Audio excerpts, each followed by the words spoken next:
Hello? Let me see. Okay. I think we're okay. I think we're okay now. How you doing? How you doing out there? Hope you're doing well. we're going on an adventure because we've got the Seeker's Demise. Kill Diathorus the Seeker and take his head back to Farseer Grimway. I think I know these are Turtle Well quests, but look at this ring. Holy shit. Holy shit. So we're gonna get that ring. Whatever it takes. Oh right. Why is there a mailbox in this area? So last time we came through here and we went down and we started running into demons. So I suspect this Diathorus is down in this dungeon somewhere. That's too bad I couldn't have grouped up with these guys. So I've moved all the game dev news stuff back over to this channel. Oh.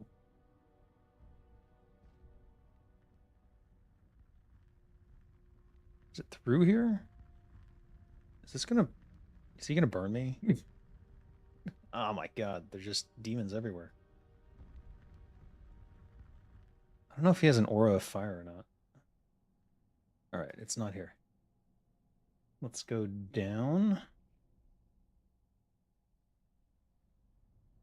They might have just killed him, though.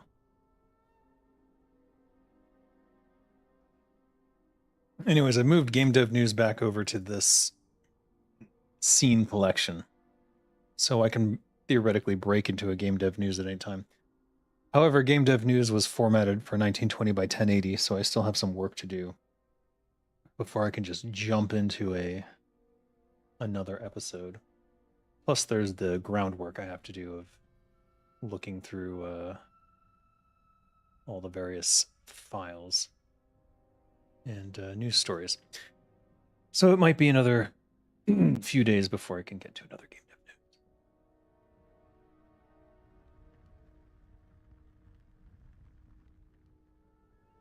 All right, where the hell is this guy?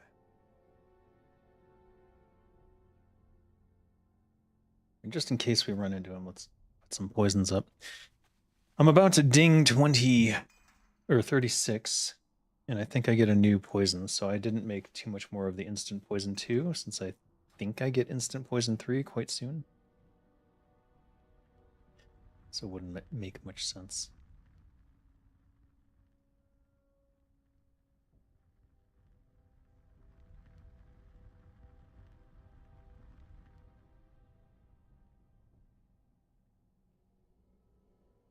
All right, what? I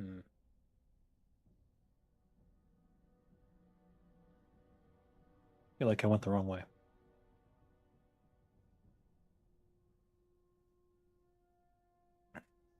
Nope. Maybe.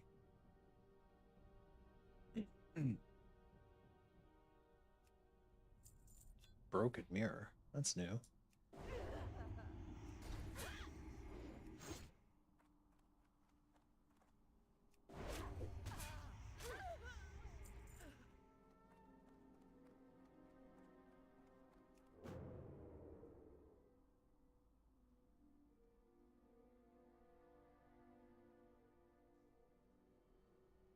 Where might he be?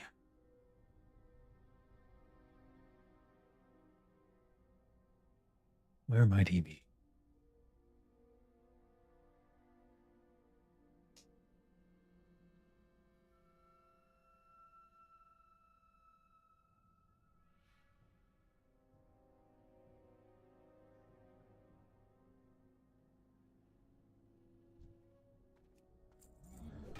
Oh.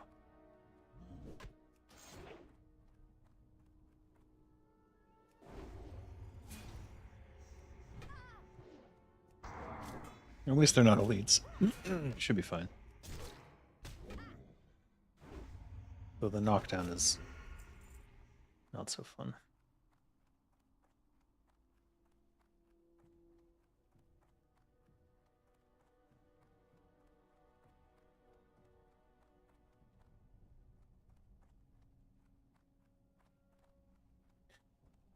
I wonder if that last group killed him and he's got like a 5 or 10 minute respawn or something.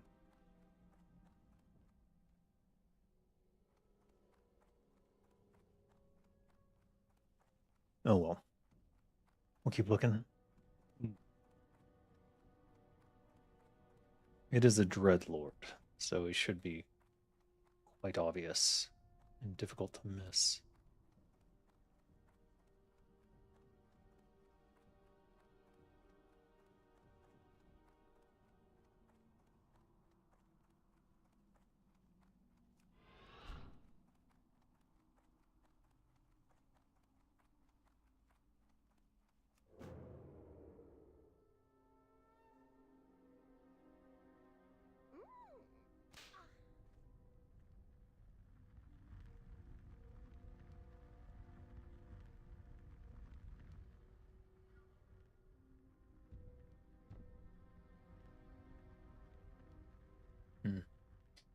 A lot of demons in here.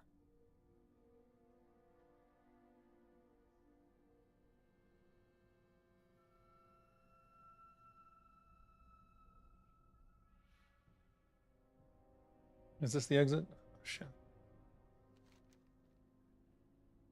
It might be. I think it is. Well, at least I know how to get out.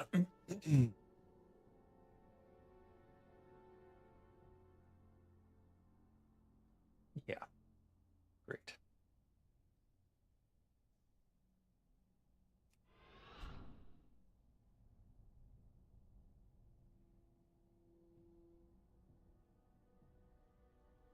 All right, attempt number 2, I guess.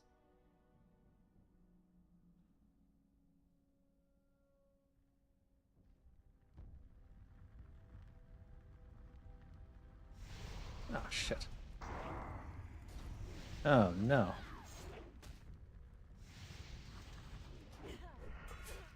Ask me a question.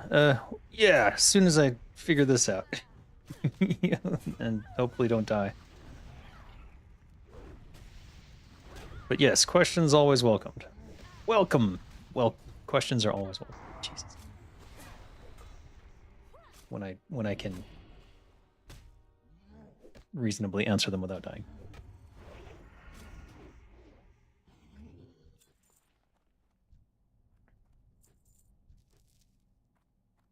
All right.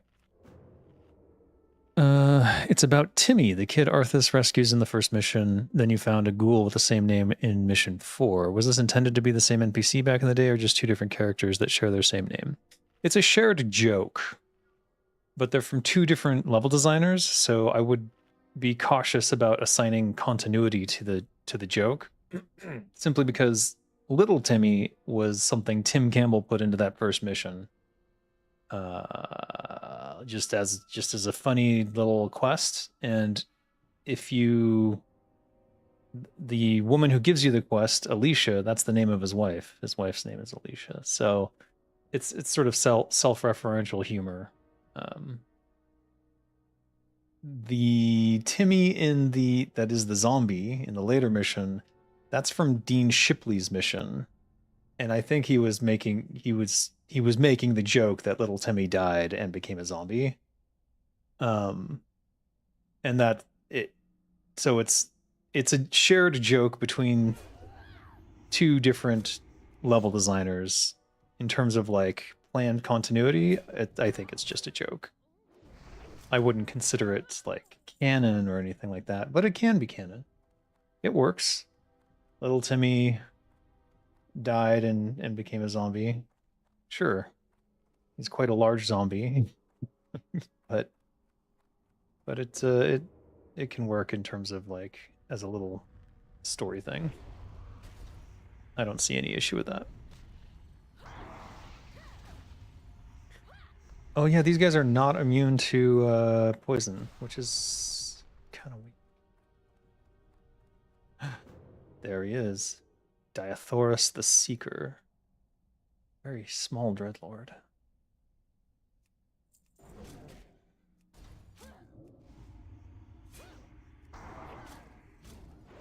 Is he draining? Yeah, he was draining.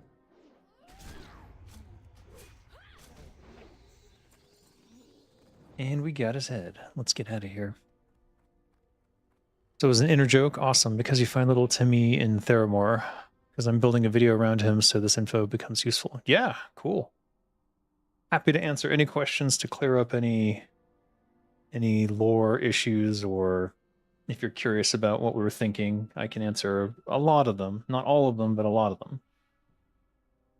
And I would also refer everyone to my Warcraft 3 Ask Me Anything series, where I answered probably, was it 100 questions? It was a lot.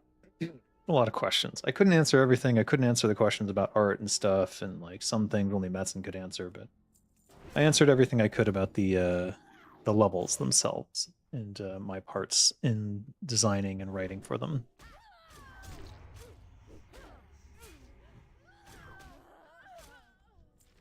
I am thinking about doing a new series about quest design, because it seems like MMORPGs are becoming a big thing again, which means that quest design for MMORPGs is going to be a big topic that is going to be important, and a lot of people are going to be applying for jobs for that, and a lot of you guys are going to want to play these things and see how what a good quest can be. So I'm thinking about starting a new series about quest design, and particularly relating it to quest design in Warcraft 3 and in World of Warcraft, because Warcraft 3 had quests. You're going to link my AMA series to... Oh yeah. Totally appreciate any shout outs. That always helps my channel grow a little bit.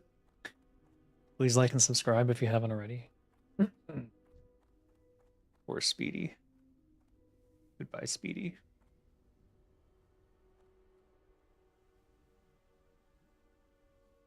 What a bow. What a bow.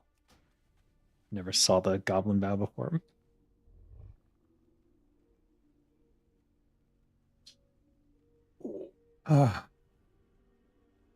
And if you are interested in doing a collab video, if you have questions for me that didn't get answered, or you wanted to do an interview style thing, I'm totally open to those. I don't care if you have 1 subscriber or none.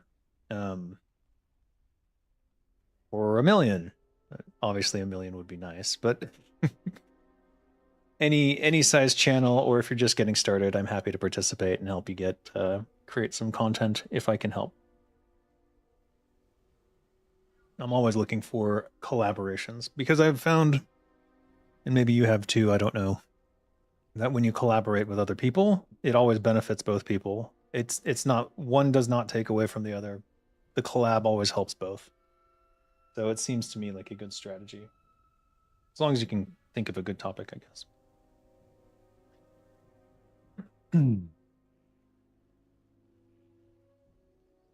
All right, we have to turn this back in at the Grim... What's his name? The guy at the War Song town hall thing.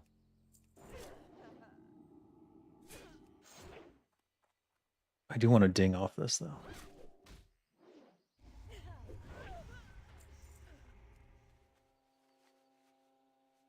Probably won't. I think the biggest amount of XP you can get is like almost 2 bubbles.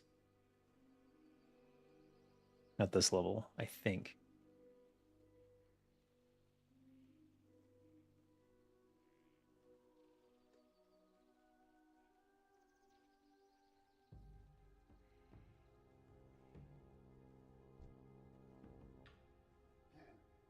Oh.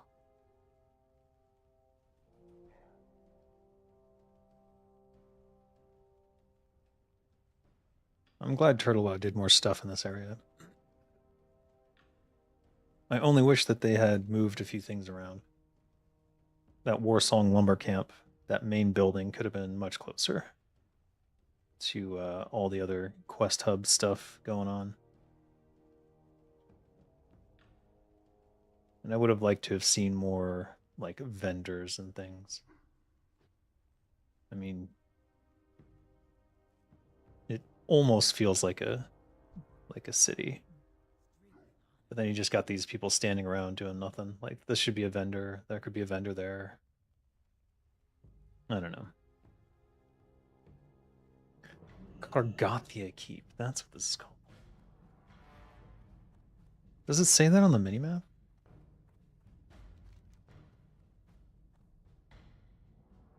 No. Give me that ring.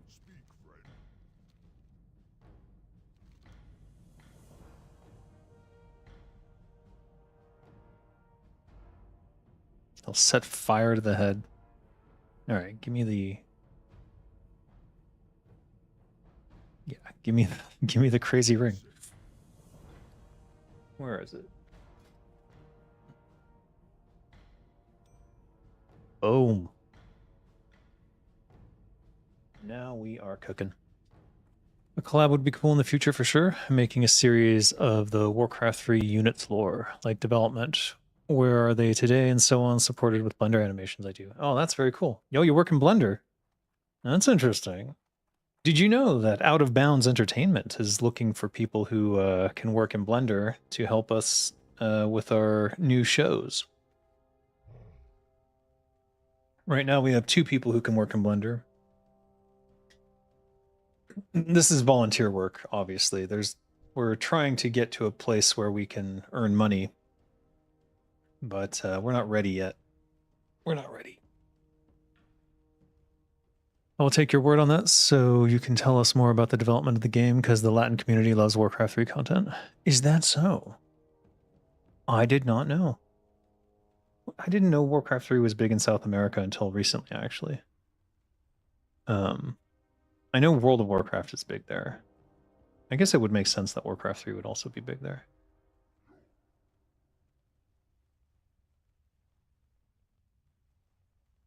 RTS as a genre is a difficult one, because every freaking studio that I work for tells me that RTS don't make money, and tactics games don't make money, and JRPG style games don't make money. And then what have we seen? Oh, and CRPGs don't make money. And then what have I seen? What have been the biggest games of the last like 2 years? Actually, when did Baldur's Gate 3 come out? But basically, Baldur's Gate 3, CRPG, Expedition 33. What a coincidence. Why is everything 3? Expedition 33, JRPG. I'm just waiting for a big tactics game to come out. Maybe I can be the one who makes the big tactics game. That would be awesome. That'd be a dream come true. All Latin America loves Warcraft 3. It's like in our core memory game for a lot of us. Is that? Wow. That's cool. That's cool.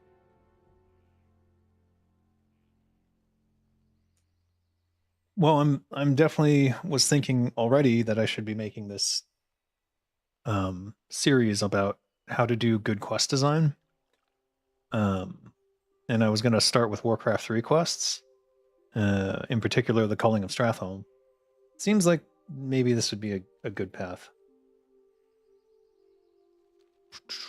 Every person who's 26 plus years old knows Warcraft 3 or played it once. Warcraft 3 was very big here in Mexico, Peru, and Argentina. You know, it's if I were in America, I'd go visit. just hang around with people and maybe wear my Blizzard jacket and be like, "Oh yeah, I worked on Warcraft 3." See what happens. It didn't work in Korea. No one cared.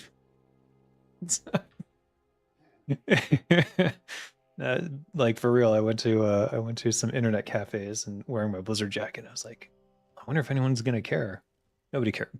No one cared. Either that or they were afraid to approach me or something. I don't know what the case might have been actually. But I did not get the attention that I thought I might. Not that I necessarily want that attention, but now that I'm getting older, I appreciate it more than I probably would have back then.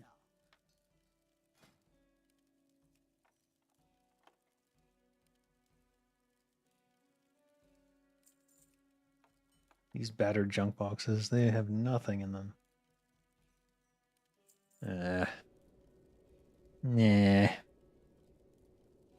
Do I go up in first aid or do I save all this for the tailor? Seems like I should save all this for the tailor, because I really need to get... I need to get bags going on that tailor. The only problem with the tailor is that the tailor's not leveling. I need to level my tailor. Hmm. Hmm.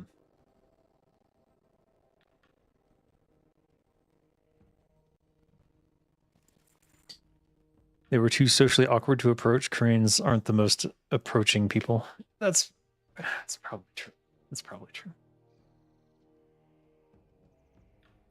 If you go to Seoul, though, there's also some stigma if you're a whitey like myself, because there's an army base there, and I found out later, but at the time that I had visited, there was a big apparently some US soldiers had essayed some young girls around that time. And so I think there was some negative stuff going on that maybe people thought I was in the military. I did cut my hair short around that time period, so they could have thought that. Harrowing to think about.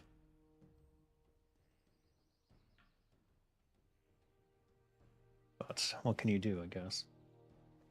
All right, my inventory is an absolute nightmare. Let's get rid of you and frog juice. Freshly squeezed frogs. Delicious and refreshing. If you had blizzard jacket in certain other countries, you'd be asked. Southeast Asia countries usually are warmer people. Well, I live in Thailand. No one cares here. Like literally nobody cares. I don't know if Warcraft 3 just didn't make it to Thailand, or maybe they didn't have maybe they weren't into that PC gaming era yet at that time, which would make sense. I mean, now they are, but they're big. The top games here are like League of Legends. Well, not League of Legends, ROV, which is a League of Legends clone, and some other stuff. But nobody seems to know or care about Warcraft 3. Which is probably better for me anyways. Because if I did get some attention here, I live here, so, you know, who knows. Ragnarok Online. Yeah, it's called ROV. I think it was a straight up League of Legends clone for mobile, and then they changed like 10%. Maybe they were shy. I'm pretty sure you would get attention, but only in certain places. Yeah. Warcraft 3 to date is played a lot, and well, we all know what happened after Reforged. Ugh, don't remind me. But the game still has a lot of soul among the players and fans. Yeah. The OG game, I think, will live on in the hearts and minds of people forever. And I'm not just saying that because I worked on it. I'm saying that because it's true. All right, so Kolkar of Desolus. All right, I hadn't decided. I think I had decided I was going to go to Stonard, but then I have to cross continents. This one's Thousand Needles. Everything else is like Hillsbrad Foothills in terms of green stuff. I think what I'll do is I'll go to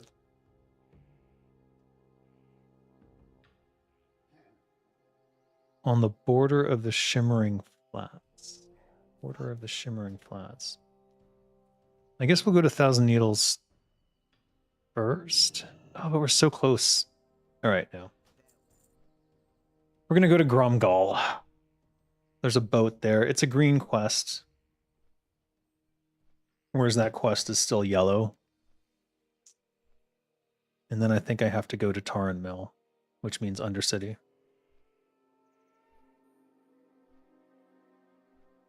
Or if once we go to Gromgal, we could go to Stonard. We may as well, since it's right there. Zool.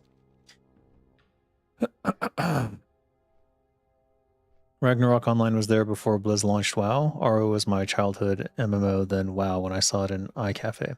No, ROV is not Ragnarok Online.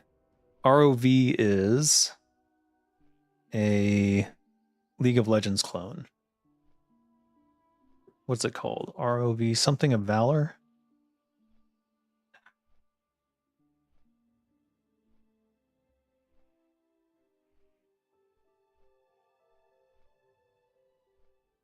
Garena ROV. Arena of Valor. Why is it R?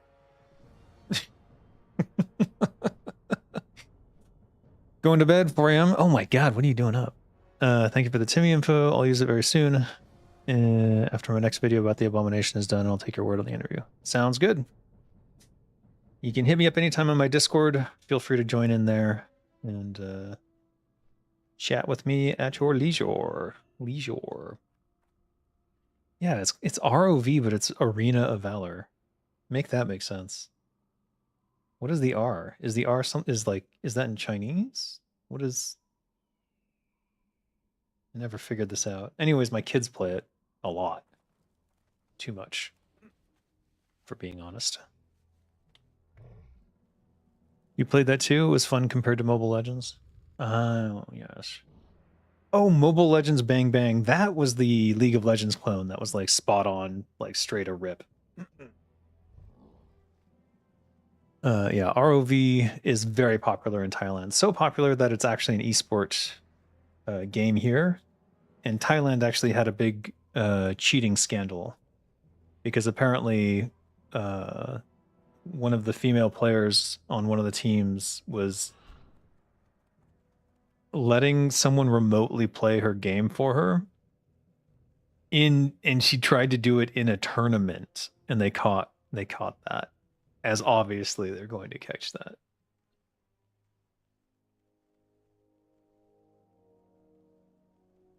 They had to add Bang Bang after Mobile Legends. Oh, yeah, it was because they used Misfortune as the main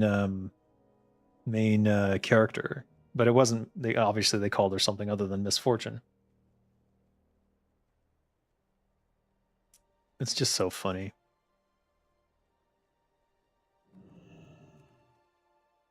What's funny is they got away with it because they made so much money that they could like, work out a deal. Because even if you're a big company like Riot Games, you don't necessarily want to waste a bunch of money on a legal battle that you might not even win, to be honest. Nintendo, however, they love legal battles. Okay. I'm not sure what Nintendo's problem is, but they love fighting it up in the courts. You almost catch up in time of stream? Hey, Taurus. Not much going on, just completing quests. Talking about a new show I'm thinking about doing. All right, we're going to Gromgal.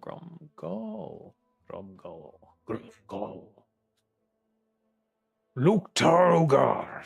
Oh, I can't do the orc voice anymore.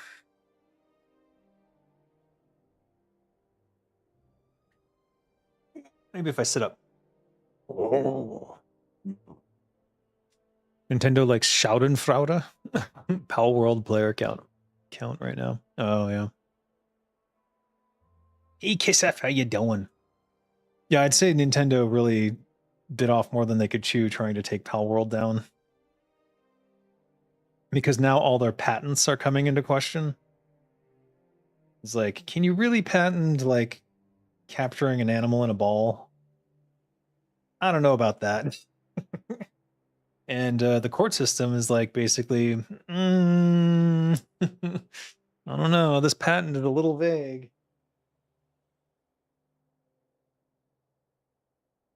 Yeah, it was always sort of traditional wisdom that you can't really patent game design mechanics because it would quickly become impossible to make any game. Like imagine if you patented jumping in a game, like the rules are not very well thought out in terms of like what can be patented and what can't. And so the policy is like just make a patent for everything. And then if it becomes an issue later, you have the patent so you can fight it out in court. And I think what Nintendo is discovering is that in the past, they would just threaten and people would back down, and that would basically secure their patent that way. But now that Pal World has stood up to them, it's all their patents might come into question, especially surrounding Pokemon. So they might regret this. And I'm all about that. That said, Nintendo is probably the best in terms of like a game studio that actually understands games and loves games and cares about their employees. I just worry with Iwata gone, I kind of worry that that might shift. I don't think it will. I think Japan is pretty good institutionally upholding old ideals, and they've flat out in the past told their shareholders to basically go suck rocks. When it came to the shareholders basically trying to force their hand in terms of reducing wages and things like that. Instead, they gave them a 10% increase across the board because of inflation, and basically said that, you know, employees who are worried about surviving are not going to create good games. And they're fucking right. Meanwhile, Asha, the Deathbringer Sharma, is like just destroying the livelihood of every game developer at every Microsoft studio. You had trouble sleeping last night and you had this idea if we changed the D to N in the nickname Dr. Steven Good Vibes, it would be even more accurate.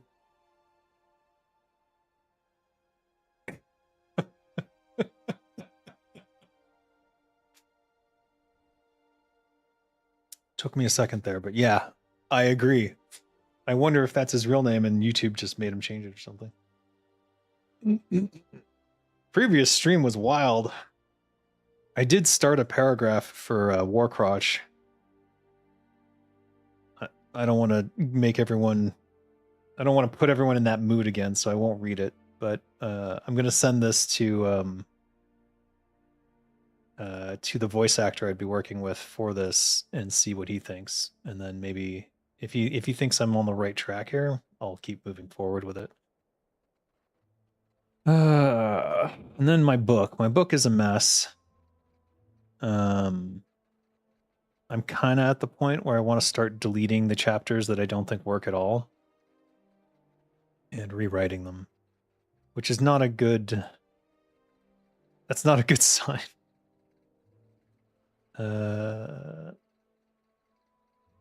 See, how many more pages? I've still got like 30... No, it's not that... What page is this? Hold on. So that's 104. And this, 80. 80, 90, 100. So I'm 24 pages from finishing my first edit. But I think that there are at least 3 chapters that I want to delete and start over. And it might significantly change subsequent chapters as a result. So I think my dream of getting the book out this month is kind of in the shitter. So I need to do something else. I don't know what else.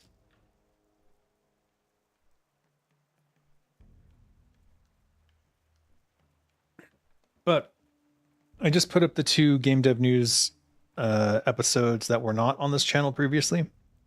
They were on the Game Dev News channel, but the Game Dev News channel didn't go quite as planned. I thought it would take off relatively quick. I thought that there was more of an audience for it. But it turns out someone had warned me and basically said, since your channel is like based on you and your personality, you may as well just do it on your main channel. And so they were right. And it also, by moving Game Dev News back to this channel, I think it will help me get more Game Dev News episodes done, because it's kind of a pain in the butt to manage 2 channels. I think I would need that second channel to have its own editor and stuff if I really wanted to do it that way. Whereas if it's on this channel, I can do the editing faster, and I just have to record at the same time. I just have to not forget to hit record, or it could get ugly. But yeah, at least all the members will have you can watch the game dev news happen live if you're a member of the channel here. Because I did realize I took that away effectively by moving to another channel. Oh no, Stitches is out. Darkshire, I hunger.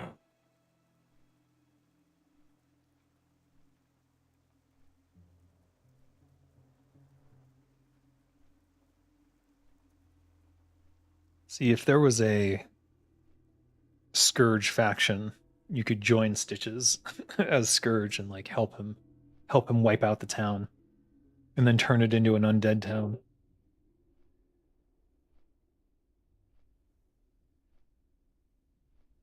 That's something I had always wished we'd done in WoW, but we didn't. Oh well. Is there any way that I can get some survival done?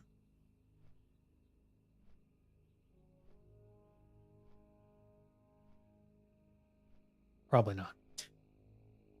Though we did go up, I think, 10 more points, 11 more points, so we could potentially find some new things to make. Stonard is the place where you get from, what is it, 150 to 225? Which is weird because it's actually much higher level than you would want it to be, I would think.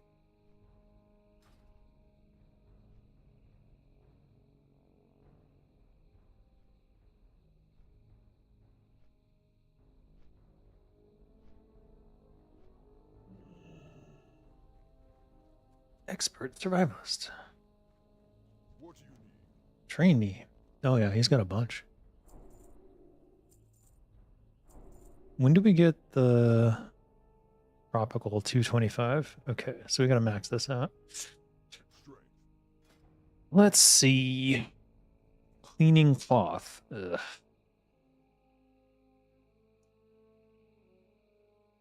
Okay.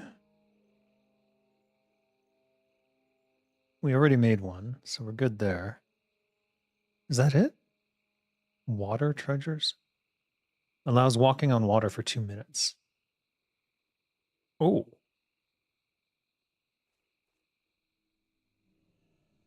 Oh. I forgot about that. I do want to get that. Let's see. Sharpened herb sickle, +5 herbalism on a trinket. Huh. Binds when picked up. All right. Not great. All right, we can make shade sticks, I guess.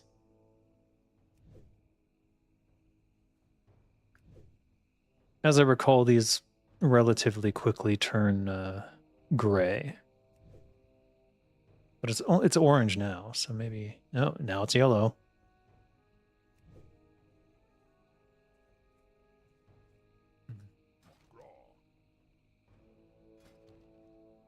Lined winter cloak. 10 stamina. Go forth to victory.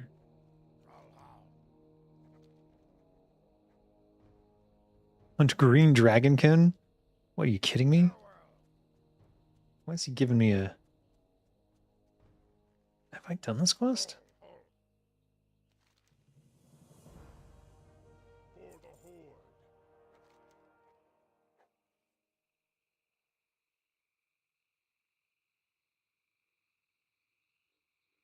Hmm.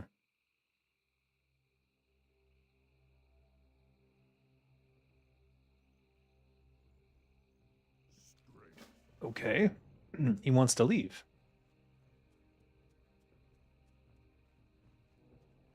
What do you need? Paw of Sorrow Claw? I don't remember where that is.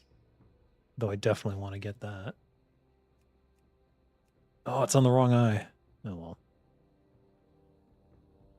Still. Go with honor.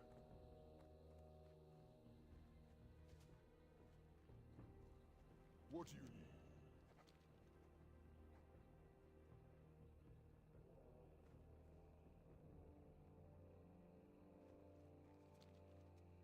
Trying to decide if I should do quests here or just continue on to Tar and Mill to get those done. Probably Tar and Mill. Sung sung. Blood and thunder.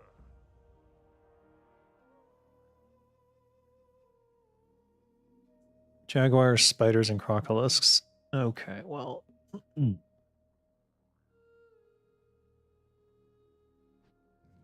I think we leave them for now. Speak, friend. Nika Bloodscar. Travel to the Badlands.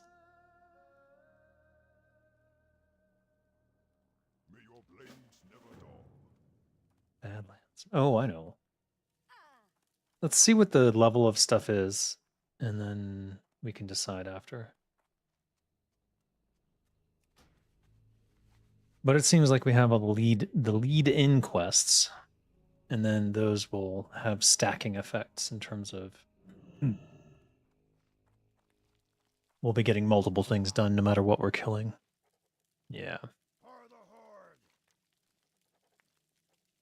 Yep. Yep. Roll hall. Trade goods.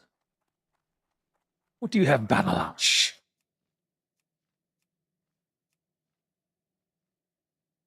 +3 defense for bracers.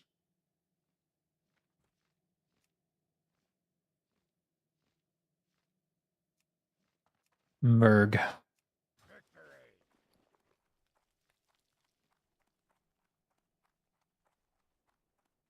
All right.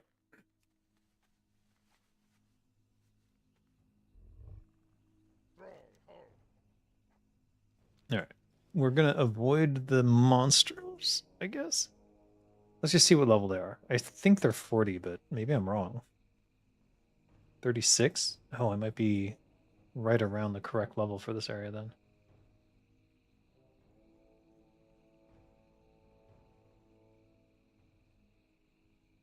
I just want to make sure I ding 36 and then go get my skills before we commit to any nonsense around here.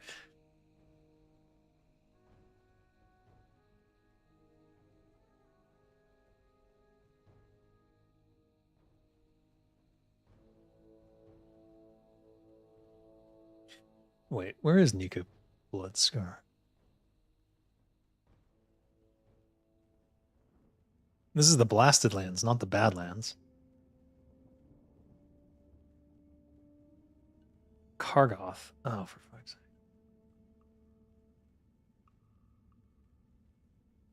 All right, those are gray. Shit around here has got to be, yeah, skull. It must be 50. 55?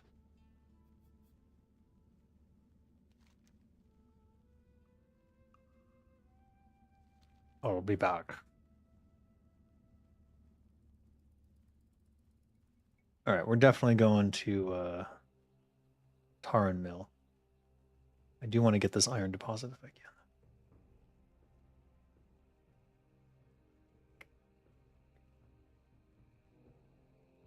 Since iron is crucial for the next blacksmithing quest.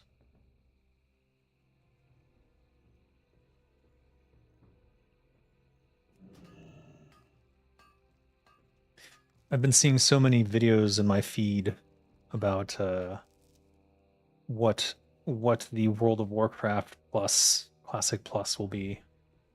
It's kind of insane. The fact of the matter is we're not going to know until they actually put it out there, so speculation is a bit pointless, especially since they're so tight-lipped, especially since is it August? Yeah, we're only like a month or two away from them announcing it at BlizzCon. Now, if they don't announce it at BlizzCon, if they don't announce Classic Plus at BlizzCon, they will somehow have managed to grab yet another losing Infinity Stone to put in their glove. I'll be amazed, and not in a good way. Not in a good way at all. Loktar. Alright, we'll have to come back here anyways. I just wish that there was more stuff I could make.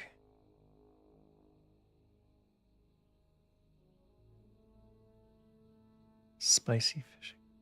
Do I have these? I thought I had these. If so, I could make some sturdy nuts.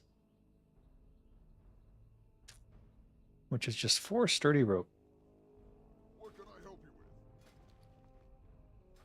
Also, are there any blacksmithing recipes? Probably not. Loktar. What can I help you with? Wait, what was that last one? Loktar. Oh, fire spells. Cloth. Yucky.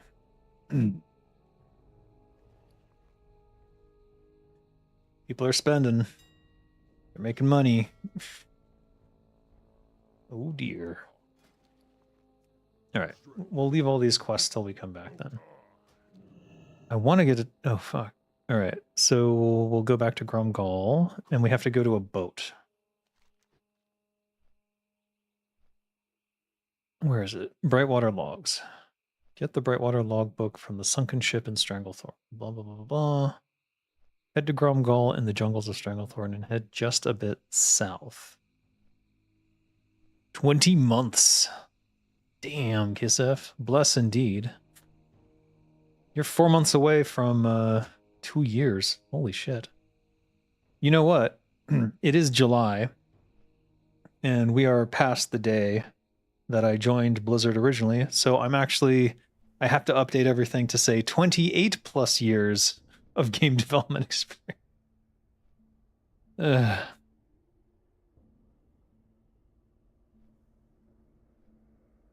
I think when I hit 30, I'll just stop. Once you hit 30 years of game design experience, like nobody cares. Like 31, ooh, no. 30, 3 decades, unless you're gonna go for 40, which I doubt I'll survive, but maybe I will. It's kind of pointless. What is funny to me though is that a lot of these jobs that I apply for, I have more years of experience than they've been alive in some cases, which is kind of sad.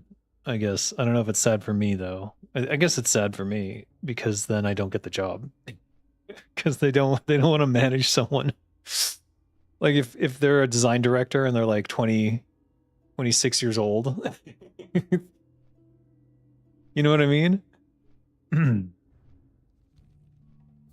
How does Tim Kaine do it? I guess he just works at Obsidian, and they're all a bit older there, as I recall.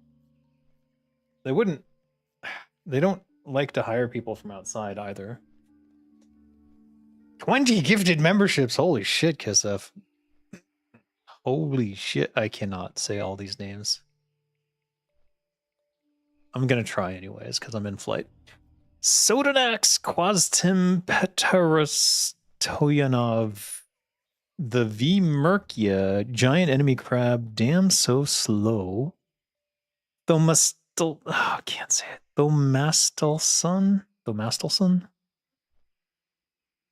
Maps Goon the Wall, oh my god, the Beto himself, some of these, are these real?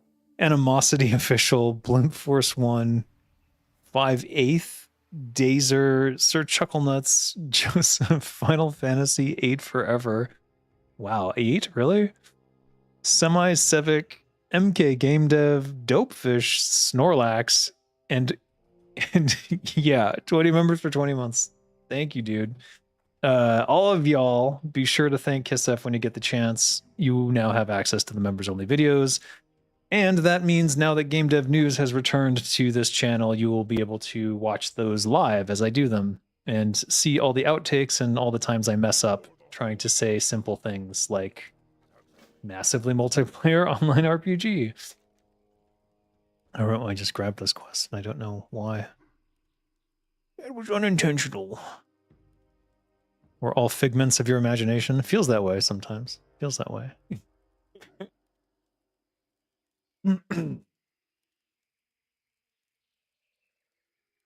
20 memberships for 20 months. Kissef still the goat, the most generous person in the entire land, in the entire Designer Dave membership list. Oh man. Brightwater Logs. Okay, so we're doing this. I don't know what quest I just accepted. Commander Agnash and the Shadowblade post in the Grim Reaper. Was that what it is? I have no freaking clue what I just grabbed. All right, this one, I guess we'll leave it there for now. Kind of want to... They're level 43. They'd probably kill me. All right. Let's get... Wait.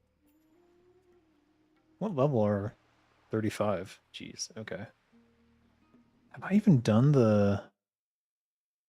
most of the quests for Emmett Nessingware yet? I'm not sure if I have.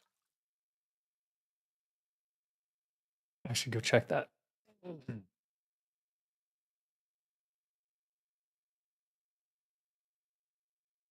We're here for the boat, though.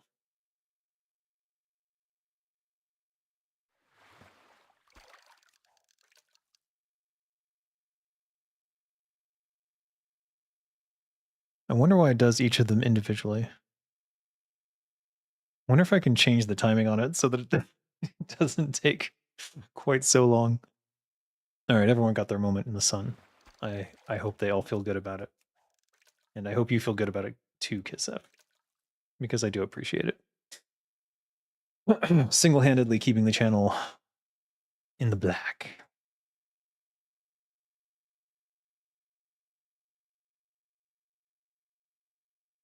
Hmm.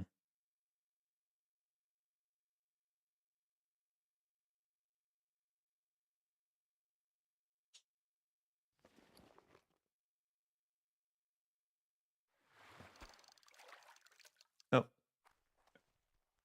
Where is this boat?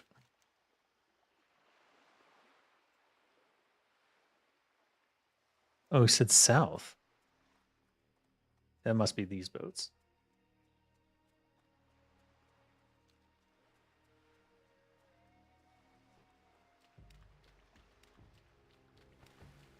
And we're looking for a logbook.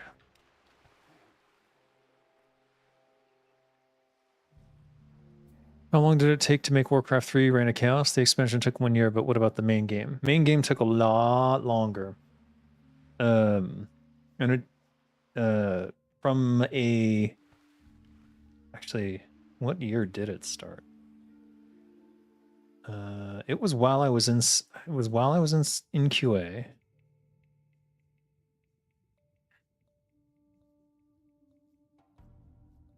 I don't know exactly when, since I didn't become part of the game development team until it entered production. But I want to say 5 years. I want to say that. I could be wrong. Are we gonna die?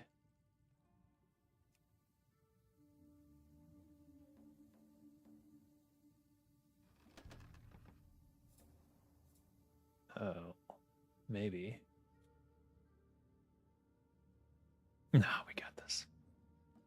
So I think it's 5 years. But a lot of it was prototyping and sort of deciding what the game would be.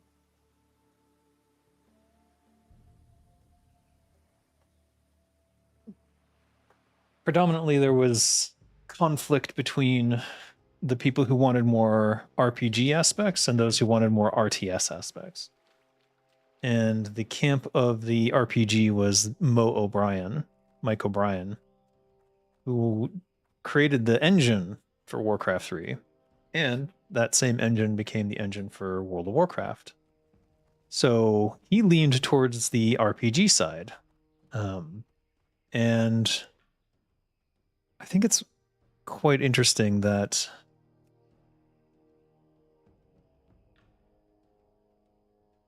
I think it's quite interesting that he leaned heavily on the RPG side, such that eventually he goes and he founds ArenaNet, where they make Guild Wars 1 and 2. He doesn't work there anymore. They are making Guild Wars 3, but it's without Mike O'Brien. So I don't know if his new operation is basically creating a game engine with like physics-based stuff specifically for MMORPGs. Something about the way that they were talking about Guild Wars 3 makes me think that they're still working together, that his engine that he's working on will be used for Guild Wars 3, because they had a lot to say about momentum moving into combat and how mounts would have that momentum and that feeling, and it would impact the combat. So my suspicion is that they're still working together, and that whatever Mike O'Brien's new engine is that has physics and can work in an MMO or an MMORPG, which is, it's quite a thing. I think that that's the direction they're going. So like a physics-based MMORPG. The beta looked a lot different from what I heard. Oh, the beta for Warcraft 3? No. The beta didn't, but there was an early I think it was only shown at like E3 behind closed doors. There was an early build that was more the RPG stuff. And in that version, basically you had one main hero, and then your other units would line up next to your hero, and they'd all sort of move in a formation together. And you'd sort of control them as one unit, but casting from each group. And that did not, they didn't like that. Well, certain people at Blizzard ended up not liking that. They wanted to go more in the RTS direction, back towards Warcraft 2, and focused on, you know, more like StarCraft units in that regard. Ultimately, that side won out. Mike O'Brien left Blizzard, which was probably the worst thing that could have happened there. And we still got the RTS with RPG aspect that we got in Warcraft 3. So I mean, it worked out for that game. Sometimes the conflict builds a better game. Shadow Maw, Pristine Tigress. What if we just do this one? It's right there. Nope. That's the problem. We have to clear out these green quests. All right, we got this. Who gave me this quest? Sparkwater. Sparkwater gave me fucking Sparkwater, man. All right, we got to go back anyways. Let's get on. Oh, we can go to Undercity from here. If we can make that Zeppelin right now. Let's try.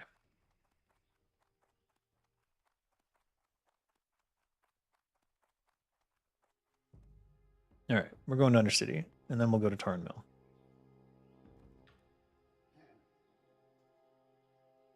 I hope an early build of the alpha of Warcraft 3 during the RTS phase leaks somewhere.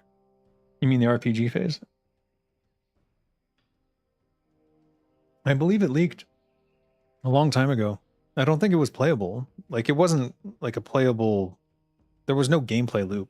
It was literally it's going to be kind of like this, and then like moving through predetermined scenarios one by one, and just having a few things that you could do.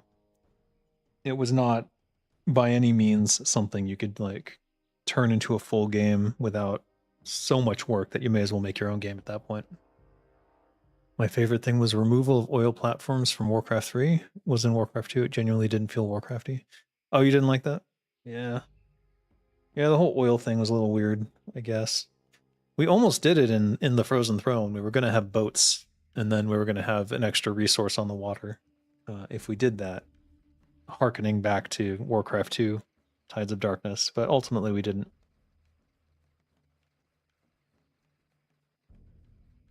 I did like ship-to-ship combat. I just didn't think it was all that different from land units. Just where can they go?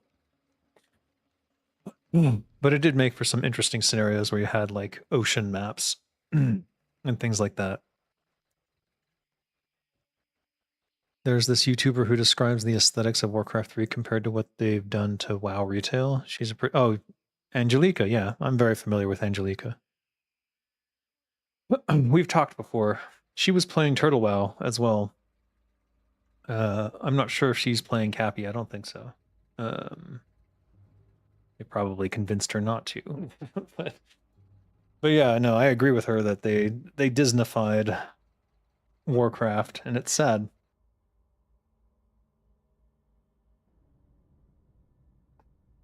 I do wonder what Sammy's doing, because he, similar to Metzen, Metzen talked to me when he was not working at Blizzard, and you know, we used to play Dungeons and Dragons together, so you know, we had a friendship.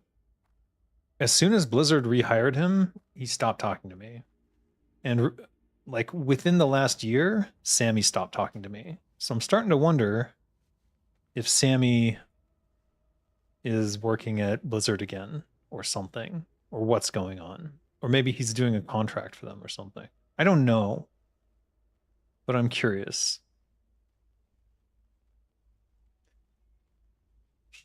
I like how she points out the Night Elves had a more barbaric appeal to them, more nature than what they are now.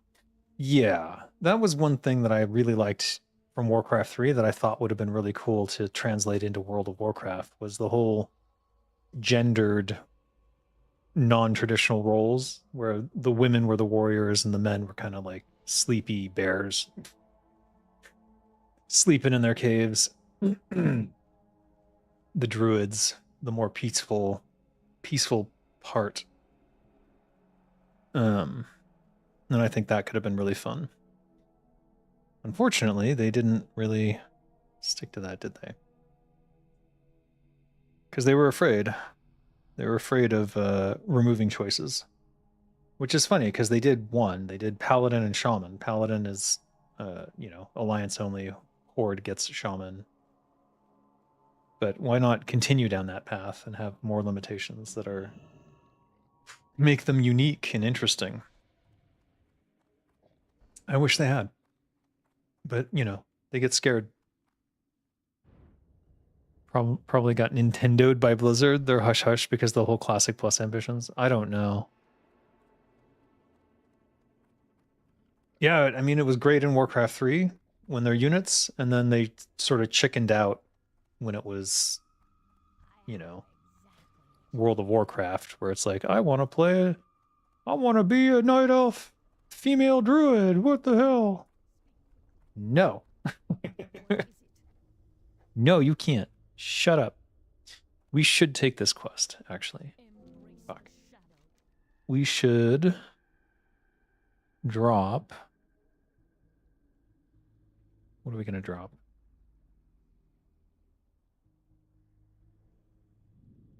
Okay. We have to drop something. Is it this one? It's a Swamp of Sorrows quest. We can get that one back. We should take this one. And what do you have? South Common Hall of Aldemon. All right, that's not going to happen. Off to Tarn Mill we go.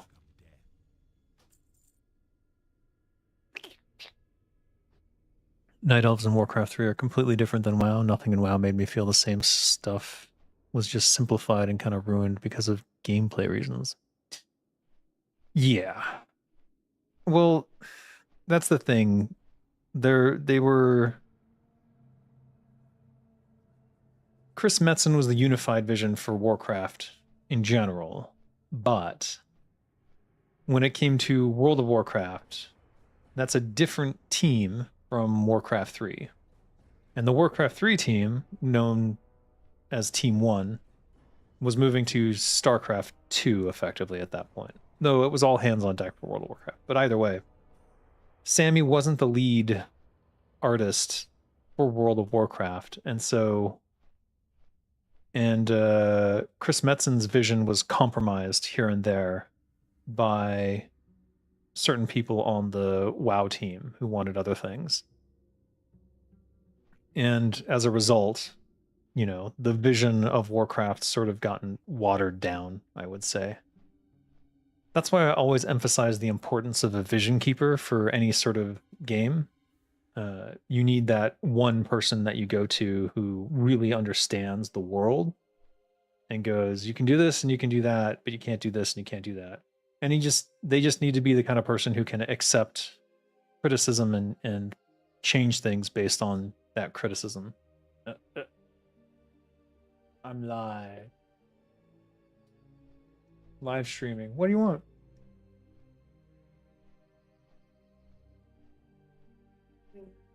I'm live streaming. I just said it.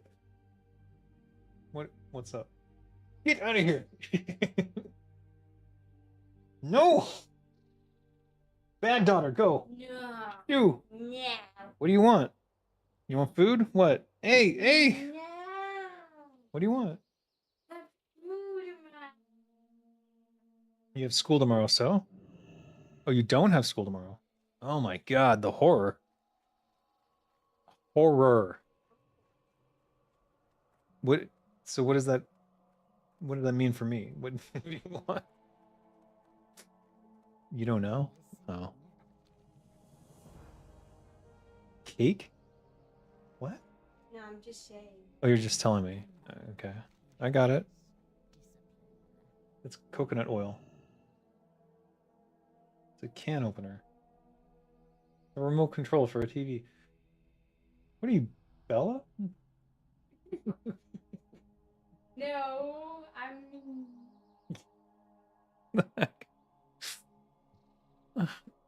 All right, bye.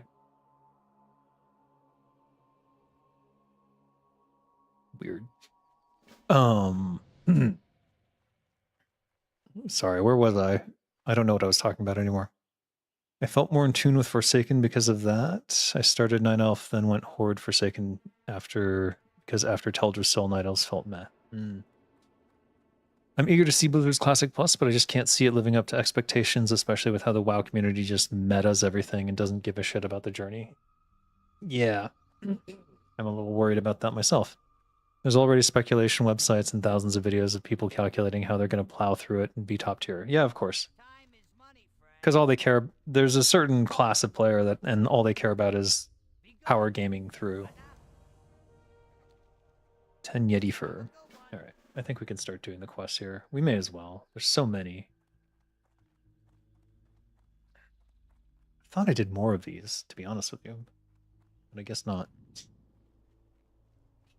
That's BFA Shadowlands. The writing behind the scenes of it was a total mess. Shadowlands was a fucking nightmare.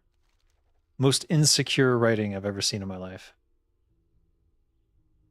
Foreman bonds. Now what?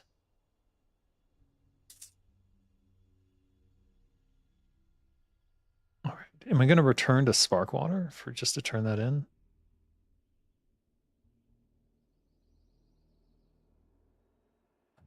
Smot's chest. All right, we can start abandoning some of these. Gromgall base camp. Oh, okay. No, we can definitely abandon that. Hammerfall in the Arathi Highlands. That we want to keep. This I just need to get this done. And we're going in that direction anyways. I think. What do you got? I don't want to do the ogres. I don't want to do Dungarok. Yet.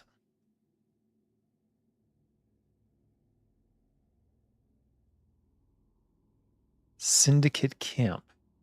What's he talking? What's Syndicate Camp? Oh, wait. Oh, I think I do know that one. You? Oh, look at that. Non-unique. Very nice, though.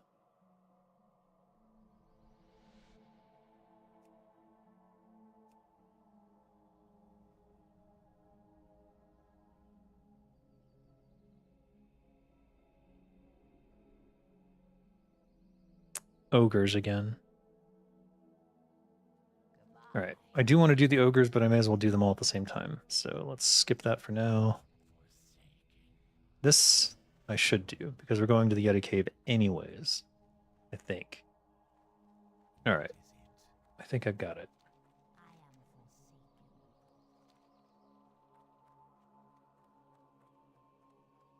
You? Nope, ogres again. And you? Okay, that's the syndicate. That's the... Not doing that yet.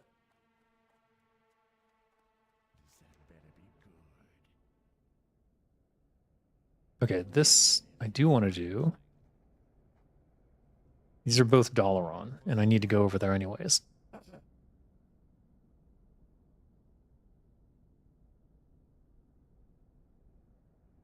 Can I even do this?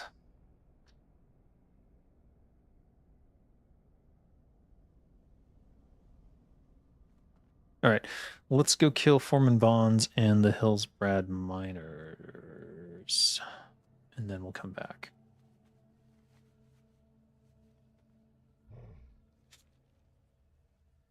Oh, shoot. You quit during BFA, pre-BFA, Forsaken had fun being the questionable race in Horde. Shadowlands was so full of it. Yes, it was. I love questing in Taran Mill. The dog quest made me go, WTF is this race? When I had to bring the potion of the dog. Oh yeah, and then it like goes crazy. A lot of the Forsaken quests are kind of unhinged. They feel more like Scourge quests. But that's because there was some differences of opinion amongst the quest designers about how far the like undead race was. Metzen saw the Forsaken as sort of noble undead. Like, you know, we didn't choose this, but we're dealing with it.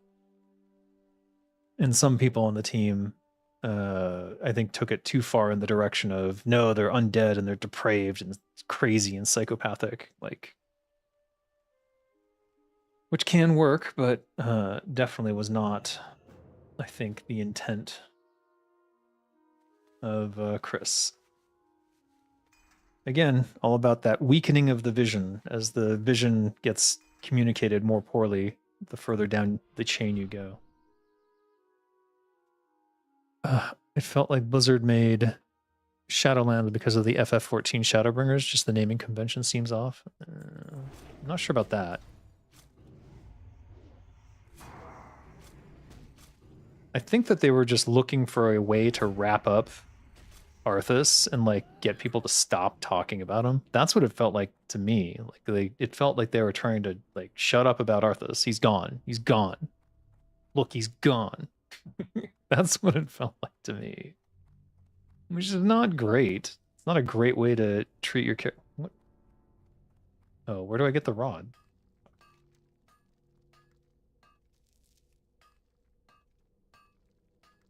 Here it is. Specular's rod from the Yeti.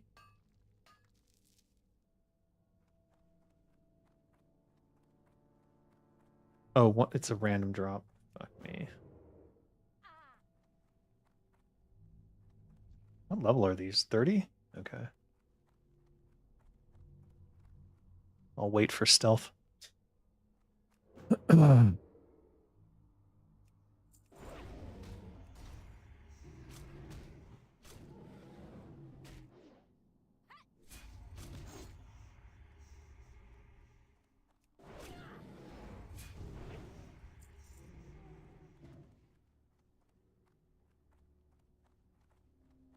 Requires the rod.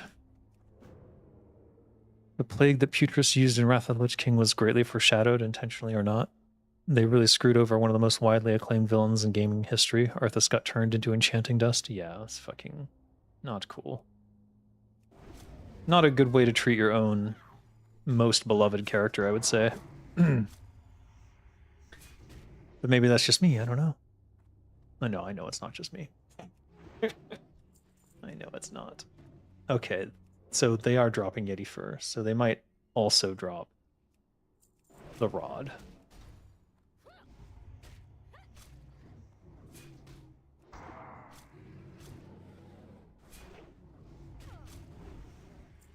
And we got the rod.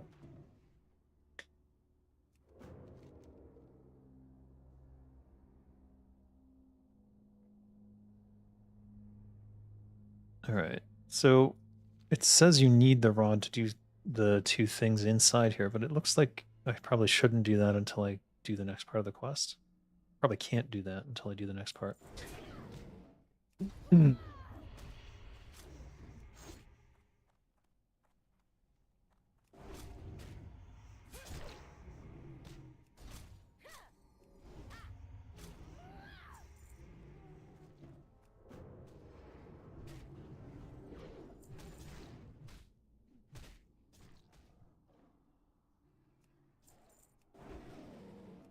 Wrath of the Lich King trailer still gives me the chills to this day. That's the one where Arthas like raises his sword and like cracks the ice.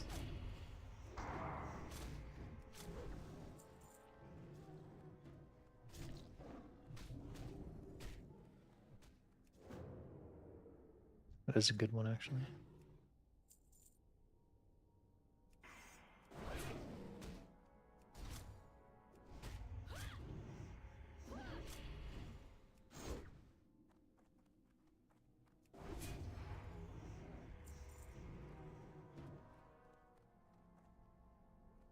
Oh, there's more iron inside. Maybe I go that way.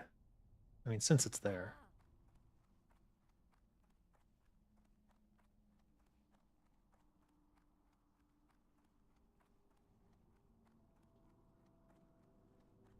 Ew, someone's here.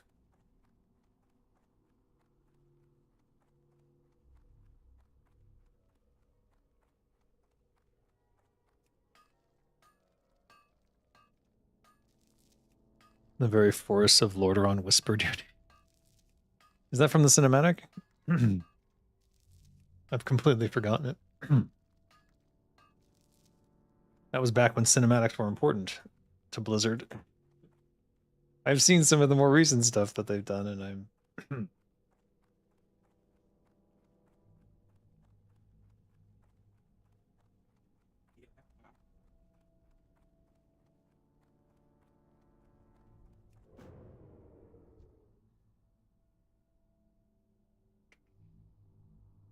tempting. But they're not a gnome, so I won't kill them. Those are Tyrannus's lines. Yeah. Is there room for one more god in your God Among God Among Man, dude? God Among Man universe? I have a stupid proposition. Well, God Among Man is about you becoming a god. And there's plenty of room for gods for that. I've created an Excel spreadsheet of the gods. I haven't filled them all out yet, so if you have an idea, feel free to throw it my way. Can't promise I'll use it, but I might, or something like it. Oof.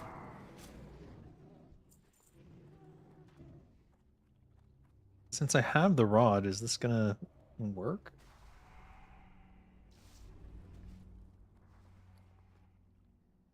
It's Helcular's rod, and then it becomes the rod of Hecular. I see how it is. Hmm.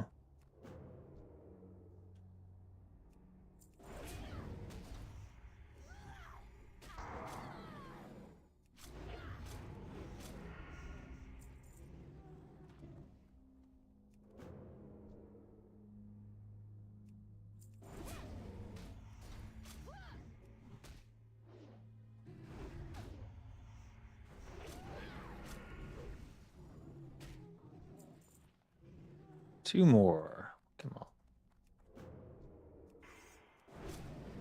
I forgot to pickpocket. Bad rogue. Bad rogue, no cookie.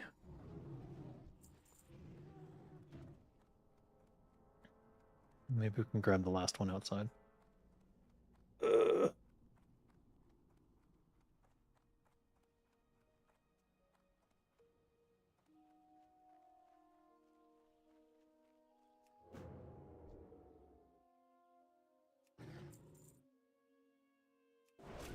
Oh no.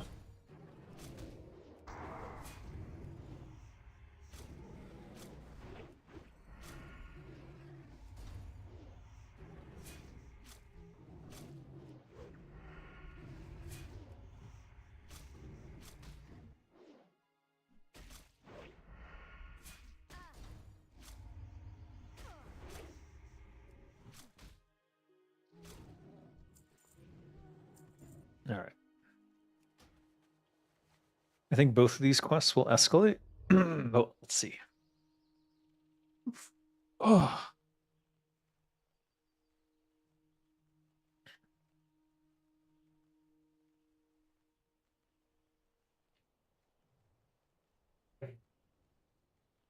Oof. Concerning Shadowlands, it could have been way better than what they did.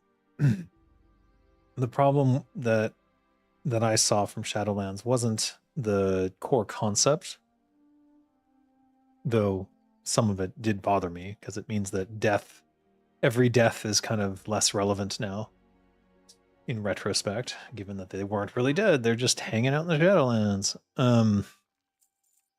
But what really made it intolerable was simply the insecurity of the writing itself. That was my big issue with the Shadowlands. If they had played it even modestly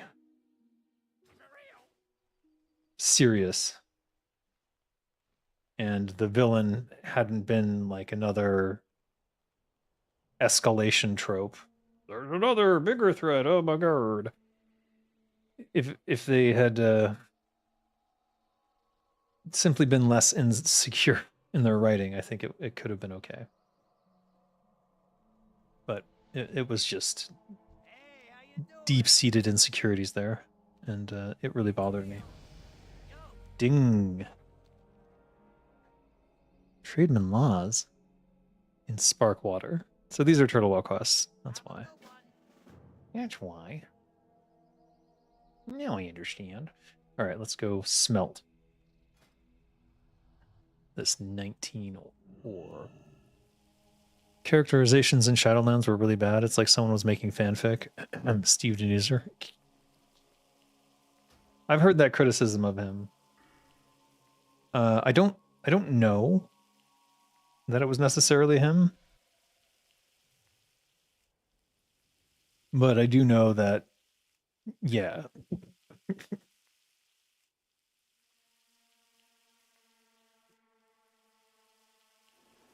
Seal Fate. Let's go. It just, the writing of Shadowlands just was so insecure. It was just so insecure. I don't even know what to say. Like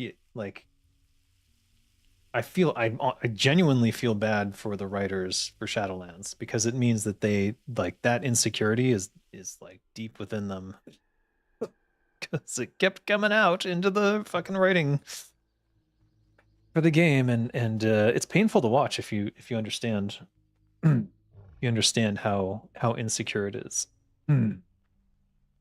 Because the villain couldn't just be the villain of the Shadowlands. It had to be the villain of everything. Like the greatest villain of all time, because it was responsible for all things. It's so insecure. Just write a good villain. If you can write a good villain, which is something that Chris Metzen has typically been very, very good at. But I understand he did not write Shadowlands, so. And it suffered for it. Clearly it did. Flame of Azel, Flame of Varos, and the Flame of Uzul.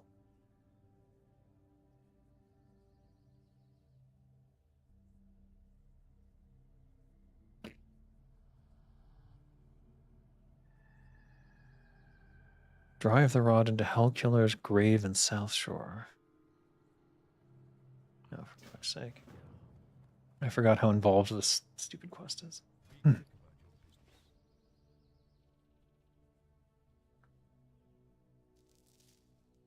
We're committed, though. We're gonna get it done. Put this here.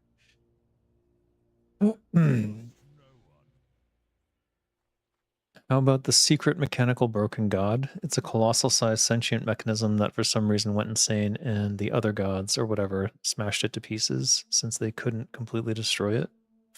Its fragments are scattered across the world, and some sect of followers of Iron or whatever wants to reassemble it, to resurrect it, and worship him. You can speak with his head if you'll find it. Well, this would be something for dead gods, not for God Among Man. God Among Man is 7 different worlds in a visual novel form. Dead Gods is about these different gods. A secret mechanical broken god could work for Dead Gods.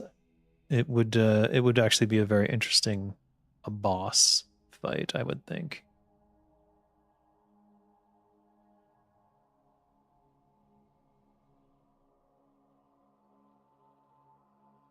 Yeah, that would be a very interesting thing for Dead Gods. And it would very much fit the theme of Dead Gods, being a dead god itself that you can resurrect. The god build can be a secret ending where he destroys the world or absorbs the hero, and depending on his strength, he either defeats him or the jailer's original design. What? Oh, 2 different thoughts. Or gives up and the main character becomes a broken god himself. Well, and that would not work for this particular thing. For Dead Gods, it would be more like you can resurrect this god, and then maybe he becomes a quest hub, and then people can choose to worship him. That would be like a world-changing event, and then at some point, the other gods get together and destroy him. And there's nothing you can really do about that, but you could reassemble him again.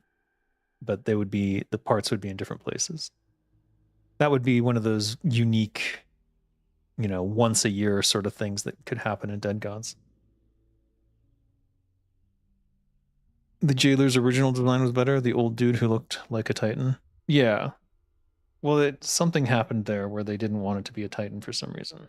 Instead, they turned him into like a robot of the Titans, it seems, or something along those lines. I'm not even sure what the fuck they did, to be honest. I really don't understand what's going on in Shadowlands. Other than shitting on old lore. That's basically seemed to be the point of Shadowlands, was to shit on old lore. Remember Arthas?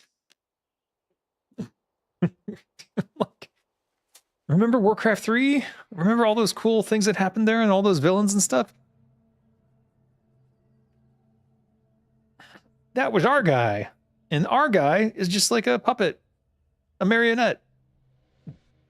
What? What the fuck? So lame. But Dead Gods is an MMORPG that will cost 10 million. You don't have this money so far? Well, what? So?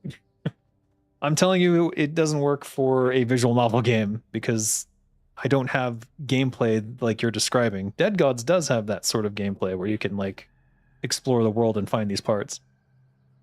If I were to write that story for Dead God or for God Among Man, it would be one thing and it wouldn't make sense because thematically, God Among Man is about you becoming a god, not about another god. If that makes sense. It's not about building a god, it's about you becoming a god based on your choices as you live in the world. So while I mean it could be one of the stories, it currently doesn't work for that. I'd have to work very hard to make it happen. Dead Gods, on the other hand, it makes perfect sense, and it's exactly the type of quest line that I would hide in the game for Dead Gods. So if it works, it works. If it doesn't work, I don't use it. All right, I don't want to go to Dungrock. What am I looking for? I'm looking for...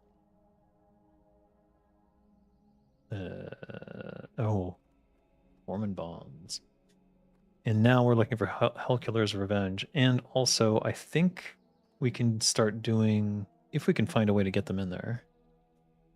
Rip Broken God. We're starting a 10 million crowdfunding campaign to build Broken God. Oh my god.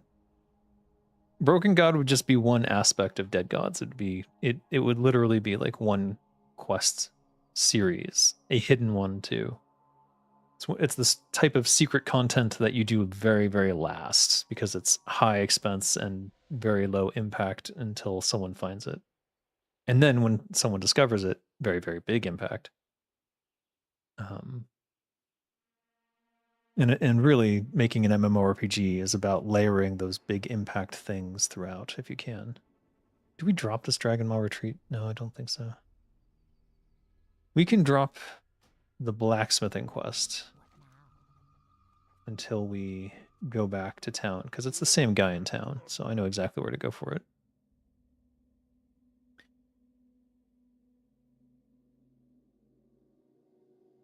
Okay, Syndicate Camp.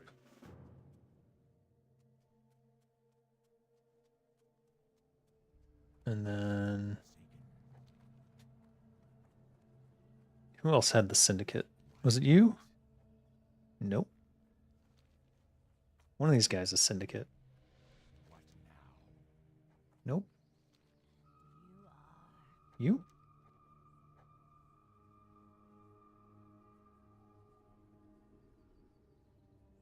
Strongbread.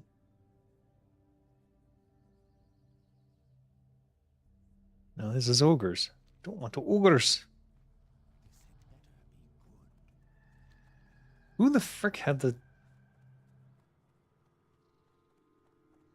Will there be Warcraft preferences in God Among Man? No, absolutely not. Why the fuck would I risk a lawsuit? Holy shit. Syndicate. Okay, Shadow Mages.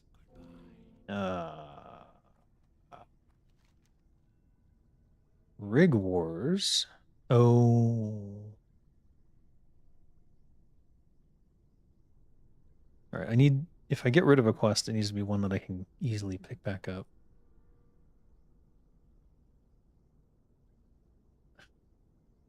That's Syndicate, though, so I don't want to get rid of that.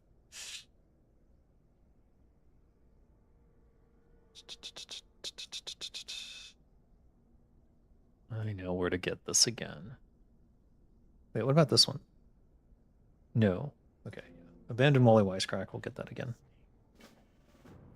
I am slowly going through Hillsbrad and trying to get every quest done. It's tough because you only have 20, and I know there are certain quests in my log that if I drop them now, I'll never, ever find them again.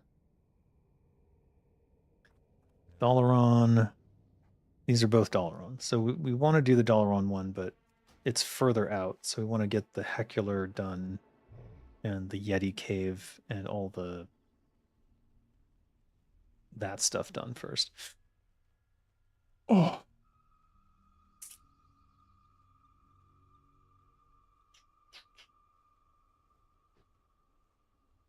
I mean, if you want me to do Dead Gods, start looking for venture capitalists and tell them that I'm working on this amazing game and that I can put a team together in Thailand with much less funding than they might expect compared to most MMORPGs, and that I have already sort of earmarked some legends of the industry who could potentially join the team. Maybe I just need to do the Kickstarter. I don't know. But I'm hesitant to do any of that until I have a more thorough game design document. And right now I have monetary concerns, so I have to do consulting and try to get jobs, and I have to apply to jobs every day. I'm taking a break from that obviously right now. Monday is a surprisingly terrible day to apply to jobs.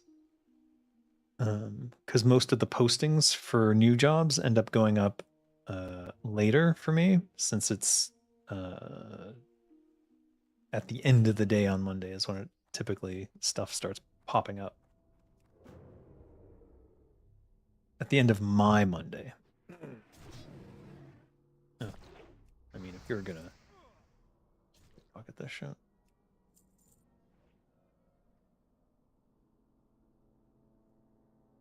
Flame of Azul.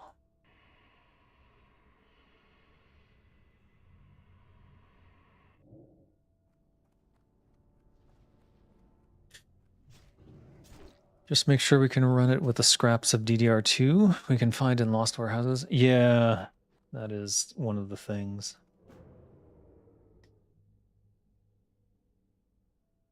Quite honestly, I do wonder. I've seen some pretty impressive browser games recently, and I do wonder if that might be the way to go if I were to do Dead Gods.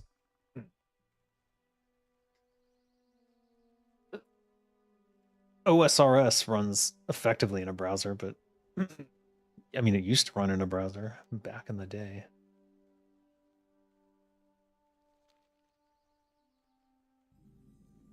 The Headland. I'm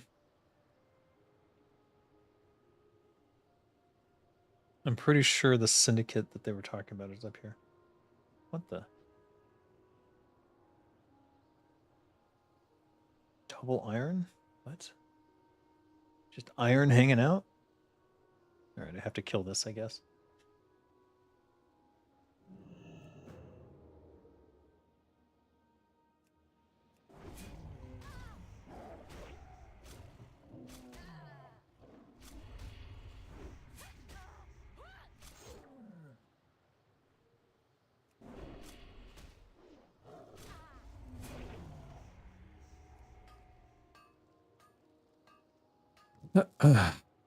Dracantos is a game I'm likely to play. I have not heard of this. If Dev makes games with 2002, 2005-ish graphics, I won't mind at all. Yeah. I'm open to it. I just depends on the artist and what they want to do. Because I'm not going to tell the artist you have to do this or you have to do that. I'm going to let the artist decide. But I can't think of a better person to do low poly, amazing stuff than Sammy. There is no one better in the field.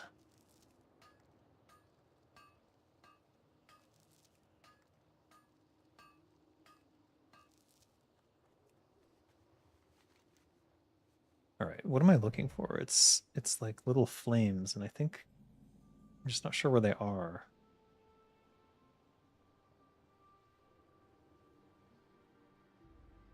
Did I already do the mountain lion one? Maybe I did.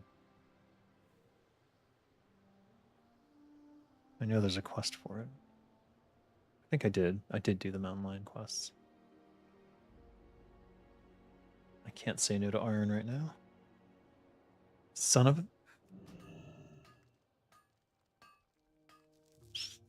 I think I checked one called Elvenar, but just stared at the pretty media for it. I have no interest in playing. Oh. Elvenar. Haven't heard of that one. I did some writing for and name generation for crypto one called Eternal Elves. Go away. Go away. Bad kitty.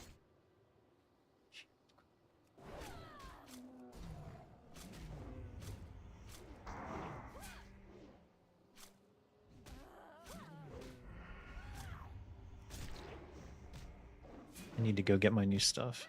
All right. Let's try and use up my poisons.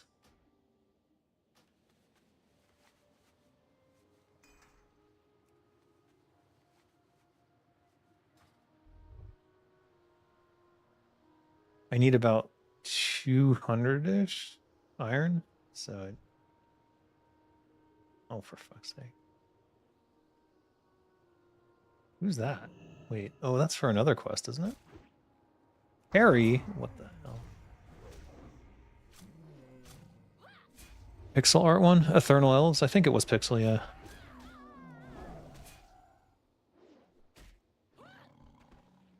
Durable Boots of the Owl. Not collected. Now they are.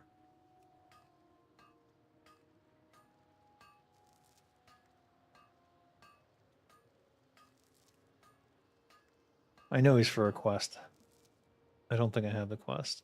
I'm tempted to try and kill him, but I also don't want to kill him if I do need to do the quest. Fuck it.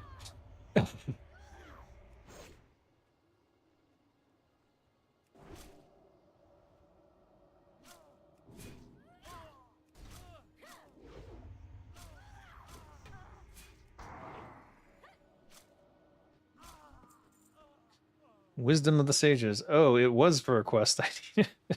What? Oh, it's the Dalaran one. Okay, okay, okay. Okay, now I understand.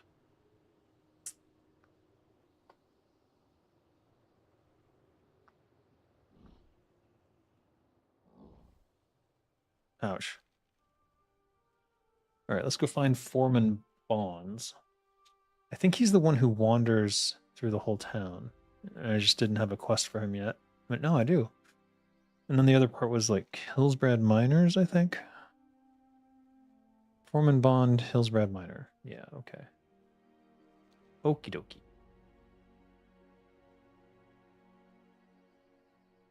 Farmer. Farmer, farmer. Are the miners inside? No, no, they're outside this blacksmith. Yeah.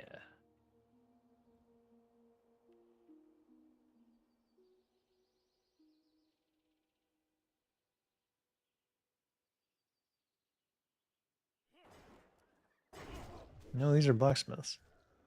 That's a peasant. Who are the miners? Am I in the wrong area?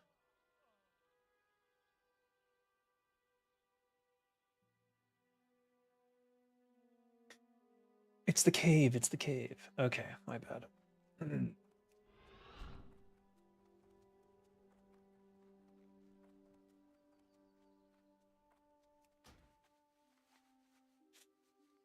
Hello, Undead 4500.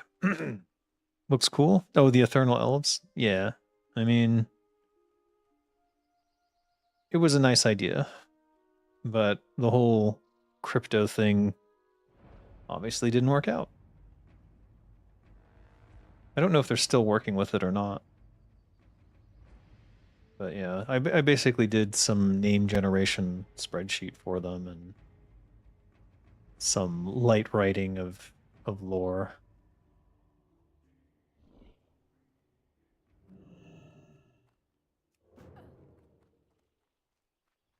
I tried to stealth and it fucked up. All right, these are level what? 28? Okay.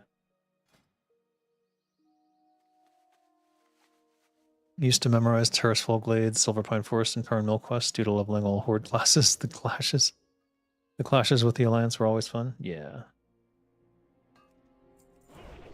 I've not done them in quite a while. Not since Zenrai, I think. I have to remember, try and remember all this stuff again.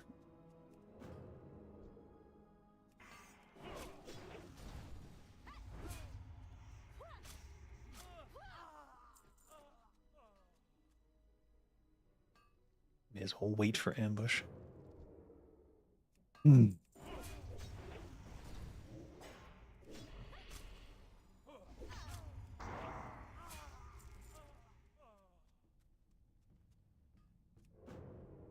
I need a named foreman, not the random foreman.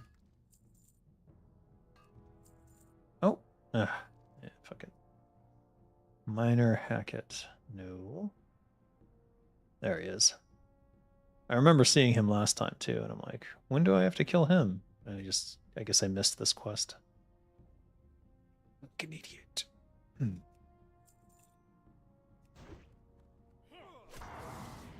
Ooh, he stuns.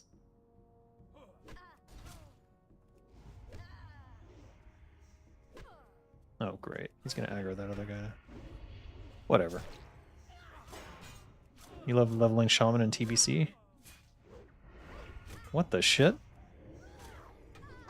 Dungarok's soldiers. Oh shit. I wasn't expecting that at all. Oh, I forgot I have Blade Flurry. I could have... Oh, whatever.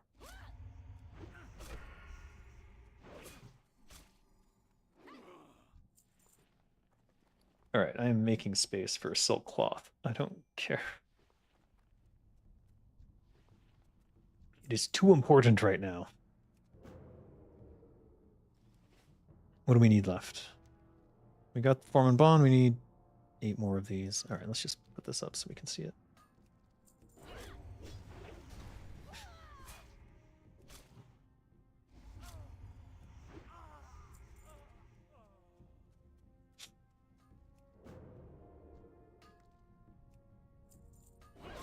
Kind of sucks there weren't more undead towns and quests in Eastern Kingdoms. There should have been, yeah. I think part of the problem was that the Scourge and the Forsaken are basically two different undead things. And so it would have gotten a little bit tiresome, I think, if there was too much Forsaken stuff. Because it'd be like undead into undead.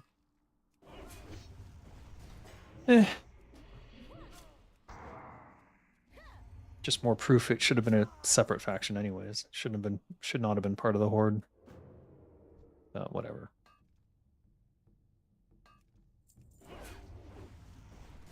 Just woke up and logged on. Hey, Meat Shield 7. I'm doing okay. Scroll of Intellect.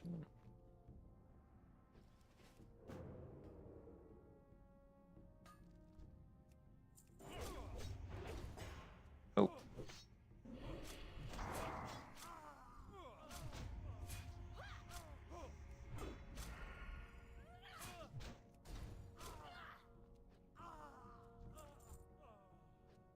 Melon juice? Disgusting.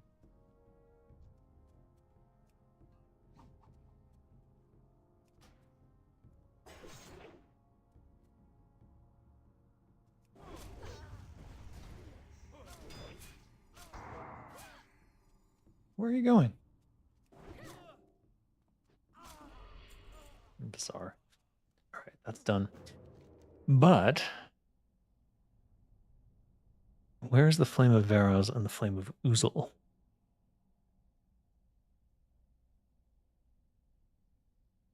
Oh, okay. In a cave about the caverns, further north in the mountain.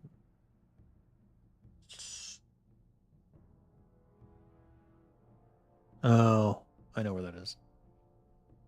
Did I miss the Flame of Varos?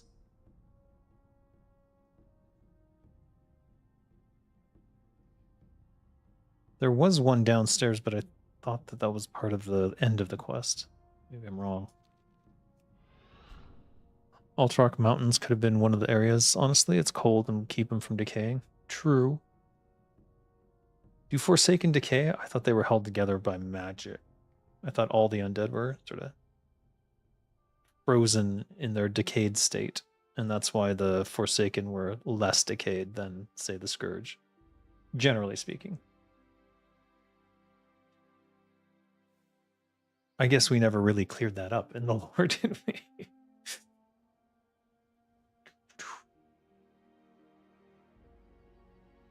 TBC Shaman was okayish, but then I knew how to play, so it wasn't that bad. Yeah, I think, generally speaking, I had more fun in the Classic era stuff, simply because Classic era was simpler. Like, you didn't have out-of-control talent trees and stuff. Do we have enough room for copper? Probably not. What are we going to toss? 9 silver, you say?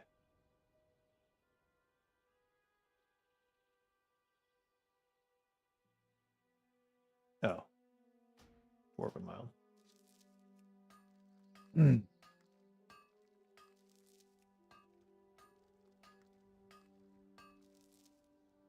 If only I could throw away rough stone from there. Oh well. Apparently people take RP book, which isn't canon thinking undead slowly decay and die. Yeah, that's not... Yeah, they don't. Otherwise they'd all be gone already. By the second expansion, all the undead would be gone. It wouldn't make any sense.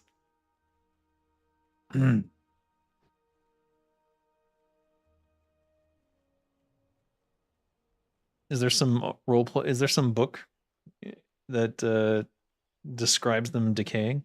They might have the scent of decay. but they would not necessarily decay any further.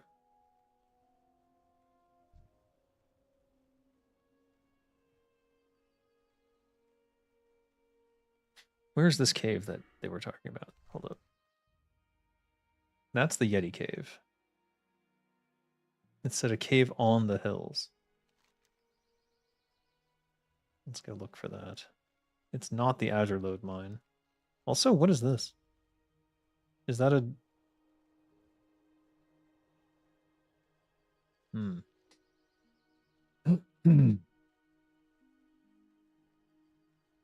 Ain't that why Sylvia wanted to use Valkyr for the repopulation project? Not the decaying, the part where Forsaken numbers weren't what they once were. Oh, I see. Well, the idea, I think, was that without the way that Forsaken were created, were that they were Scourge that managed to gather their will. And the idea, I think, was that Sylvanas was the one helping break them free of the rule of the Scourge, which I don't think they really did a very good job of going down that quest line or explaining any of that, which is unfortunate. Because it's kind of crucial, I think, to understanding the position of the Forsaken. Because you can't create any more Forsaken purposefully. It has to be something that comes about because of Scourge intervention, which means that if you eliminate the Scourge, then the Forsaken are effectively going to die at some point. Going to disappear. Anyways, all of those dynamics were sort of poorly thought out, just in general, I would say. I think more socio-political thought needed to go into Warcraft. Not necessarily a strong suit of Chris, unfortunately. And I don't see that as a dig on him or anything. I just, some people are very good at that sort of stuff, and some people are not so good at socio-political planning. Let's kill this. Because I know you're going to attack me, you piece of shit.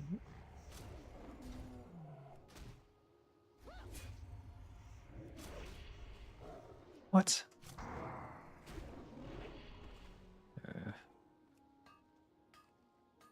This stream is a hangover cure while resting. Why are you drinking? All right, everyone, stop drinking alcohol. It's bad for you. I'm going to put you all on a strict once a month. You can have like 2 beers, 3 beers if you're hanging out with friends, and it gets awkward if you don't have that third one. But I'm telling you, that's all you need. And I think it's the only way to safely consume if you're going to consume. But every study now, every scientific article, every medical journal pretty much agrees now that there is no safe consumption of alcohol. You're literally just poisoning yourself and hurting your body. So, not to be the Debbie Downer, but it's not good for you. It's not good for you. It's not good for me. I certainly regret my last couple nights of drinking. That was bad. I feel the Forsaken are victims of bad writing. They could have made them a lot less evil and focused more on regaining their humanity or something. Well, that was the direction that Metzen, I think, wanted to go. And there just were people on the quest team who apparently were not on the same page.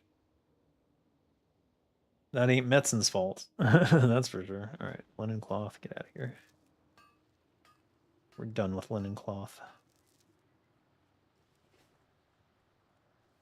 Oh, it's tin? I don't even care then.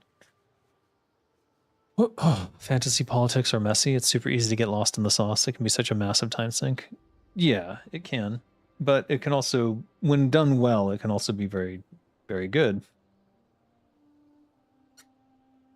Because it gives a region and a people an interesting culture and dynamics around them. Is this not the Syndicate group?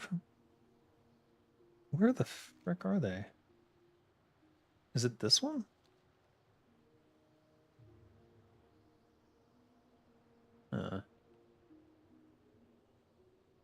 That's 10.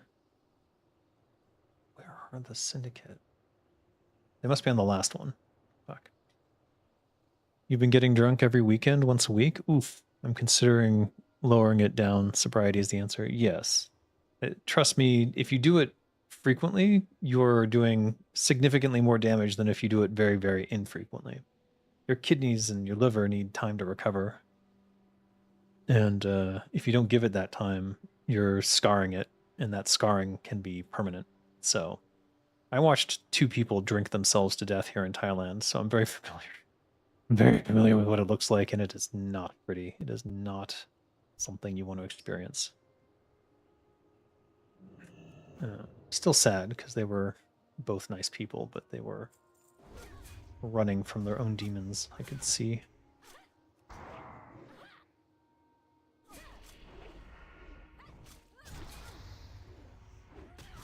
Chris, I love Holy Eridar Metzen. What? What? Did he say that? Okay, these are... Is this... They have to be part of this quest. Emblems. Do I need these? I don't think I need them anymore.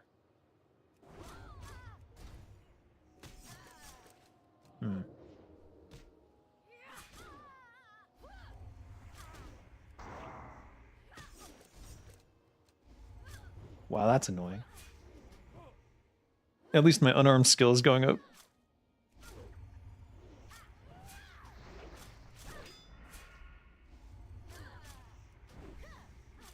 No, why are you running?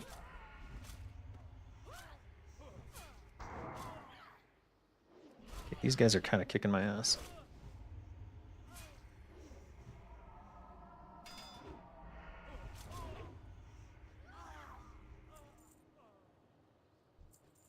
Arg.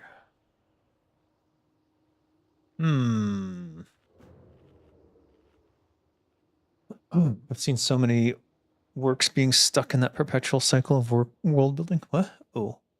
You need to have a focus on what story you're telling, otherwise you're overcrowding your ideas into one campaign novel. Yes, 100% agree. You have to understand your back lore and your forward lore. You can write as much back lore as you want, but it's not going to be part of your story. It's going to inform what your story is. So as soon as you're writing back lore that's no longer informing your main story, you know to stop. If you keep writing back lore after that, you're just jerking off. Or maybe you think you're going to make a novel later, I don't know. But yeah, you have to write for the audience. So if you're oh shit. All right. Brightwood. Okay, we got the syndicate missive. And then now we need the flames. Baron Vardis. Uplands in the Ultra Rock Mountains. All right, that's further up. That's where the Snow Yeti are. So what it's the Flame of Oozle that I'm just not sure about.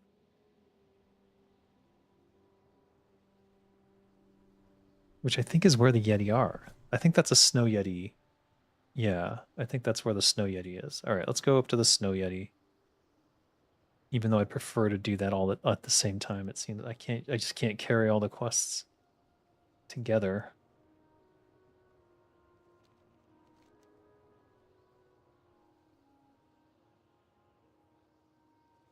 Oh well. Vindicator Mara being introduced in the Burning Crusade trailer was badass, despite the Draenei retcon. Level 1 adventurers don't really care about your world building at first glance. They'll be impressed, but you gotta ground your story. Yes.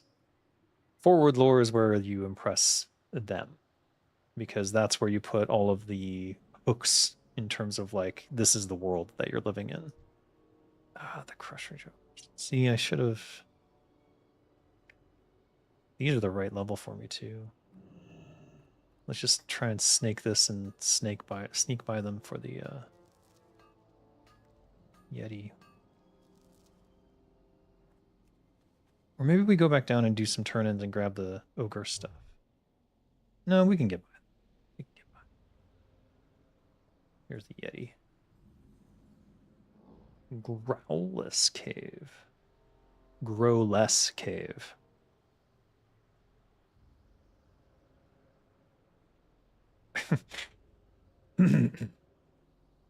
Is dual class canon in Warcraft lore? I would say yes. It's part of the D&D. What you call it? Story? It's part of D&D. I don't know. Dungeons and Dragons.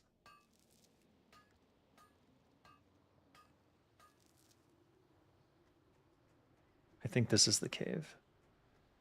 Flame of Oozle. Yep, that's it. And there's an iron deposit. It's my lucky day. All right, we'll have to kill him first, won't we?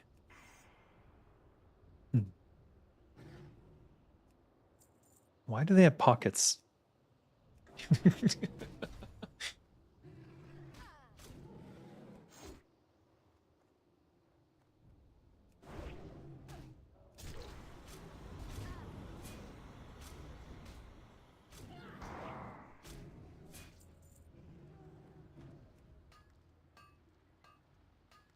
Level 1. Okay, we did that. What versions of D&D did you play with Metz and the others? It was a custom version of D&D called Avarice that was invented by Derek Simmons. I don't think he's published it, unfortunately, so you cannot play it yourself. Let's just drink this and take this. Get some use out of it at least. Are these sappable? I bet they are. Do I need to? Probably not.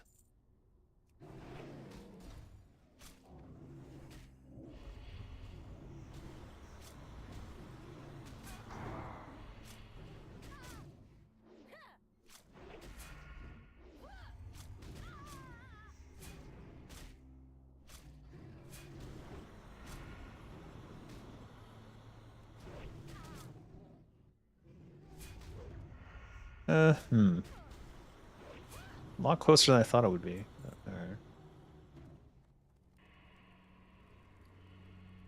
Hopefully I don't need inventory space for this or I'll be sad. Okay, good.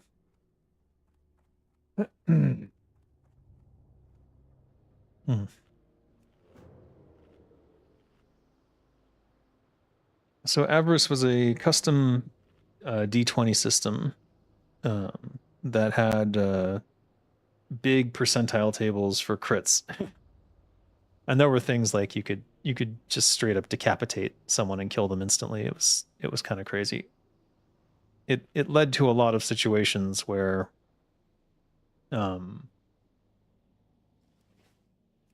because of the way it was designed, you basically either would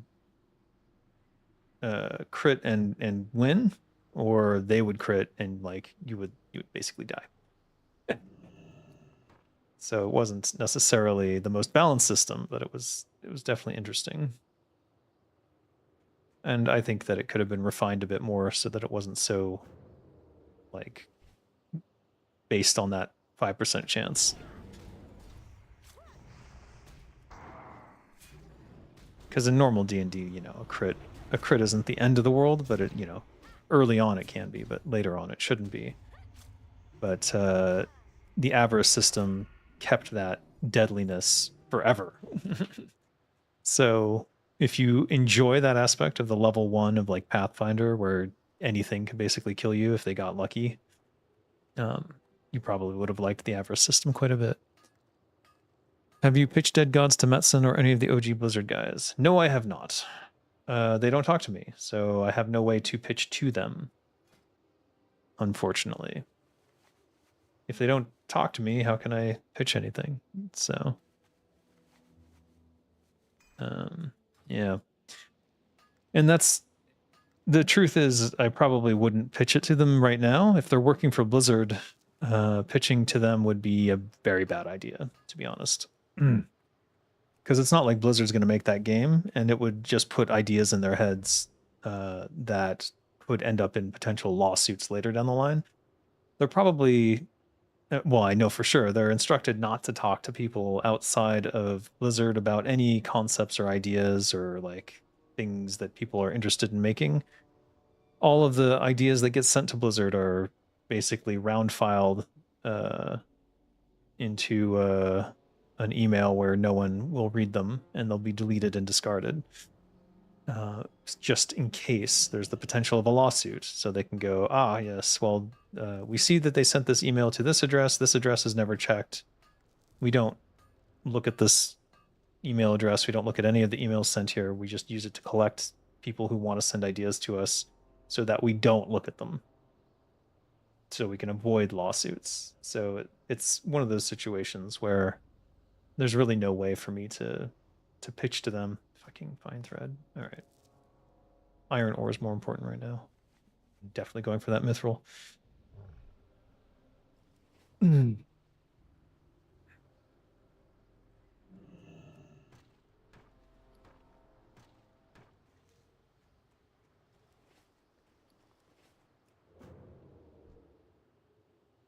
So no, there's no point in pitching anything to Blizzard anyways because they're not a publisher anymore. They are publishing under Microsoft.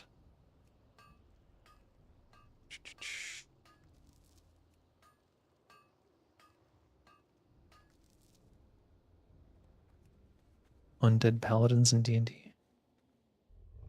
What?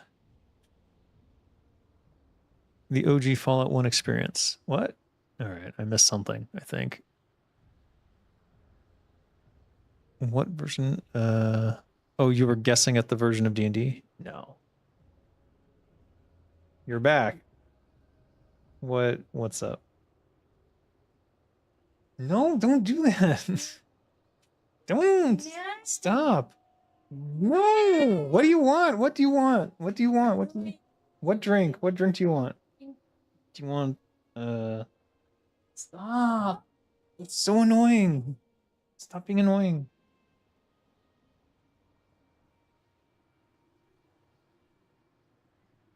Go away. No. What drink do you Why? This is elder abuse. No, it's not. No.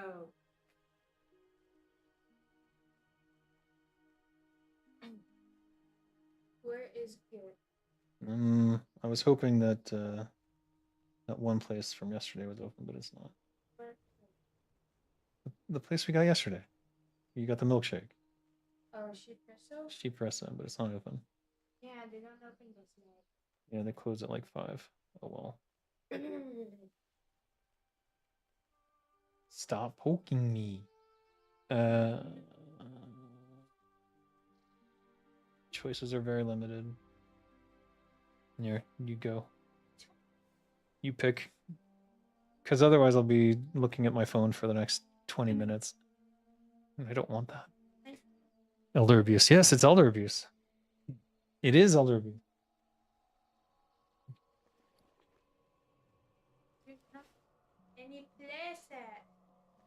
Well, There's no plastic. then don't order. But You don't have to. You don't need to. Comfy. there's no school. School tomorrow. What does that have to do with anything? Be safe. You gonna write your comic book? My comic? Yeah. That character art you sent me? You gonna Yes. It's for me? Sure. You made it. Why don't you write a story about it? Okay. Do not turtle ride in text. Indeed. I No, you should. didn't know Metzen went back to Blizzard. I thought they all parted ways. Nope, he went back. Ride a bike? You should ride a bike while turtle riding. You do not make sense. Ride a bike. Retired and then came back? Yeah. Well, I think he came back because Kotick was kicked out by legendary game developer Phil Spencer. Why don't they blend?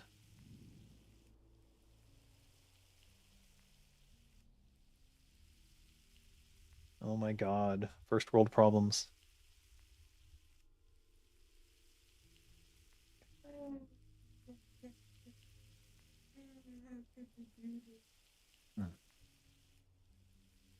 I think Chris Metzen only came back because Phil Spencer got rid of Kotick.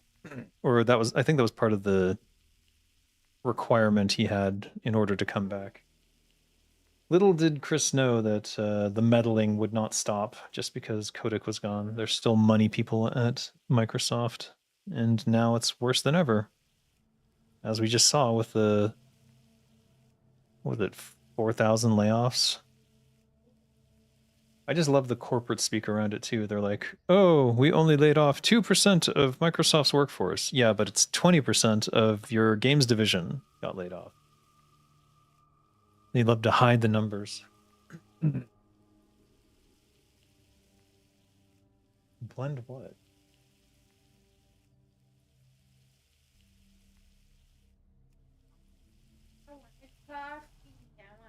Don't drink coffee. It'll keep you up all night. It's bad for you. Don't get into that yet. Wait till your brain is fully developed before you start putting caffeine on it. Fuck. Wait till you're like 22. Just wait. No. Don't avoid caffeine until later. Don't do it. What does that even mean? Dying of what? What are you dying of? Dying of no latte. It's so cool, right? Uh-huh. Yeah, drink water instead. Ooh. No, that's not that. I'm looking at Starbucks. Ooh, they got a frappe latte. Who has a frappe latte? Oh, class Capy. Yeah, that makes sense. I don't recommend it. Did I get? They have a cappuccino, 100 ml. I mean 1,000 ml. For 288. Same. What?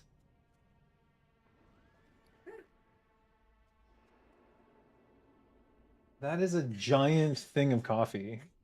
I used to get that when I was like staying up late every day Yeah, I remember. for Stormgate. Don't get that. You don't need that much coffee, and if you have it in the fridge, you'll just keep going back to it, and then you don't understand how caffeine can fuck with your sleep schedule. Yeah, it's a problem. Don't do it. Matcha brownie frap. It's either a matcha brownie frappe or a latte. What would you ask of death? What would you ask of death? Yeah. Up to you, I guess.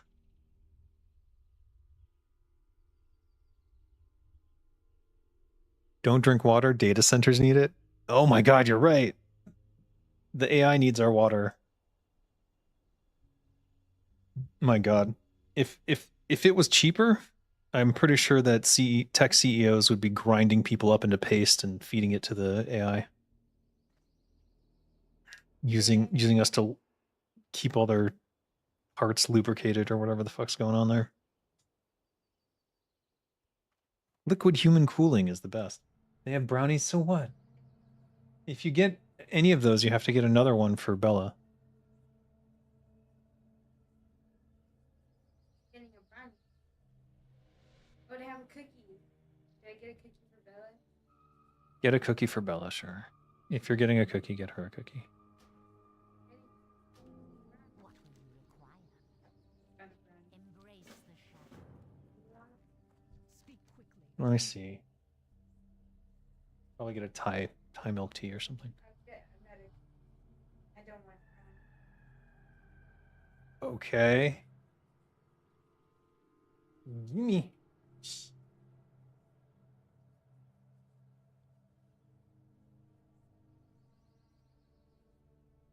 Damn. That does look good though.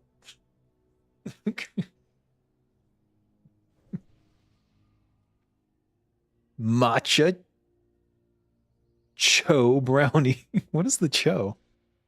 Oh, chocolate. Jesus. Okay, I'm definitely not getting that.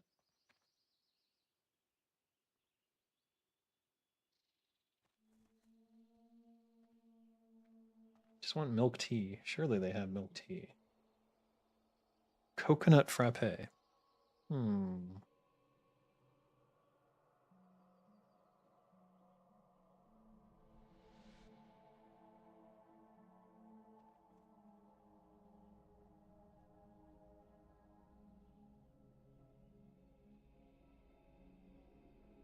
They don't have it.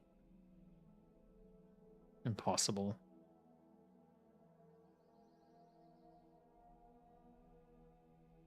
Wait, what's this? Black chocolate.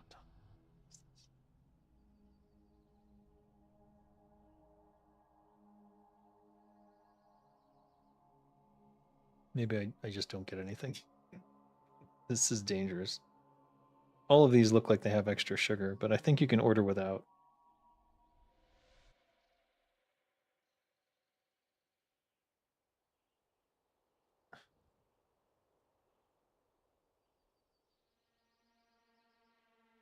Good lord.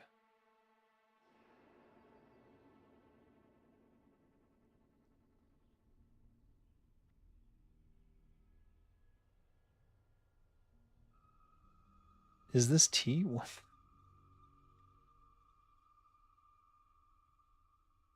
Now I need Google Translate to help me figure this out.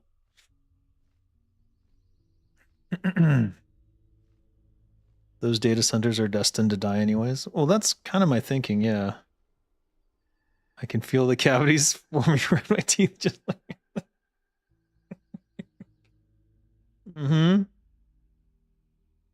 I agree. All right, here we go. That's just a normal tea. And then you can 0 sugar. And then what is this? I think this is like whether or not they separate the ice. It's all in Thai. I really need to learn Thai just for this. Just add ice to reduce plastic. Yeah, do that. It's fine. I don't care. All right, 0 sugar. I'll place this order. Go. What is in my face? Battle of Elsbrad. That's Dungarok. No, we're not doing Dungarok. Stop pushing Dungarok on me, you bastards. Boulderfist Ogres. Am I ordering food, mukbang? No, it's just a drink. Just a drink. I already ate today. I'm only eating 1 meal today. Trying to do this intermittent fasting stuff again. It helped a lot last time. With a lot of things, actually. So I do recommend it. Though it does feel a little bit dystopian in terms of like, you know, having trouble paying for your meals? Have you tried starving? It's not that. It's not that. Let's hope those data centers die sooner rather than later. 5 vials of innocent blood. Thunder Bluff. Okay, that's Durnhold Keep. Okay. We're gonna abandon this stupid quest. I think we are. Ah, criminal. I've been summoned by the wife. I don't know how long this will take. We're gonna hide out here. And I'll be right back. It's something to do with Bluetooth, so this could be 5 minutes or an hour.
Oof.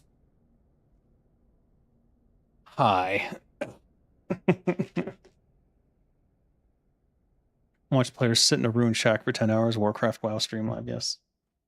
Yes. Well, I forgot to change the how do I change it? Let me check here. Hold on.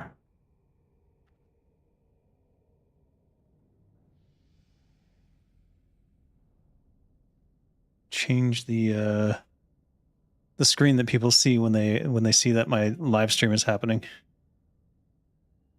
I can change that now though.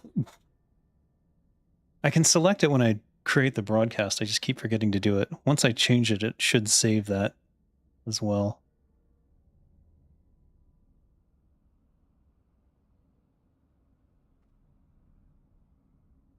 Edit. Upload thumbnail. Oh, it moved it. Oh, it's never as easy as I need it to be. Is it in recordings?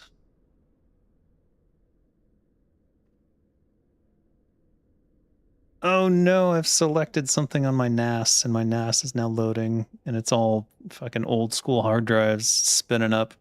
Shit. Oh well. All right, what were we gonna do? We're gonna murder some people or something.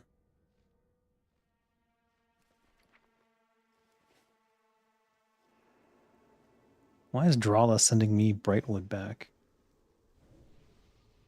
Should send these to Dolgra. And this copper.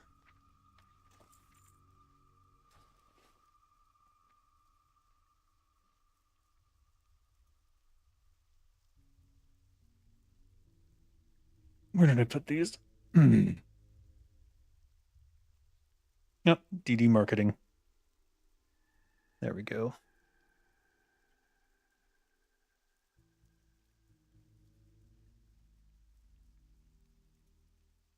All right. I'll try to remember in the future to update my live stream thumbnail.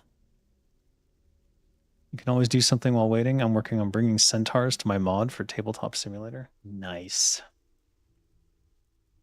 Dang centaurs. All right. These guys both give Dalaran quests, I think.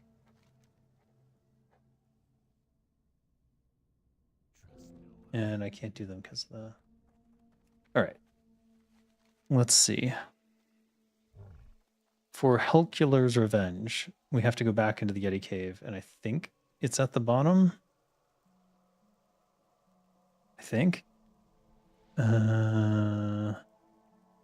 Syndicate base to the north. I know where that is, but...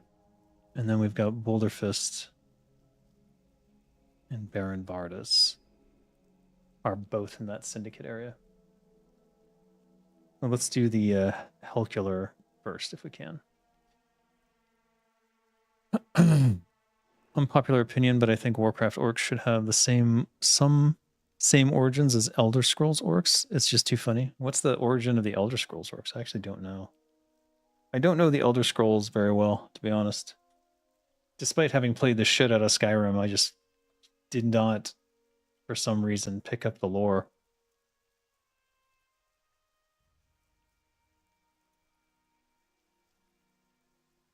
You can place a sticky note on your monitor, like don't forget Boba Tea for your stream. I do use sticky notes. I haven't actually used one in a while. Oh wait, they're just sitting off to the side. I see. I see the problem. I also see a task list of ancient tasks that I never did.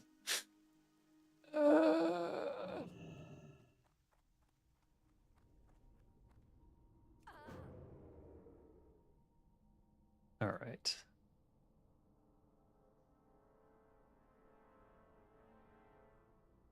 The question is, I have 1 minute left in my last two poisons. Is it this? It is. That's the Flame of Arrows. But, okay. Can I get it from here? Yes, I can. Wow.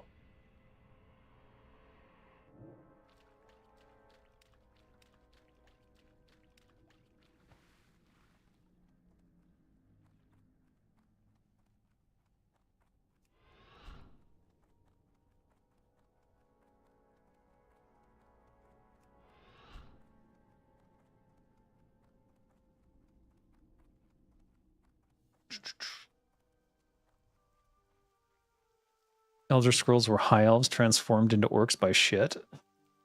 So they kind of took the Lord of the Rings version and then took it a step further. Because I believe in the Lord of the Rings, they are elves twisted and mutated by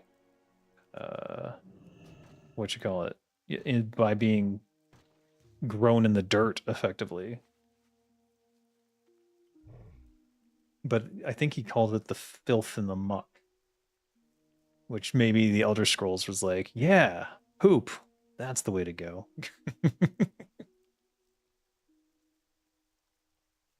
Warcraft Lore of Orcs our best one. Well, at least they're like, not just some twisted form of something else.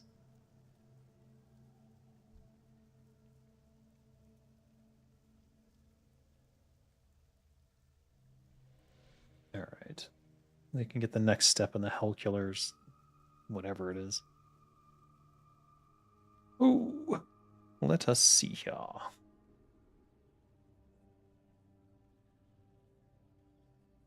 Turn off that Bluetooth. Wait, did we finish that or not? Yes. Ah, South Shore. Oh, Sparkwater. I'd have to go all the way back to Orgrimmar. All right, we're off to South Shore then, for the dangerous part of this quest, where we might get ganked, because I do think it flags you. If anyone wants to kill me, now's your opportunity.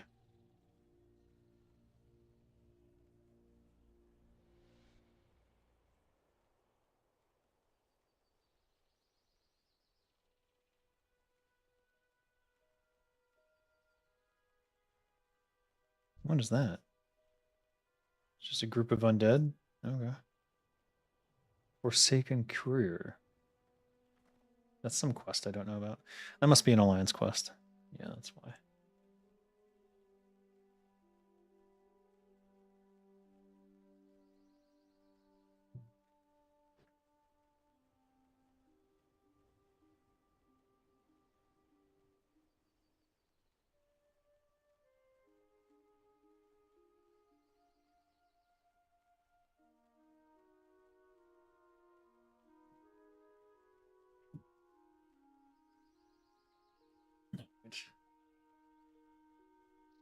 Oh, that's interesting. That's very interesting. There it is.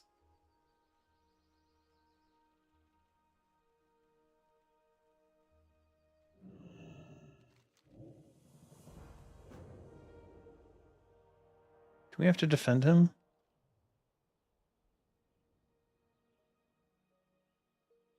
Uh.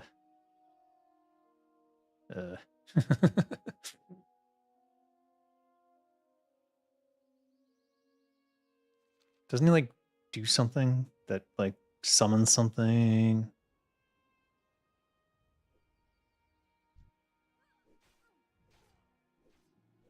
They're all skull to me. I can't help.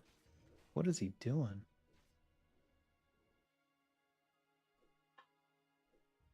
Uh-oh.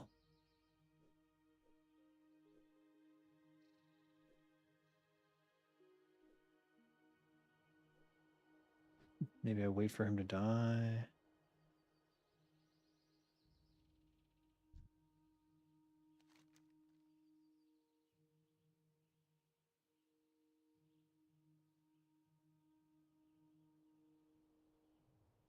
Maybe I wasn't supposed to wait for him to die.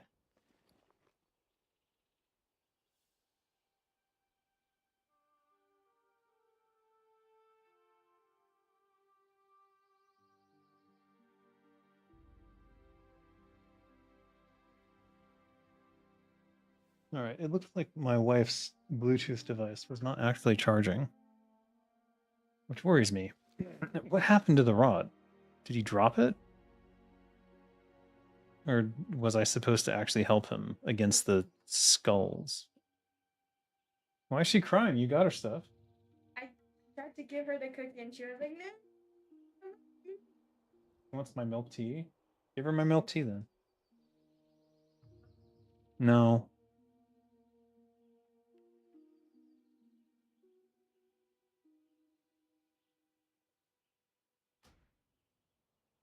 Jesse Morales.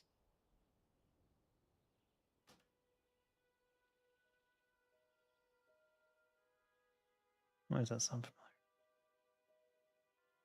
Okay, did I fuck up this quest? Seems like it.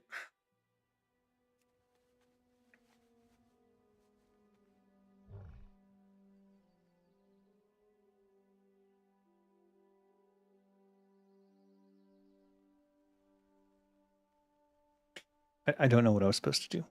I imagine I completed it. I feel like there's another part that I'm missing, but oh well. What happened to that little orc slave girl you carried with you when you genocided the Tauren some streams ago? Did you kill her or sell her? Oh, I sold her. But I returned her to the orphanage. I was done with her. Sorry. For 5 gold. What can I say?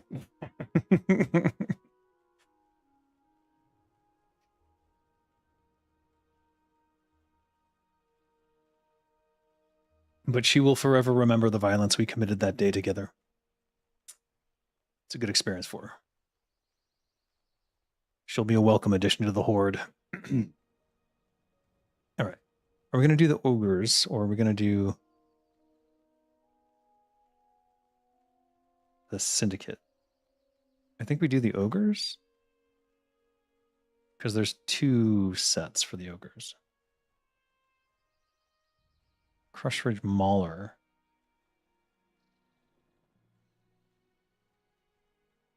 Oh, they're separate, aren't they? Boulder Fist and Crushridge are 2 different sets of ogres.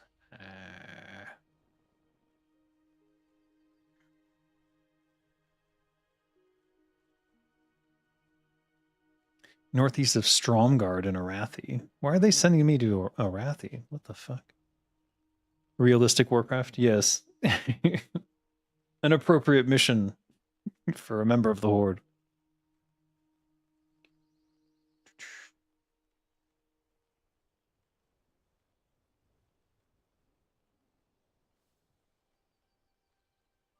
He got eaten and pooped out as an orc.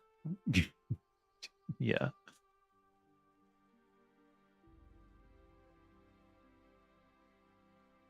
I like orcs being aliens. It adds a new twist. Well, they're aliens to Azeroth, but, you know. And Draenor, that's their homeworld, right? I think it's I think they're interesting because of that. That they were native to one land and then that land got destroyed. And now they're here. So they're sort of colonialists.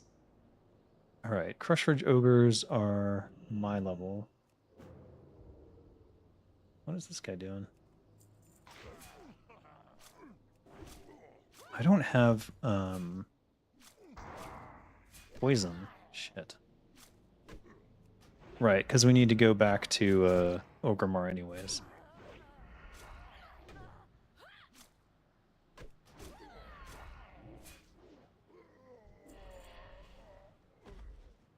All right, did that fulfill 2 requirements or just 1? Boulder Fist is a totally different group. Okay.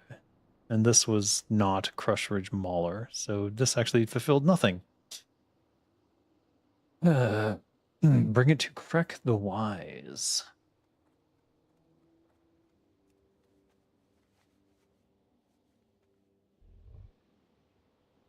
Okay, I think both of these, I think all of these might actually be in Sparkwater.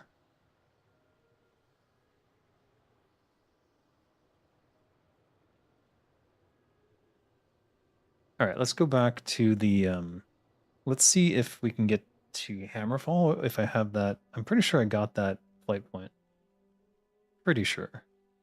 And then we can turn that one quest in.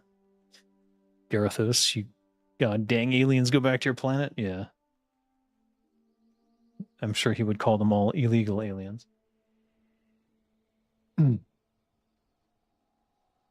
course, the High Elves were there long before him, but he doesn't see it that way. haven't got all day. Arathi, Steep Cliff, Hammerfall. Let's go.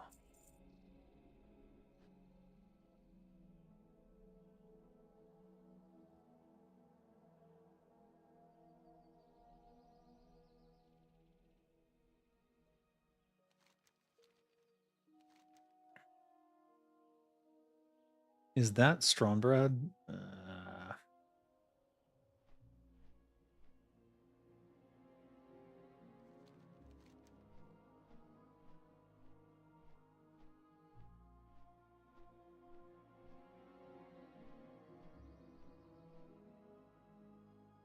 If we don't do Dragon Maw Retreat soon, not to mention Razorfen Downs, this will go gray. I know there's other quests for Dragon Maw Retreat. I just don't know where they are. All right, we'll try and turn both these in.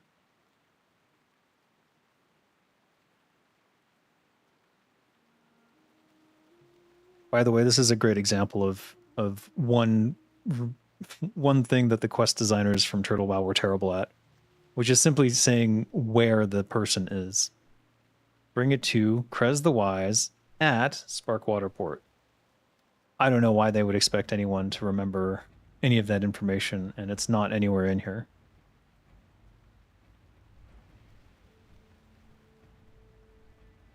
See, this one at least mentions Sparkwater in the quest text, but it could have just as easily been mentioned here, and also here, it doesn't mention who wants the quest.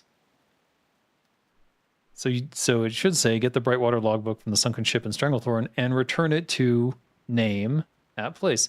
Like, it's not even hard to be consistent about this shit. I don't know why so many people, so many quest designers struggle with it. This is why I have to do that series.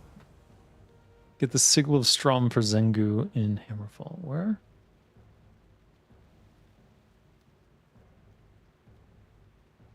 Several sigils that were divided. Oh, okay. Stromgard. So that's what that area is. And you? Grunt Morcon and Shatterblade post in the Grim Reaches.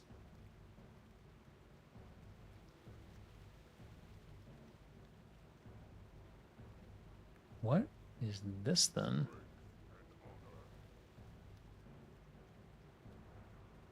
Garathos. All elfin troll lands belong to humans. Yes, of course. Of course he would think that. There's so many quests here.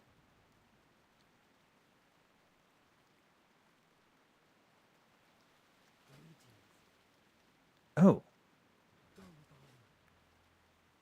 Maybe I can make a healing salve.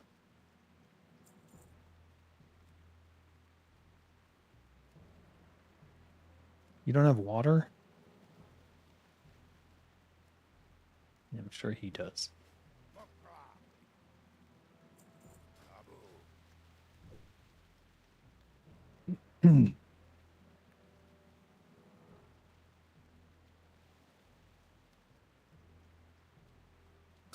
Cleans a weapon, removing any temporary enhancement that has been applied to it.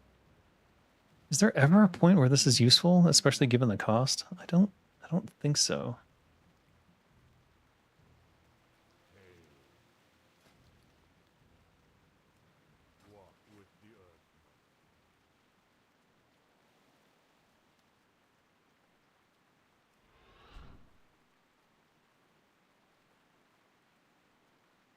I am forsaken. Speak quickly. Embrace the shadow. What do you need?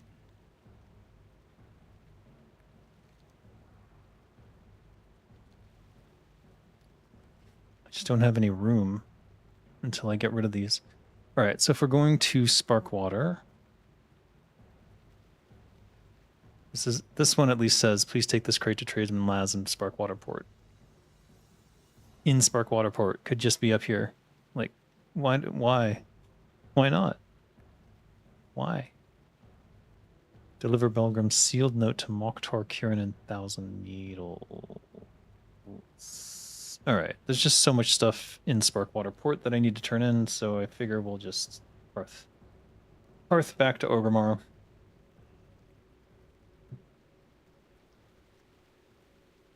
And turn them in.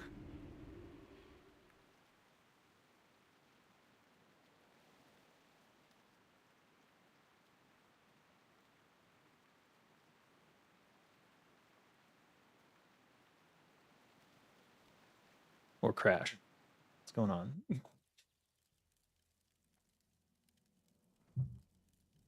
Missed opportunity, the Forsaken or Scourge raising Blackmoor into undeath, and Thrall have to deal with undead Blackmoor. Oh, that is a missed opportunity. That's a good one.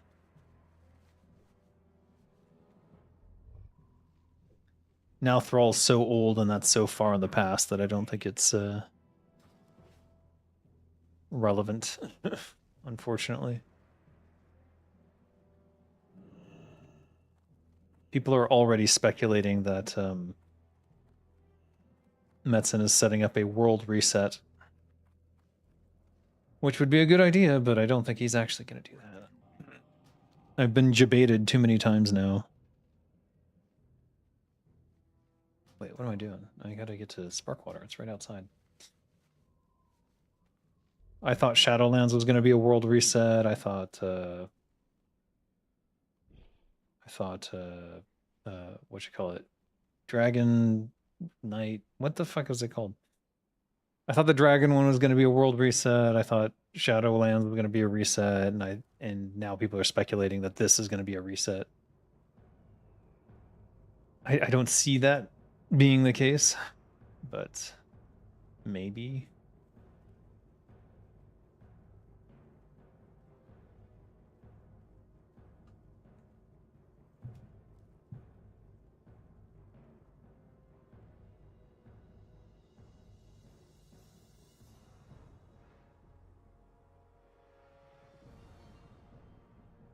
Dragonflight, yeah, that one. I thought that was going to be a world reset too. I thought the dragons were going to basically give up and say this was too fucked up and that they needed to change it all. I thought that's where that was going.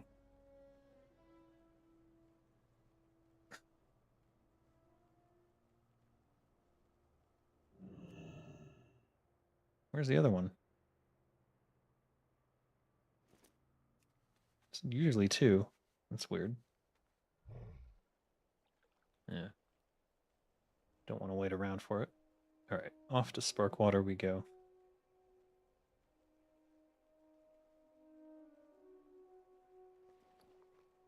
I forgot to get my rogue stuff. Shit. So let's make sure that we don't forget after we turn in all these quests at Sparkwater. Dragonflight gave us Dragon Starscream as the main villain. I kind of liked it. I'm not against it. I don't even know though because I didn't really pay any attention. I was just like, oh, the dragons are back. Perhaps they're going to reset the world.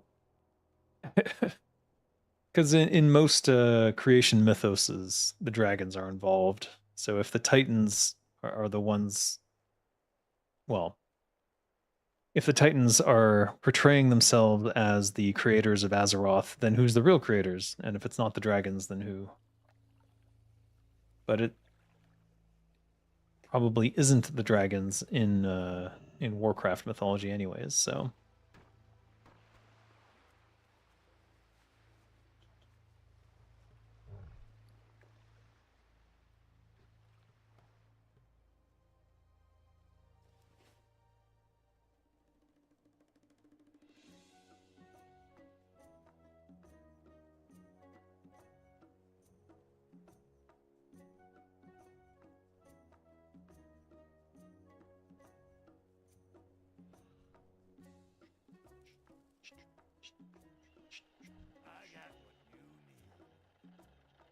Still quests here. Ah, right. That's the Nomergon quest. Look, got 3 quests to turn in. Nice. There's always work to be done. Don't cause any trouble, and no trouble will come to you. Should we gamble? I want to be up a gold. 99. Wait, what? Oh yeah, I got a gold. Woo!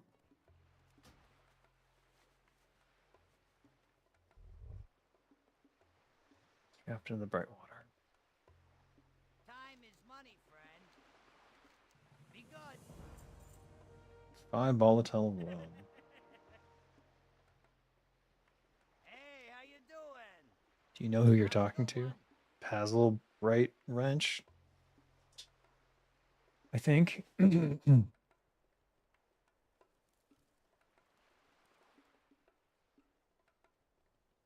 up? They really made this a crazy quest hub. Yo.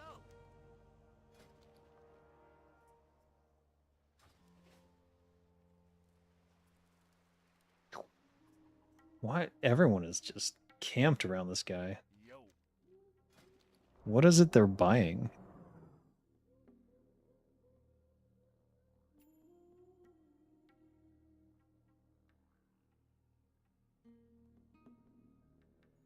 Is it this? I see it's out of stock.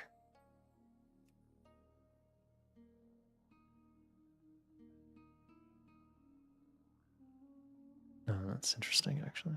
Vine's one picked up, though. It's 27 gold. 5 gold for what level? 24? Increased damage and healing done by magical spells and effects by up to 2. That's the only one missing. I don't know why they would go for that. This one is basically casts a fireball, but it requires engineering. But no one's bought it, so the only thing this one adds 3 lightning damage to your melee attacks. Ah, that I could see potentially being quite impressive. Oops. You stop playing around WOD. What is WOD? Wrath of Destruction? Wrath of Demons? What is it? All right. Okay, we didn't do that. That would be back near Taran Mill. Crown of Will. It's elite. We're probably not gonna be able to do that. Where it may fall. Shadowblade Outpost. Wait.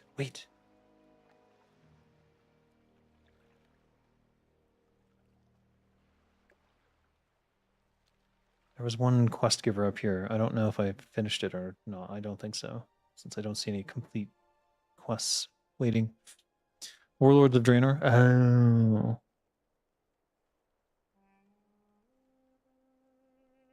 Basically, Dragonflight introduced the Primal Incarnates, 4 extremely powerful dragons who oppose the dragon aspects. One of their members has Starscream personality. Probably was voiced by the same voice actor.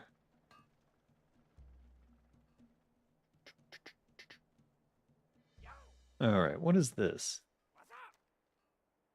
Oh, he's got 2? Oh, these are the weird ones that are difficult to do. Okay, fine. Back to Orgrimmar.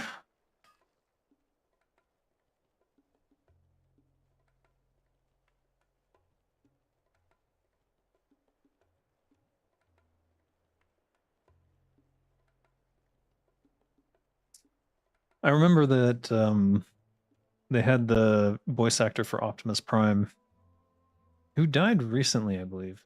Anyways, he came into Blizzard and he like did an announcement over the internal speakers.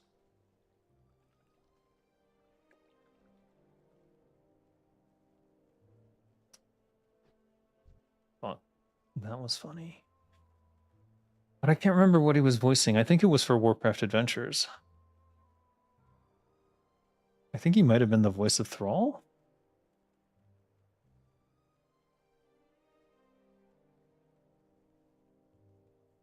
I don't know.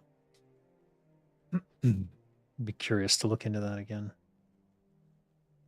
I suppose you can get the Warcraft adventures game. It's out there somewhere. Somewhere it leaked.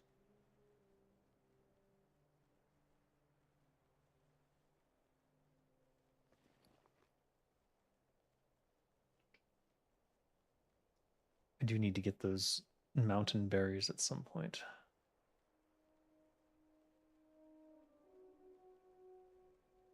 Warlords is proof time travel only works as a dungeon, but not a whole expansion. Yeah. Yeah. Should never have been used as a part of the world story.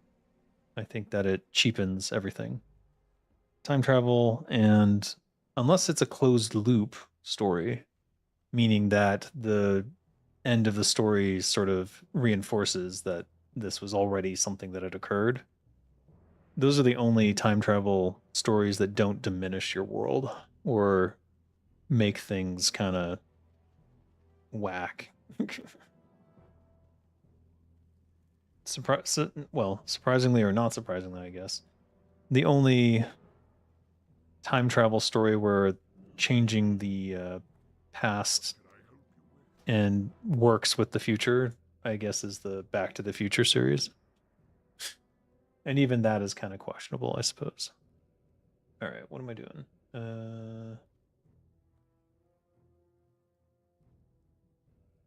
Just dumping stuff, I guess. I really have a full stack. Oh my god. It's out of control.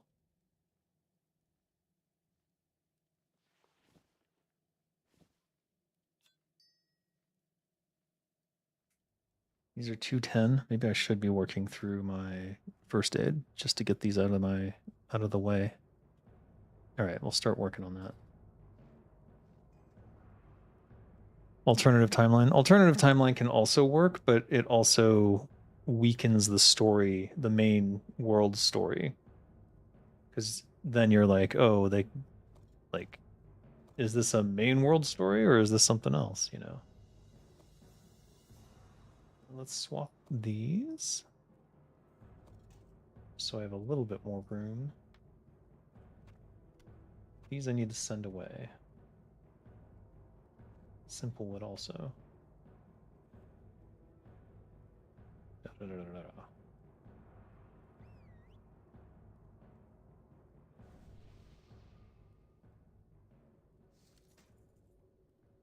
should just sell these, huh?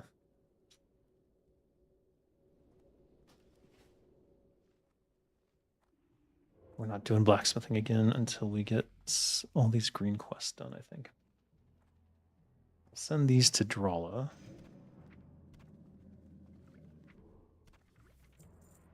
And this.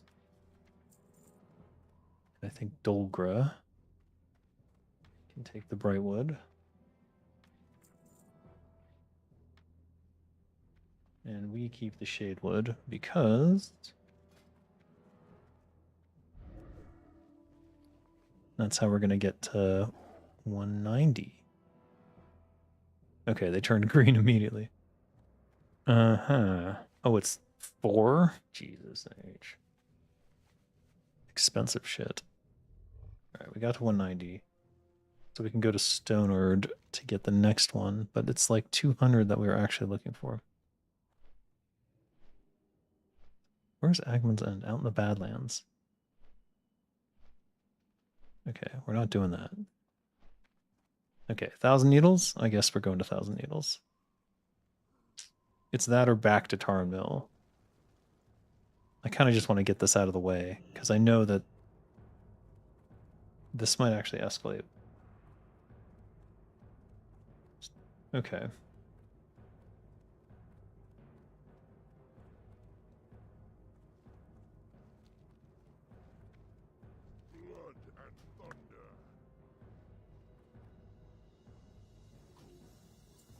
Swimming Goblin. I'm learning how to use a new photogrammetry program, Curie engine. Photogrammetry? What is photogrammetry? Is that like Photoshop or something else? Photogrammetry. Is that a fancy word for science of making measurements from photographs? Making measurements from photographs. Curie Engine, 3D scanner app for iPhone. Oh, okay. I was watching. By the way, if you haven't watched Obsession yet, great movie. You should watch it. Go watch Obsession. Even if you don't like horror movies, I think you might like this one. Though if you're like easily upset by horror movies, maybe don't. Anyways, they used a 3D scanning app on the iPhone, one that I've used before, and they used it to map out all their filming locations. And then they used Unreal Engine to map out their lighting, which I thought was like kind of amazing, and to plan out their shots. So they were able to 3D scan the area that they were going to work in. And then they were able to like sort of place objects and stuff that they wanted in there and then set up all the lighting all before they even stepped foot in there and had to set up anything. And I was thinking about like that explains how they were able to pull this off in 20 days, because I can't imagine doing all that stuff on the fly. And they didn't. They planned it all far in advance. Well, I don't know how far in advance, but they planned it out before they set foot on the staging area, the set area, and they were able to figure it all out using Unreal Engine, which is crazy.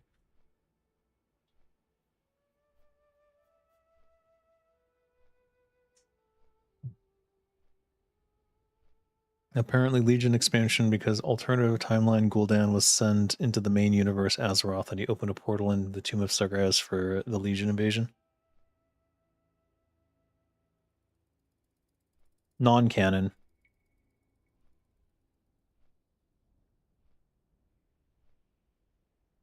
Not canon. It's not canon. I don't accept it.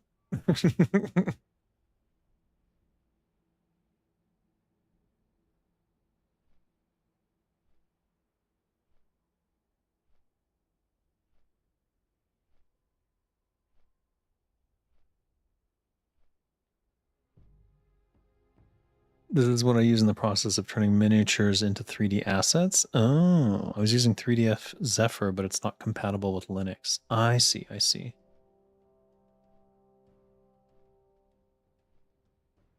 Now I understand. Well, that makes sense if you're using using a program to turn it into a 3D object. Yeah. I suppose that makes a lot of sense. I do have an iPhone. What is this? A 12 Pro or something? I used it a couple times to do 3D scans of areas for some projects. But I don't wait, what the fuck? It's out of power? I leave it unplugged for 1 day. The fucking batteries, man. When are we gonna get solid state batteries? I'm so sick of this shit. So sick of this shit.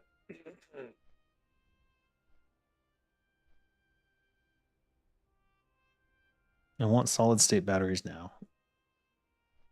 I'm sad. I'm just tired of batteries dying. It's not fair. It's hard to explain over chat. No, I get it. I got it. I get it. That's it's interesting because if I still had my miniature collection, I would consider looking into that. But I do not, sadly. Isn't there some quest for Horde there where you go talk to a guy up in a cliff and like then you have to like do a free fall thing? Is that shaman only, maybe? Okay, this quest not here. Not here. Then where?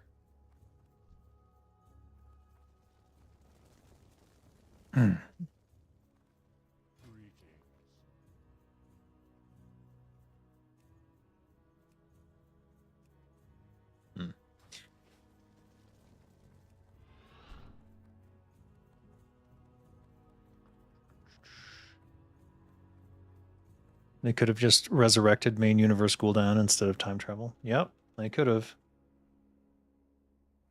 In fact, I think it would have been quite interesting for the Ner'zhul part of Arthas to resurrect Gul'dan for the express purpose of trying to do a reversal on the demons and controlling them. And that would be like warlock lore, where the warlocks, that's why the warlocks broke free and were able to like enslave demons without becoming entrapped by them. Anyways, whatever. They fucking, why do I keep bothering with Warcraft lore at this stage? I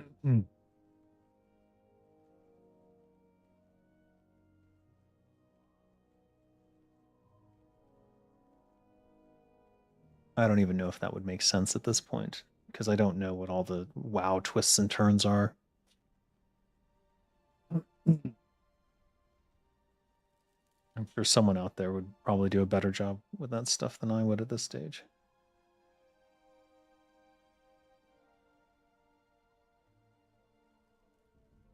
I'm just assuming this is where I'm supposed to go. I don't know where actually, because the quest is kind of vague.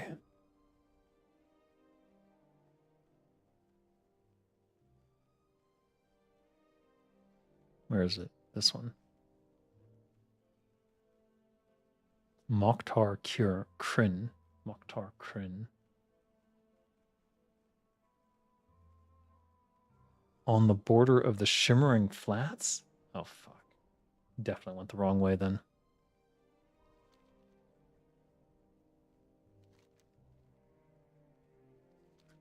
Did I forget to get my fucking rogue shit again? Jesus, I'm so bad at this. What is wrong with me?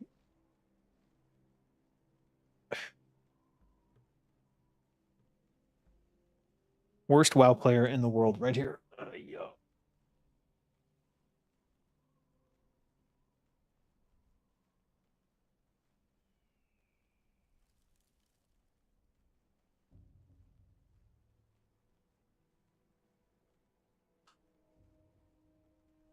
Need to see when that finishes charging so I can give it back to my wife.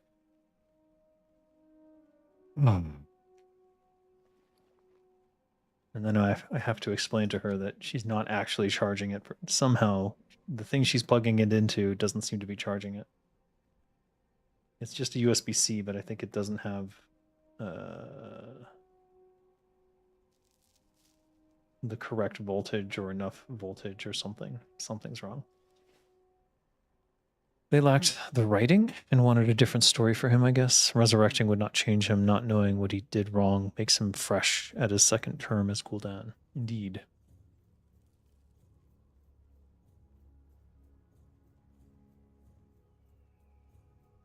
Well, in the Frozen Throne, you kind of see that he might have had some clue. He was certainly shitting his pants over those demons, that's for sure. Shadow Council and Warlock cult still exist and active even by the time of Legion. Any of them could have resurrected him. True. If they did it, it would have been like a full resurrection.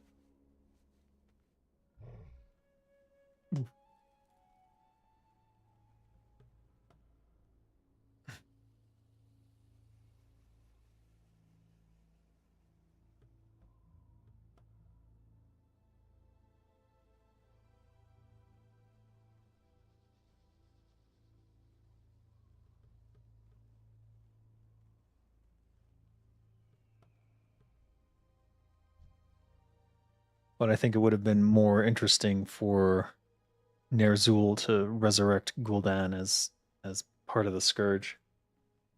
And then he can be a true villain too, you know what I mean? Ooh, iron. If you and your friends use Tabletop Simulator for D&D, are there certain minis you guys need? Let me know, I may have them somewhere. We're not currently using it. He's trying to use some program, though. And I haven't looked into it just yet. But when I find out what that one is, I'll let you know. Because I don't know if it uses minis or 3D models or what. Or any. Maybe it uses like 2D stuff. I have no idea.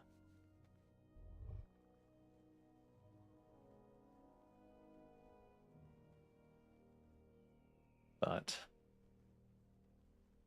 Tabletop Simulator is pretty easy to use in general, so it might be one way to go. Especially if he's not, he hasn't used whatever that new program is yet, so I think he's either struggling to learn it or something. Something's going on, I don't know what.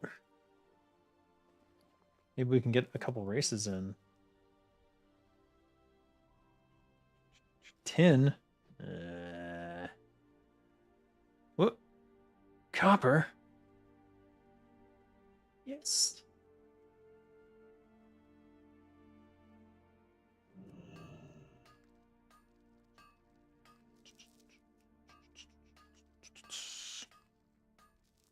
They kind of did that with Blood Reaver Gul'dan for Hearthstone. Oh, did they? I don't know.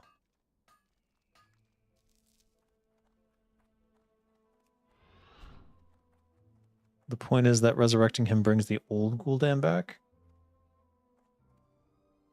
Oh, for fuck's sake. I hate this so much. I can't believe I bothered to even come back for this 10, and now I'm disappointed so much more.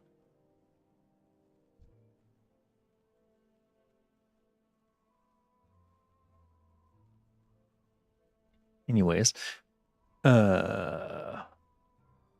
the old Gul'dan back, which is concluded, and since they at least seem to lack in writing, they probably didn't know where to take Gul'dan further without creating him anew. Not a defense, but I suspect this is the case. I don't know. I really don't know.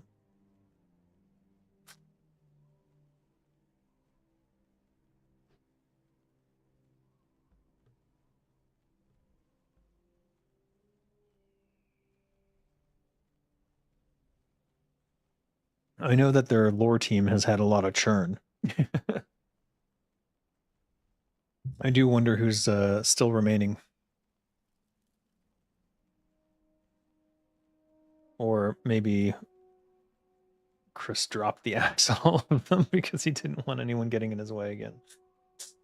I don't know. I'll tell you this: the Chris Metzen's two main obstacles were basically my former boss Rob Pardo and Bobby Kotick, at least in his eyes. I don't know if that's still the case or not, or if there's new obstacles in his way. But either way, I think he's pretty much free to do whatever he wants. I think, aside from like he can't upend the table on what's already in progress. I suppose he can like adjust it, but he can't like, you know, kill it entirely. So we still don't know necessarily what Chris is working on that is entirely his. He's clearly had more influence on the Titan saga the further in it goes, I assume. And then whatever comes after that should be entirely his doing. It would be the funniest thing in the world to me personally if he then retired before that. Because I know that he actually wants to go work on his world. So I can't imagine why he's sticking around unless there was some big offer on the table or he's got total control.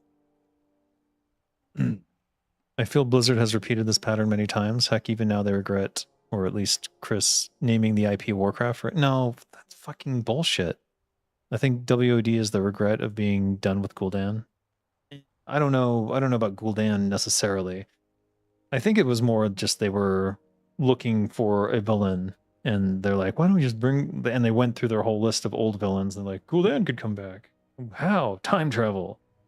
And they didn't really think about it and they just moved forward with that idea. But I still don't believe that Chris Metzen is the one who would say that in any way other than a complete joke.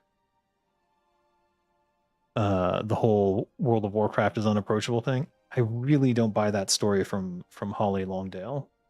Maybe he said it as a joke, maybe, but it seems very un-Metzen-like to me, unless it's a joke. If it's a joke, sure, maybe he said that, but he certainly didn't mean it. He didn't mean it in the way that people are interpreting it. Time is money, friend. If I don't get a frickin' key, I'm gonna lose my damn mind. Good day to you. Safe travels.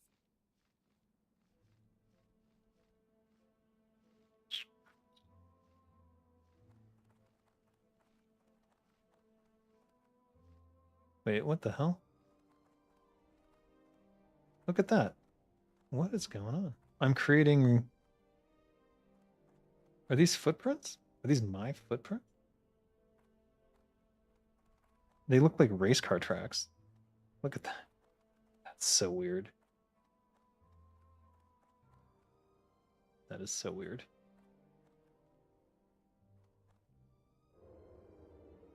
What the shit? Is he trying to kill me? How are you? Piece of shit.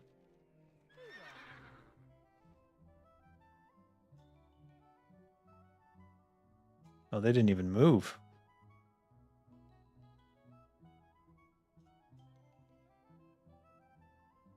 I wonder if they have some cheese they're doing. Curious why people are doing that. There always seems to be people here just sitting around and then one of them takes it and then doesn't do anything. Quite strange.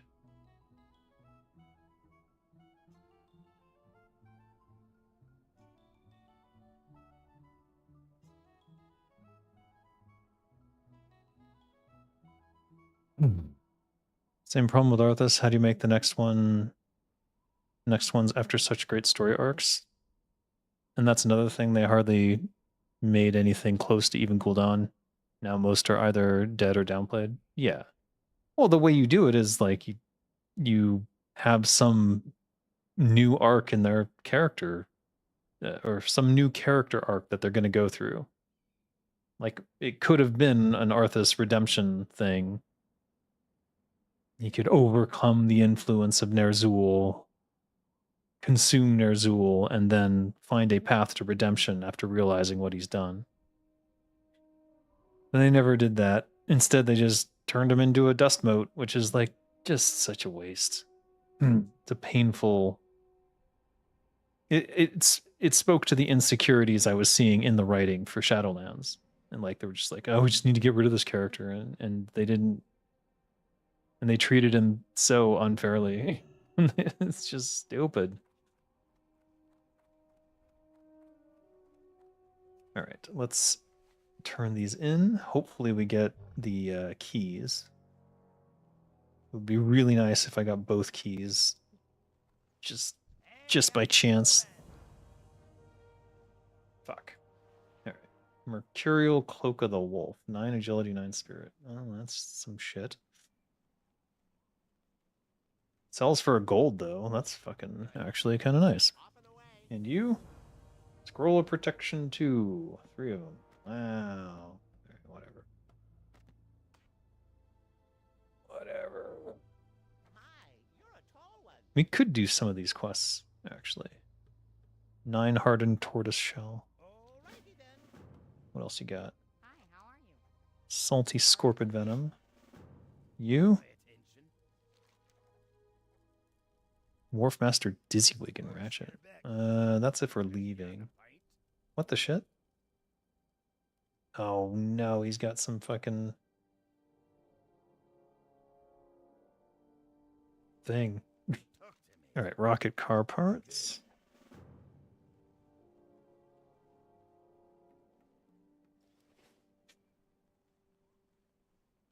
They gave that to Sylvanas to redeem herself, and then she didn't. So it's just a big fucking waste. Vulture bones. All right, I think that's all of them. No, wait, it's not over there. He's got one more, doesn't he? That's going to be 20. Death Knight Arthas was more eviler than Sylvanas. Yes. Well, they always tried to keep Sylvanas somehow sympathetic, even though she was doing terrible, terrible things, which is just weird. If she's going to be evil, just be evil.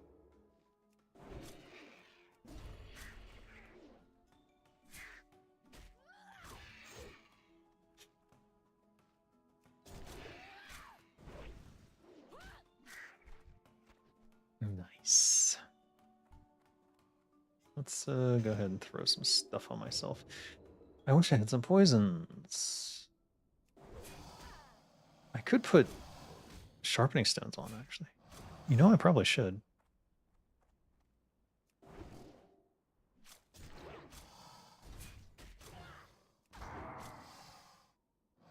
Wow, this guy does not want to... Oh, he's level 34.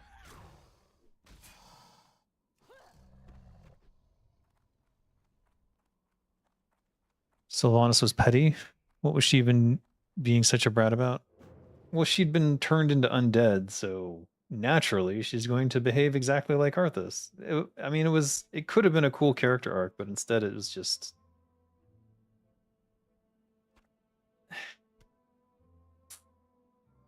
I don't know. I don't even know. Instead, it was just kind of wasted. All right, what's the best sharpening stone I can make here? Heavy? All right, 2 heavy sharpening stones. Let's go. Better than nothing, right? It's not nearly as good as poison, especially given I'm an assassination, but when you're lazy and keep forgetting to get all your fucking skill in fucking Orgrimmar, I guess you gotta do what you gotta do.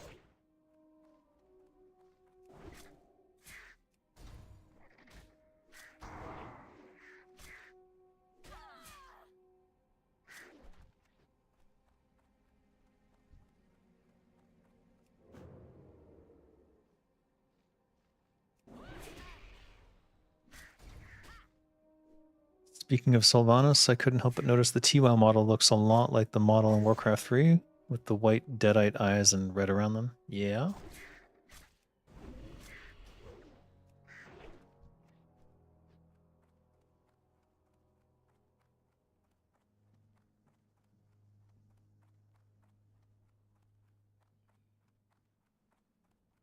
Not quite sure about all that. I mean, in original Warcraft 3, she didn't even get she had a Banshee model until the Frozen Throne, right?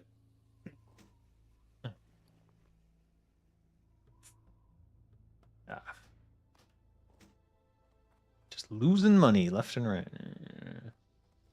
30 of these frickin' parts. Jesus.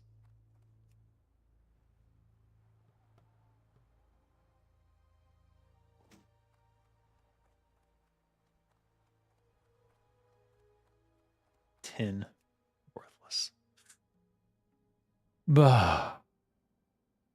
I don't know. I hope that whatever Metzen is doing does involve a reset. And then he fixes all that shit. Because he could. That's literally what he could be doing. We don't know. We don't know. Frozen Throne where she took back her body. Ah, yes.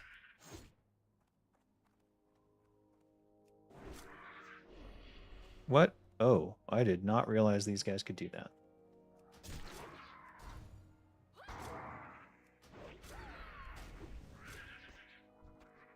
Mr. Needs. Uh-oh. Can I help you? What's up?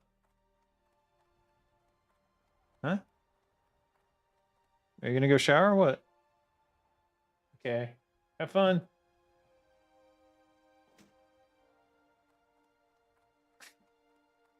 What? Interesting.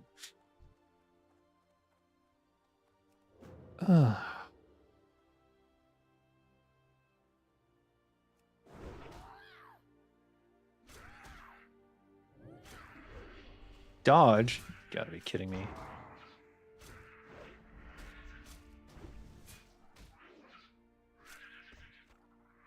Salty Scorpion Venom. There it is.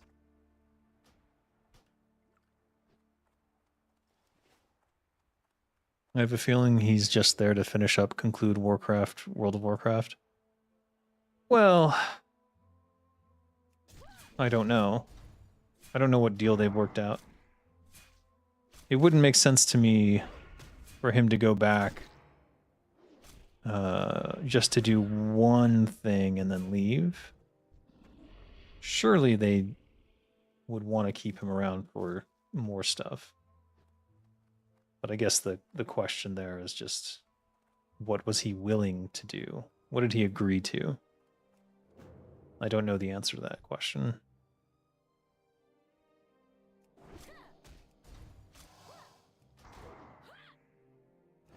I'm only speculating when I say that he probably only came back because Kotick was going to be removed. But I imagine that he discovered quite quickly that despite Kotick no longer being there, there's still corporate entity, and they're still going to meddle. And now he's got Asha Shawarma breathing down his neck, demanding infinite profits, with no inclination or understanding of how game development works at all. I can't imagine that's a good situation, or wanting to be in that situation.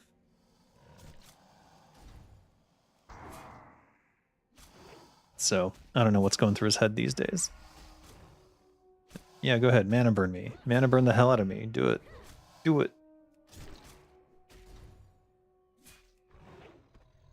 Okay.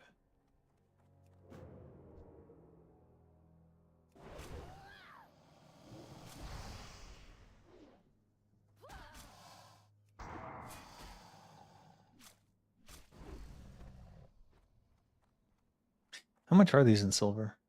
3 silver, 369. Okay. Kind of sucks to be leaving these, but whatever. I wasn't sure if he was casting on me or not. That was weird.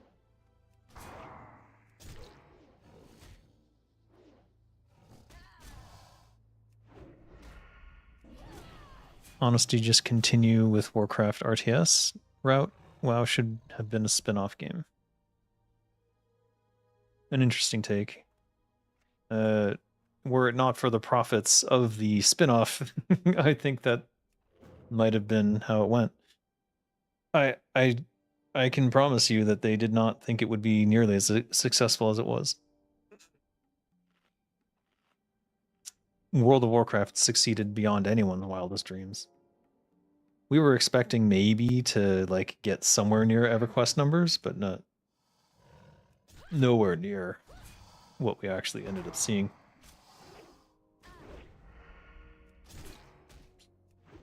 That's one of those things that I guess you can't really account for, was like, because Warcraft 2 was such a success for its time, and because StarCraft was such a success for its time, and Warcraft 3 was such a success for its time, it sort of created this wave of momentum of successful game after successful game. So of course people were going to be interested in World of Warcraft.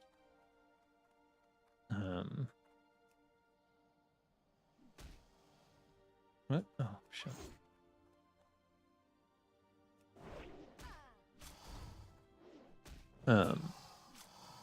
Lots of people wanted Warcraft 4 over WoW. Yeah, even internally at Blizzard, there were people who wanted Warcraft 4 as well.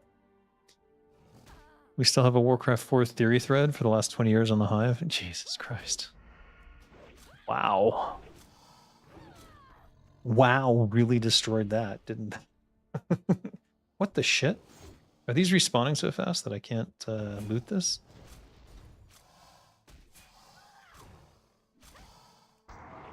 That's what it looks like.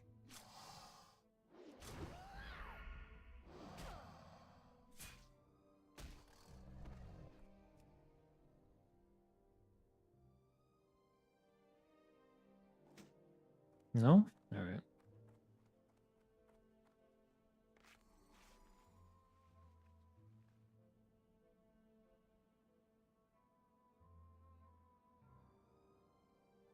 I've left about half a gold out in the fields. Oh well. It's just unfortunate that Reforged ended up not being what it could have been if if Bobby Kotick hadn't intervened and basically fucked it up.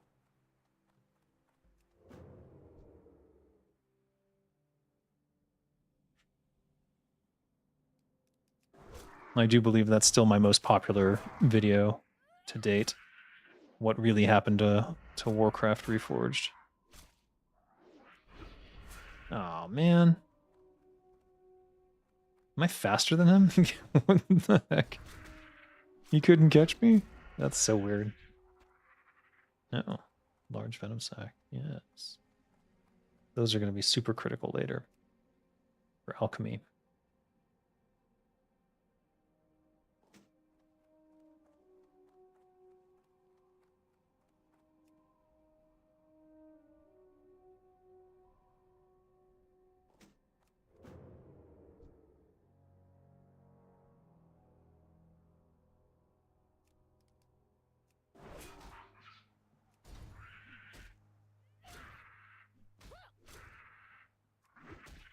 How does he dodge the gouge every time?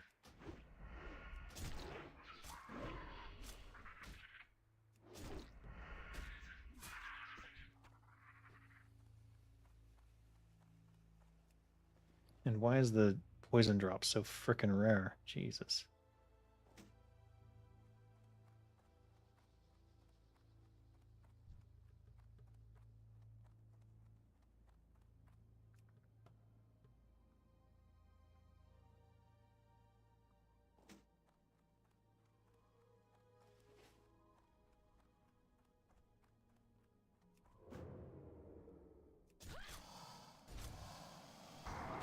Someone else commenting besides me and Funky? How come I don't see their comment on YouTube?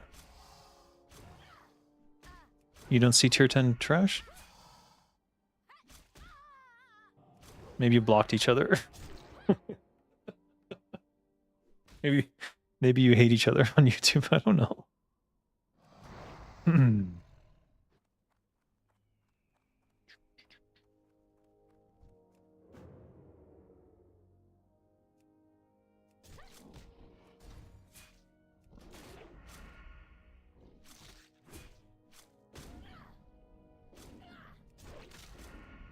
Nice. Ah. Okay, hold on. What now? Mystery meat? Yeah, probably. Unless I have more rough stone. Or tin. Worthless tin. Get the hell out of here.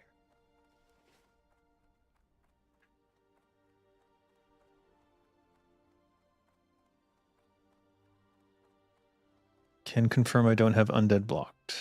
Nope. I don't know. That's YouTube, man. That ain't me. Unless like tier 10 is commenting from Twitch somehow. I guess technically you could do that. You can hang out. I think you can hang out in Twitch without there being a stream, right? Maybe not. Maybe I'm imagining that. You don't block people at all? Oh, well, you will. I'm just kidding. No, I don't know. That's just YouTube being weird. YouTube's always been weird with people from different regions. Sometimes different regions can't communicate. Saltstone Gazer is done. So what do I need? Salt. What's the one I need? Okay, don't know. WoW ended up being Pandora's box, even though it wasn't closed to this day. Its effects are greatly diminished. Interesting. I would say that WoW's effects are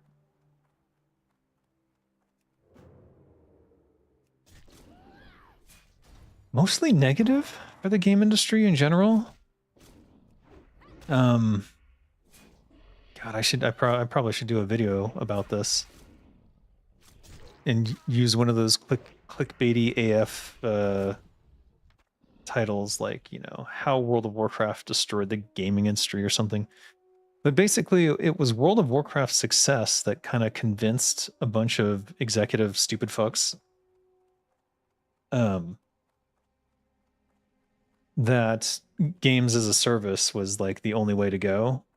And there were like lots of attempts to copy WoW, like basically verbatim, and like be the next big MMORPG. All of them failed to some degree. And then Overwatch came out, and then like everyone's like, "Oh yeah, hero shooters," and like they're still fucking making hero shooters, trying to recapture the attention that Overwatch got. And it's just surprising to me. I guess it's not that surprising.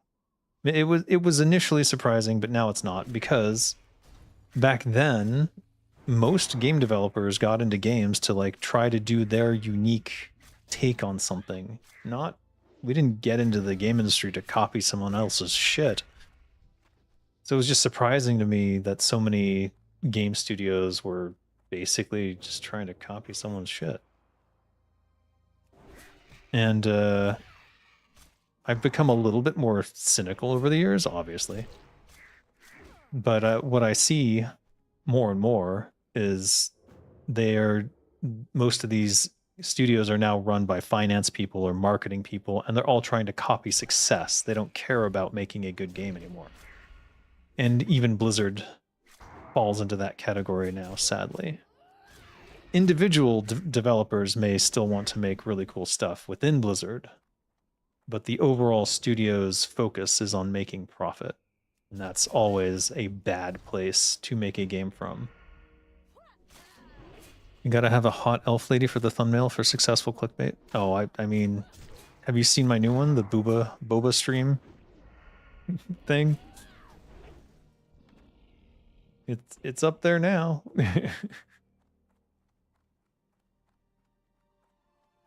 I don't want to go back this way until I've got all this shit done. God, there's so many things to do out here, and all of them are like 30 plus damn things to get. Why haven't these respawned yet? Oh, they did. Never mind. Now this is pod racing, Darth Vader. Yeah. You have not? Oh, yeah, go check it out.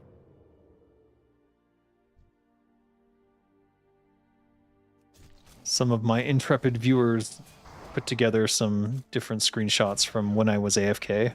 Those are all real screenshots from like me leaving myself in front of, where was it? It was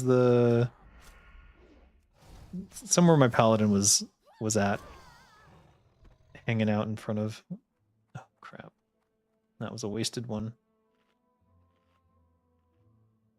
If someone made an Easter egg in his War 3 map about you, what would you like them to do? About me? I don't know. I'm not comfortable with that stuff. I don't, because it breaks immersion. I don't know. Something subtle, something that fits the lore of the world and doesn't break immersion. Yeah, honestly, I don't care what it is, as long as it doesn't break immersion. How about that? And then you can go wild.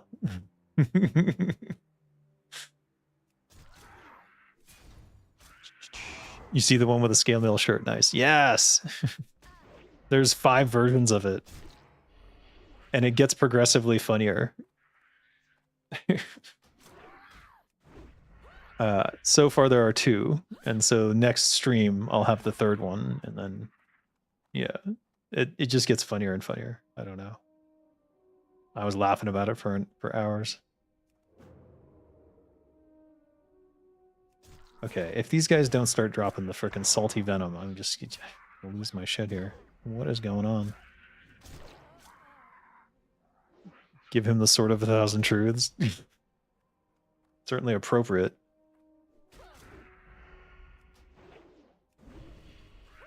That's more a South Park reference, though. We could add Dave to the Culling of Stratholme quest. He gives Arthas a side quest to where the kids are hiding.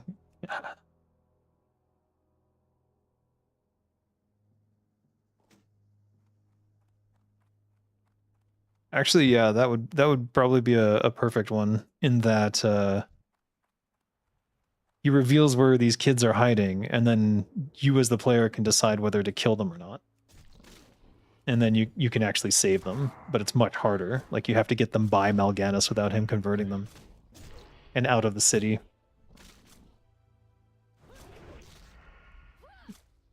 Provide a small redemption arc for Arthas during the culling. Ross Cod Scale. What? Should I be picking those up? Maybe I should. Where am I at food?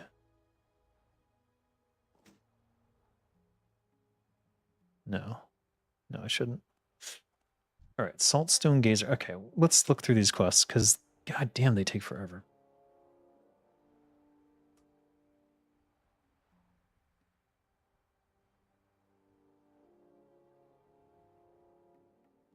Oh. Crystal Hide is what I'm looking for. Crystal Hide and Basilisk. There's one. Go kill that one.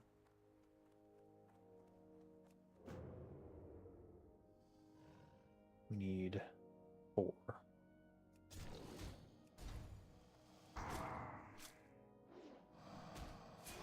I just realized what's slowing me down is that I don't have a... Since I don't have poison, I'm not getting my... 2 of my talents aren't activating at all. Oh well. Slow and steady. Oh dear.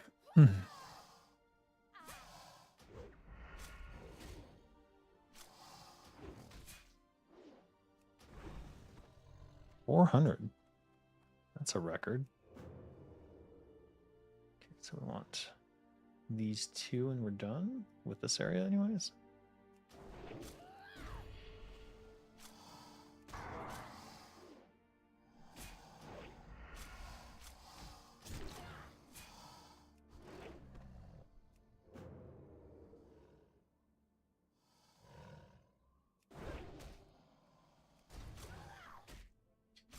I'm convinced if I would do an Easter egg with Dave in Warcraft 3, I would put a random little chapel somewhere in a jungle biome. It would be that one random human on an island somewhere in the Echo. That would not be inappropriate for me, I suppose. I do feel like I've sort of abandoned my home country or something.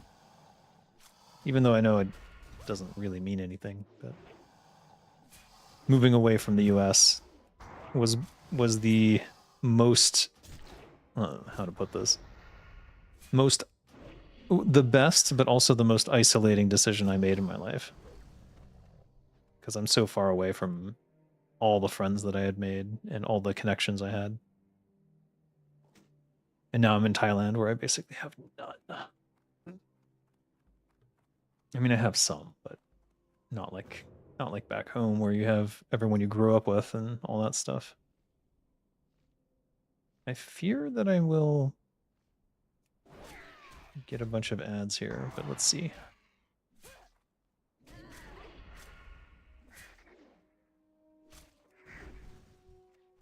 Nice. So we're looking for Basilisk. They must be in a different area. I think they're lower level too.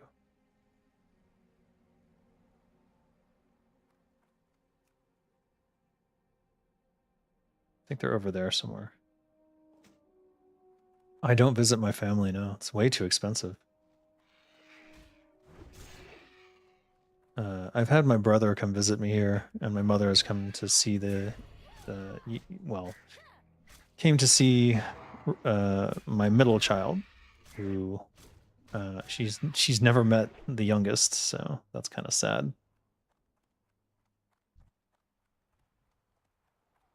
What about a random human mage sleeping on a chair behind some trees? You bring him beer from a goblin merchant and he gives you something? Sure. Well, that sounds funny.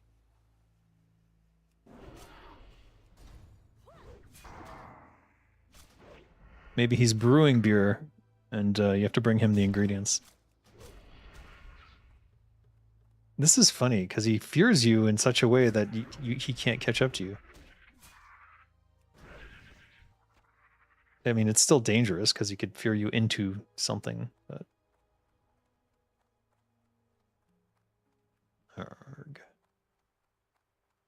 Oh yeah.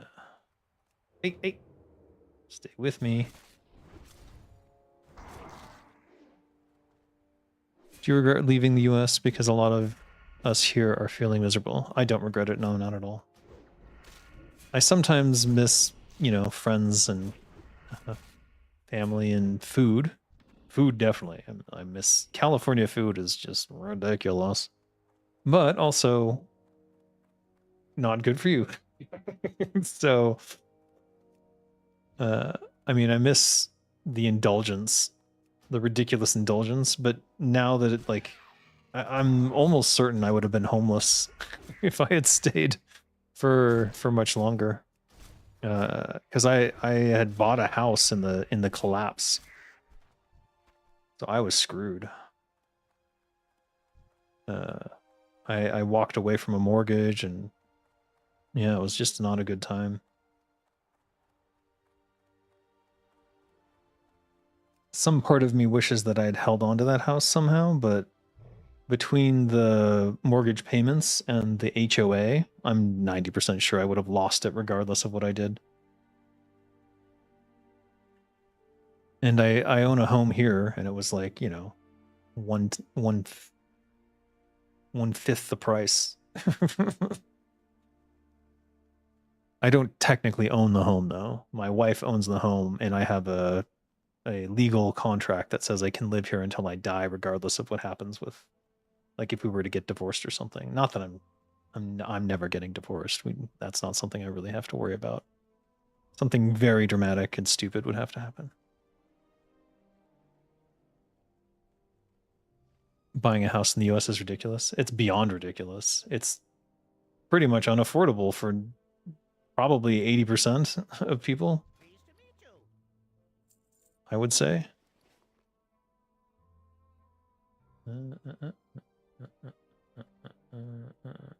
I'm tempted to just sell these. There's no mailbox here, is there? No, I don't think there is. I'd have to run all the way over to, what you call it? Oh, shit. Gadgetstan. Gadgetstan. Gadgetzan. Gadgetzan. Gadgetzan. All right, we're just gonna... Should I be wearing this? 18 attack power is probably better than 8 agility right now. Let's wear it. We can't sell those. We could sell this.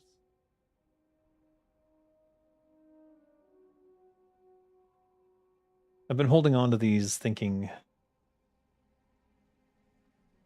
it's just so hard to get rid of the Black and Defias armor. It's so good. All right, whatever. I give up on these. Light feather we don't need. Okay, good. We will continue our journey. It's the salty scorpid venom that's really ridiculous.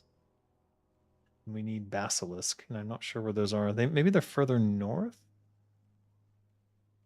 Why don't we turn in the hollow bone thing? Yeah, I think that would be a good idea.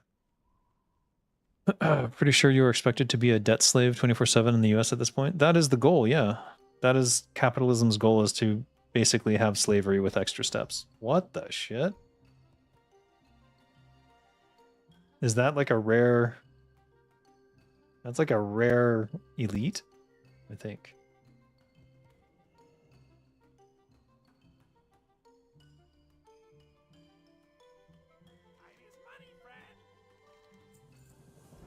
Gazlowe and Ratchet. All right.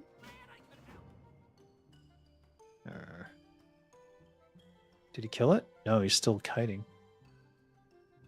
Damn.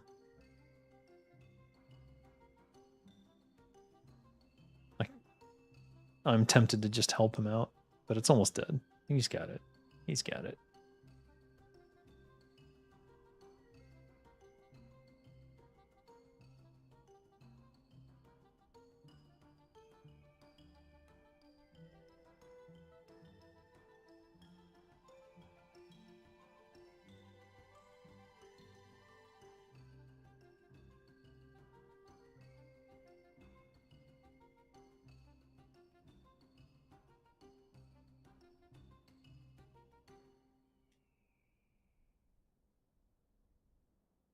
Ah. Is this done yet? Oh my god. It's been totally empty. Just kite fun. Interesting. Yeah, so in the US, they've built the entire system around enslaving you with debt as young as possible, and they try to normalize it too. So one of the things you can get in the US that when I explain it to people outside the US that sounds ridiculous, and it is that any college student can get a credit card without really... Oh shit. Frost Tiger Blade. Hello.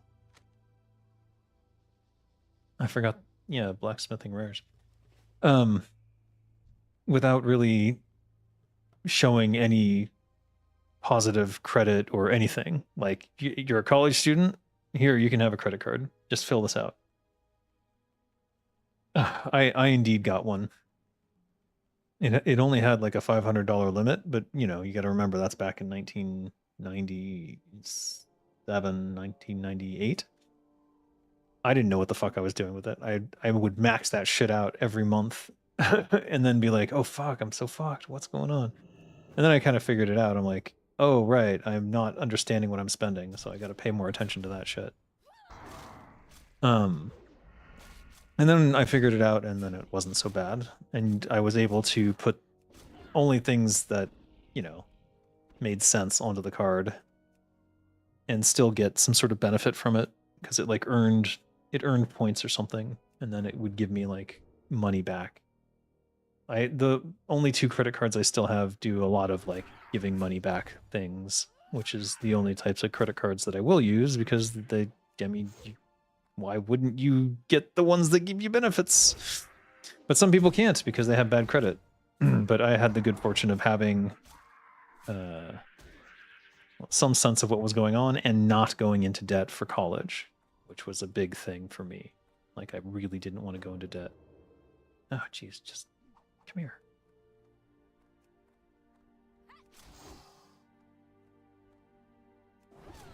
My life could have been very different if I had stayed in college until I finished. I can't say it would have been better either, because what would I do with a... Oh, these are fake? Oh, that's so fucking lame. All right, this one's real. What would I have done with an English degree that I couldn't do without one? And the only answer to that is teaching English in China, I guess. Or Thailand, I guess. But would I be happy being an English teacher? I don't. I tried and I was not. I need to work on games. I got a question regarding Chandris. She doesn't seem to have much purpose in Warcraft 3 ROC. Do you have any comment about her? Chandris? She was just someone for Tyrande to talk to have dialogue with. The other one is the captain and Arthas. But basically, Metzen just needed someone to have a dialogue with, and so he named a character, in one case Chandris, and the other case Captain. I'm still not clear if Chandris was her name or a title. I'm not sure Metzen knew either at the time that he named him. But yeah, that's what it was. It's literally just a literary device for Metzen to have a dialogue between 2 characters. So we had to put it in. And if you have that conversation with them in the cinematic, you know, may as well leave them in for the game, even though, what if they die? And then we were like, it probably doesn't matter. And we just left it in. The bank tried to push you into upgrading your card with a $10,000 limit. What would you even do with that? I mean, I guess there are some... What? All right, I'll get you dry. No! All right, I'll be back.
Oh my god. Someone has school tomorrow and doesn't want to go to bed, but we're just gonna let her scream about it for a little bit and see how that goes.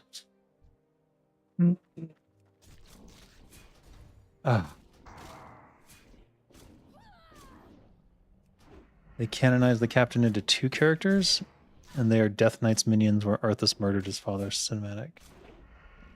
Oh. That's a good way to go about it. That makes sense. Are you serious, David? Also, why does her model swap when the cutscene starts in the first mission of the Night Elf campaign? I don't know. Hey, Dr. Steven Good Vibes. How are you doing today? Someone came up with a new name for you. They replaced the D in your name with an N. I think it's because of your outburst yesterday, let's say.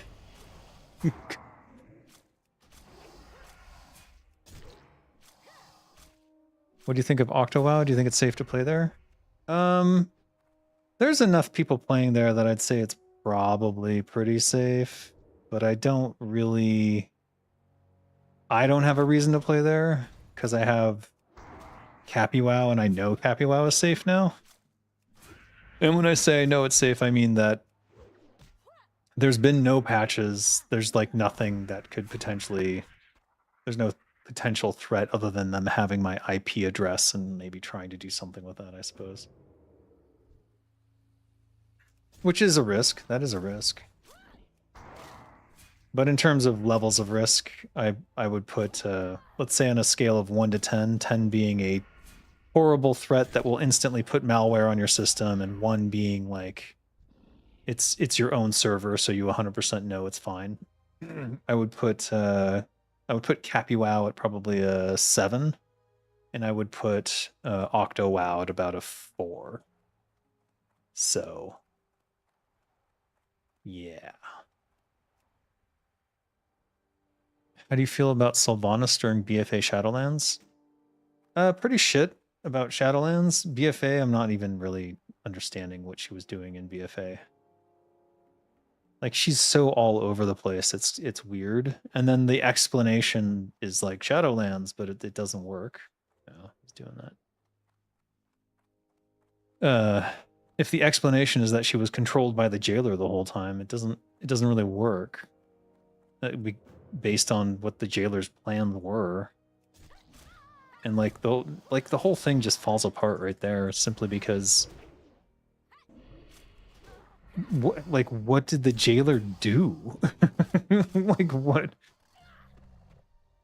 by being defeated, what happened? Like it doesn't, like I can't be the only one who's confused and thinks it doesn't make sense. I don't know why I grabbed the sharp claw over that. That was less money.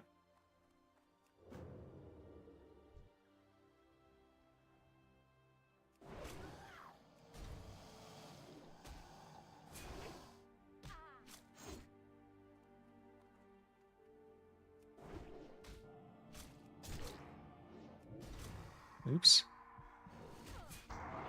And then he immediately breaks it. I don't know. Does that only work with, like, if he's fighting a group? Bit weird. Bit strange, that. Jailer was behind Chandra's model swap to Archer in the first mission of Night Elf campaign. I think it's just she didn't have a model when that mission got done, and then I guess we didn't go back and change it later for some reason. I'm not 100% clear what happened with that, to be honest with you. I think it was an oversight and not just someone didn't know. Like whoever was in charge of that mission didn't get the memo that the Chandris needed to be replaced. I think that's what happened. That probably happened a lot, to be honest. Because you would do a request for art assets and you didn't necessarily know when you would get those art assets. So if you were in the middle of, let's say, like I'm doing the Culling of Strathholm, like I'm in the middle of doing the Culling of Strathholm, I request like a new model for a villager or something. like I finished my part on the Calling of Strathholm, and I've moved on to something else.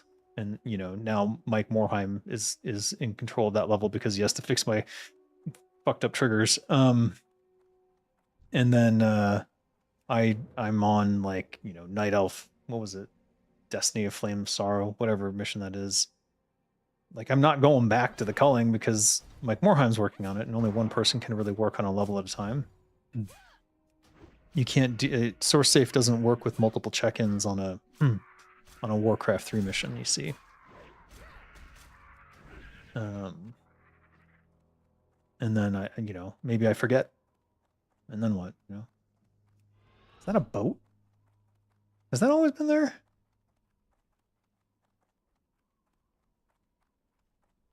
That is not a part. All right. There's a lot of people out here for some reason.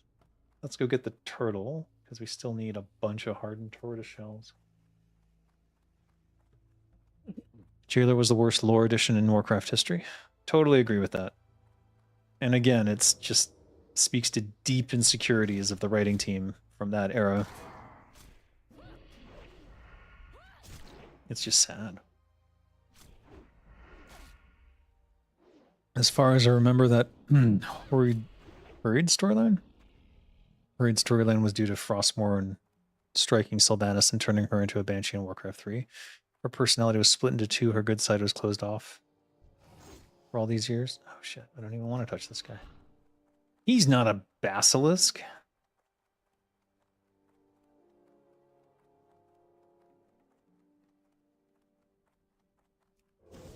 Just vanish.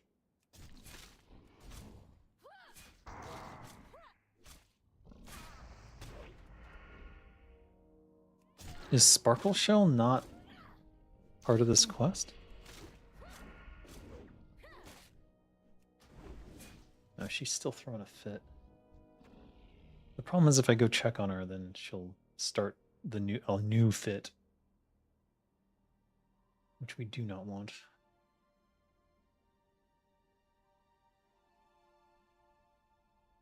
Why do I have these things? Oh boy. No. No. Green dye? Alright, that's fine. I guess this boat always was here.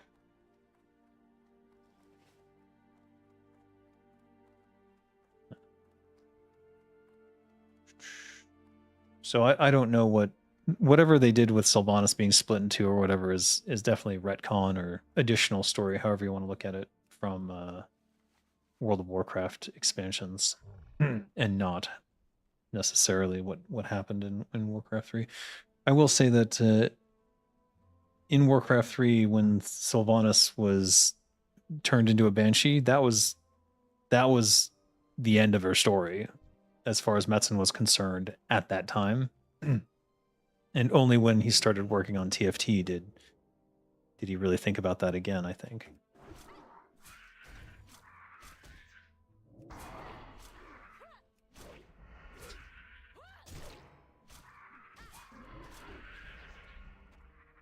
Or am I mistaken?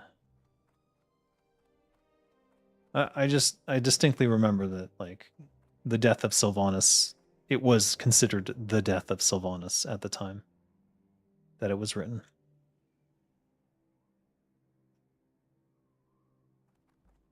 Oh, these aren't real either. That sucks. All right, someone's way ahead of me on... Yeah, okay, fine. There's so many people out here now. I guess it's China that's gotten off work. The more you look into BFA Shadowlands, the more it makes no sense, and it tries so hard to justify or explain previous lore questions like Elune, Burning Legion, Lich King, and none makes sense. Yeah. Again, it's insecure writers trying to feel important. That explains all of that pretty well.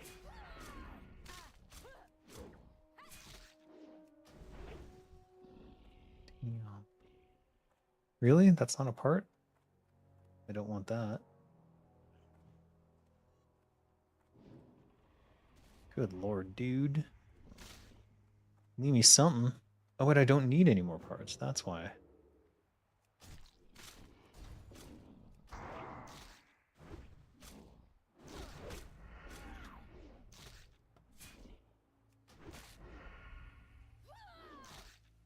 Replace the what with what?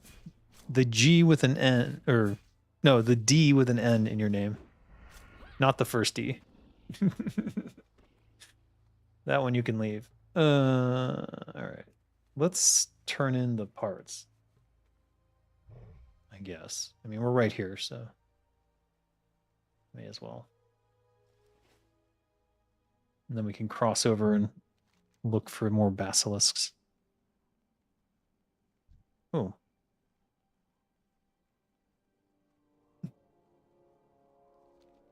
There's a whole middle section with stuff in it. All right.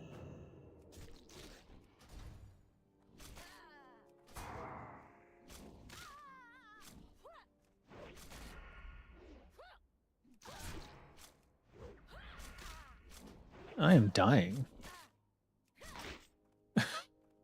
What the fuck? Woof. Do I not have any food? I really don't. All right. Bandages it is.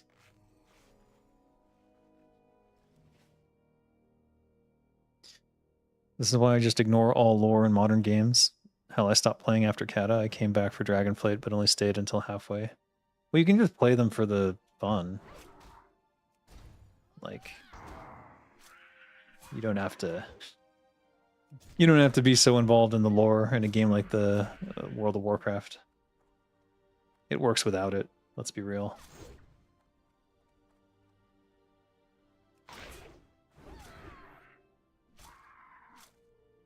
You still streaming? This is a Monday rampage. It is. I'm procrastinating is what I'm doing. There's something I should be working on and I'm avoiding work. Which I really can't do, but it's unpaid work, so that's what I'm avoiding. It's work for myself. I mean, there's really 3 things that I need to be doing. One of them is the next game dev news. I need to be starting to gather articles and stuff for it. I did do some work on that today in that I moved all the OBS scenery from my old one that would have sent to my other channel to this one so that I can immediately swap into game dev news whenever I'm live streaming, which I realized sometimes when I'm live streaming, I get in the mood and I could just like swap into game dev news. And now I have completed the steps such that I could potentially do that right now, but it would be totally scuffed because game dev news has a different ratio on it, 1920 by 1080, as opposed to this ultra wide format that you're seeing now. Did I ever finish the chapter? I finished the whole book, but parts of it are so bad that I need to delete and start over on a few of the chapters. So it's just when will I do that? But I need to finish my editing pass on the last 20 pages of the book, I think is what I have left, and see if there's stuff from there that I want to salvage. There might be. But overall, I'm not terribly pleased with the second half of the novel, I guess I would say. How can you say that WoW can be played without lore? Isn't it great to watch characters and events in the world, even if they're written as stupid as F? Because it's your story. Like, you can play it as your story. You don't necessarily have to care about all these other characters. Bottle of Pinot Noir. I know it's cheap. I can get that. This is 5 silver, so.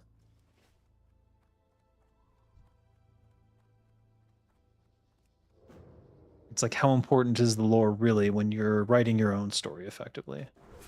And a lot of people play that way, where they're writing their own story, so. That's what was so compelling about WoW when it originally released, is that you were just a character in the world doing your thing for your side.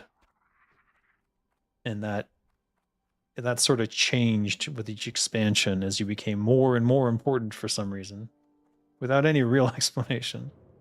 I mean, I guess if you're completing these raids, you must be more important, right?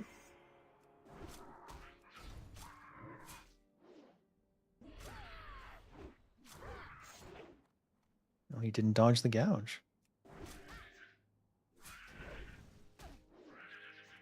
Also, headcanon exists? Exactly. You can always invent your own canon.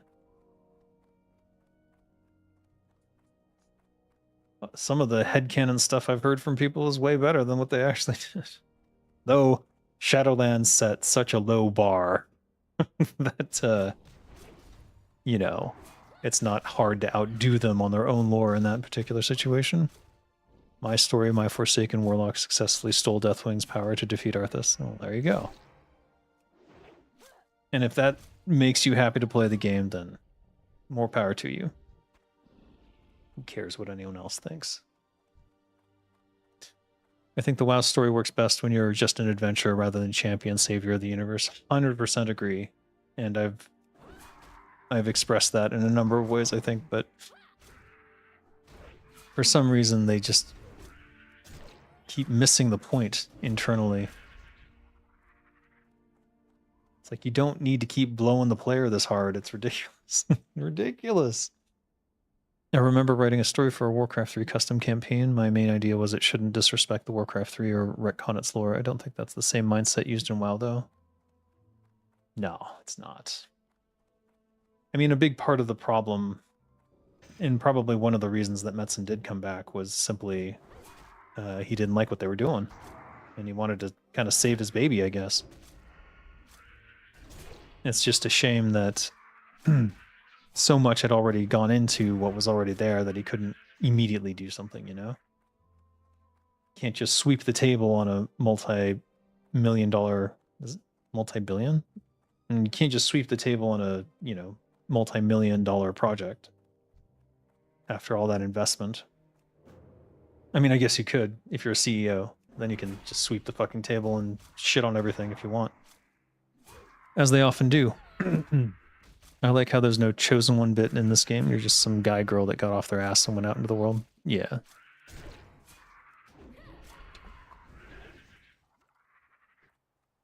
In Dead Gods, I'm sort of approaching it as you are an immortal soul created by these gods for a purpose. And then, but, you know, they treat you like a tool. You're their tool. And so they're like, go do this, go do that. And at some point you can say, you know what, fuck that. I don't want to do this anymore. I want to go have my own adventures, and you just ignore them. Like, that's one of the catharsis moments in the game, is when you run into a group of people who are ignoring the gods. And you're like, wait, you mean I don't have to do this shit? And then there's another catharsis moment where you encounter the god that you're supposedly trying to kill, and he basically relates that, A, you're not killing him. No matter what you do to him now, it's going to take, you know, tens of thousands of years for him to die. And B, the reason that the other gods hate him is because he was trying to free these other souls. And then he offers, you know, to join him. These are like big end stage moments, by the way, not something you learn early on. Spoilers, I guess. All right, bandage. Illidan and Legion, you are the chosen one.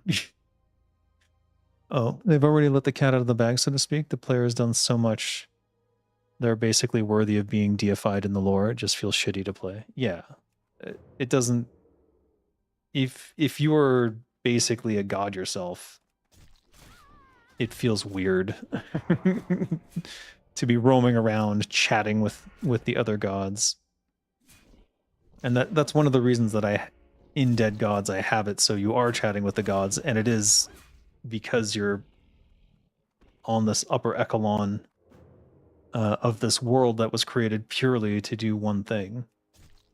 And then it's all about how people defy that. and ignore the gods and get around that.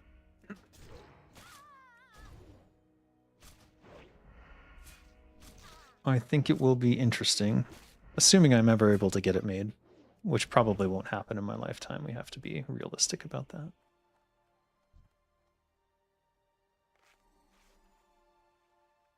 To each their own. For me, gameplay in-game isn't that important. I'd be happy if WoW didn't have any skills levels, just 2 buttons, attack and defense. It would still be an absolute diamond. What? Okay. Interesting. Interesting take. I guess it's all about the narrative for you. So you're probably really sad that Warcraft Adventures never came out.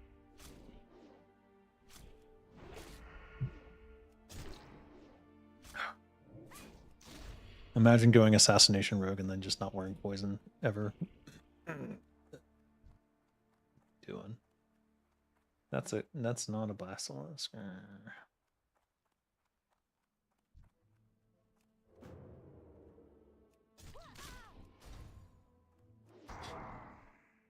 They tried to shoehorn Chosen One into Warcraft with Madan and later Illidan, but I'm glad fanbase backlashed Blizzard.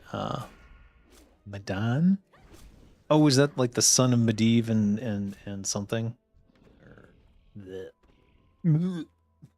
Excuse me. To each their own indeed. I don't think WoW would have survived this long without its deep RPG mechanics, class systems, and professions. The social element is massive. Yeah, I have to agree with that. WoW is so successful because it really is like 2 games and then a compelling narrative all mixed together. The components would not be as good without the combination.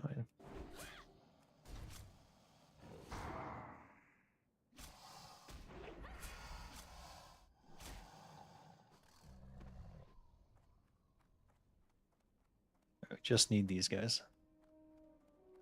Oh. Oh no, we also need the venom.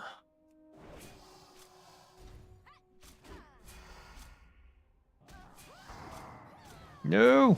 Shit. And then he wakes me up. What's the point of that? What's your take on Grums, you know? Yeah, I know. So Mark Kern, I worked with him at Blizzard. He was the producer for StarCraft 64. And I was making a mission for StarCraft 64. I was making the only new mission for this. Well, actually, did anyone? Maybe someone else did too. Maybe Matt Morris did too. But I made the main. I made the only new campaign mission for StarCraft 64, which was the Resurrection map, the one where infested Stukov. You have to save him and basically de-zerg him. So I worked with Mark Kern on that. At that time, perfectly nice guy. He did not seem insane to me, and he did have good ideas. And obviously that carried him over into World of Warcraft, where he was working on... he was a producer there. It was his idea to include the radio, this radio. The reason that Turtle Wow had a radio is because it was in original World of Warcraft, and we were going to use it and have like radio shows, which he carried over to the new studio that he formed.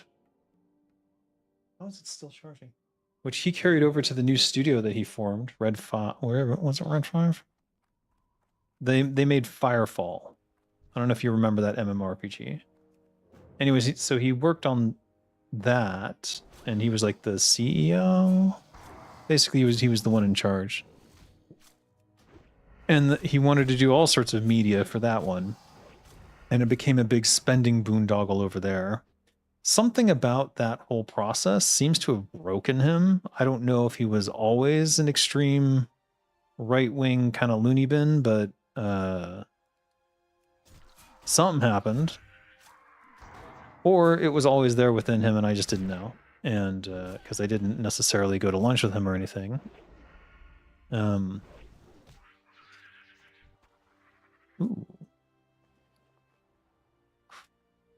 really have nothing. No room. All right, mystery meat, goodbye.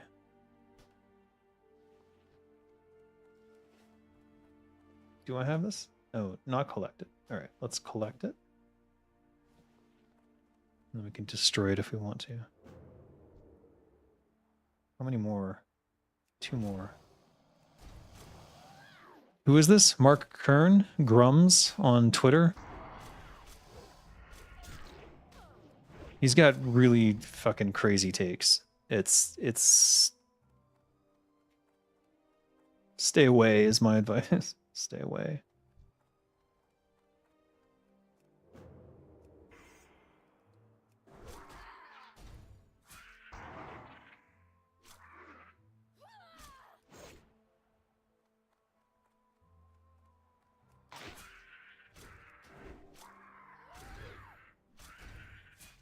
That seemed a little fast.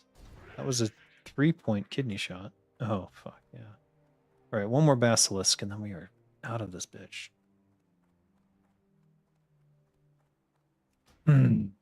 Scott's main account. What?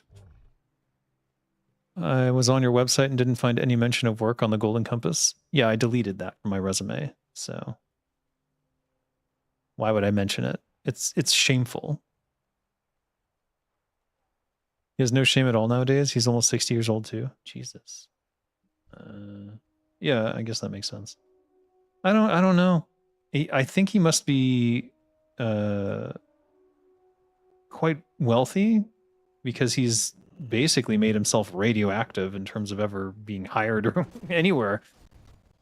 I can't, well, you know, I could probably say the same for myself at this point, but for very different reasons. I really don't know what happened with him. And, you know, I don't wish him any ill will. I do wish that he could see how his... Maybe he's, like, trolling for clicks or something. Maybe, like, he's found some way to make money on X, or whatever you want to call it. And that's what he's doing. That's the only thing that would maybe make reasonable sense in terms of, like, some of his dog shit opinions. Like, really, really dog shit opinions. It's either that or he actually is a misogynist of the highest level. Like a level 60 misogynist. He's older than my dad, for instance. You're 23 years old. Yeah, well, so am I. You just Googled him and, yeah, radioactive is putting it lightly. Yeah, it's not good.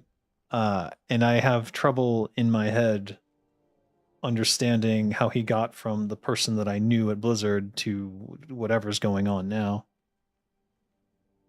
Certainly there's probably some...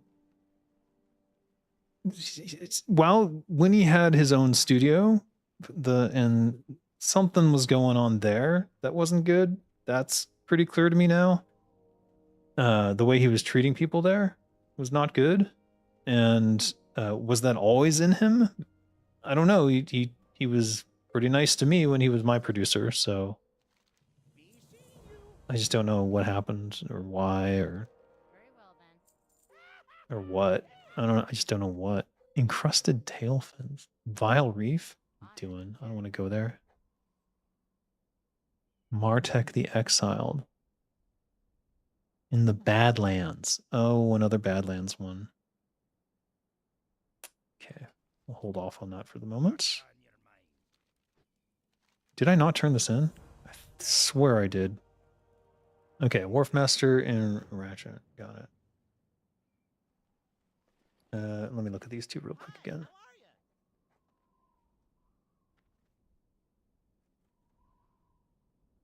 All right, we're not going to the... Oh, Vile Reef is in Stranglethorn. Maybe we are going there. I'll think about that one.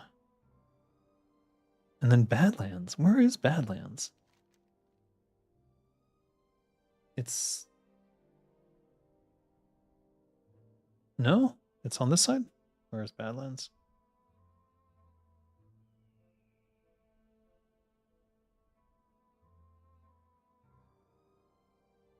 Wetlands. Ah. I've not been there. How do we get there?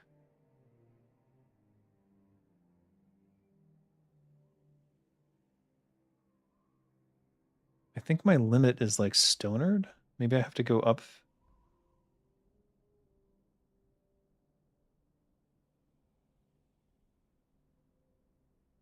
Through the burning steps? No fucking way. Oh, Grim Reach is it too late? Oh fuck.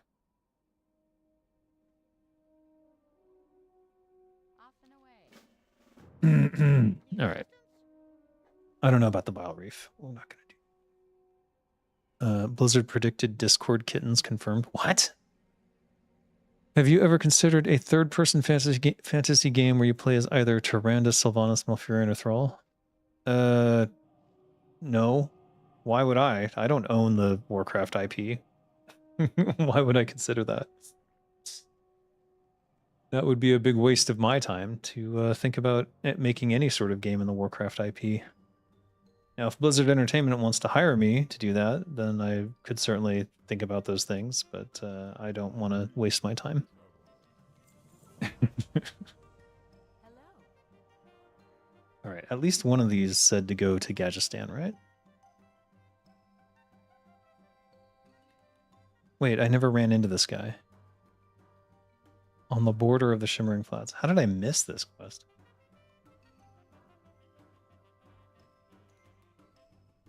Pleased to meet you. Good gate.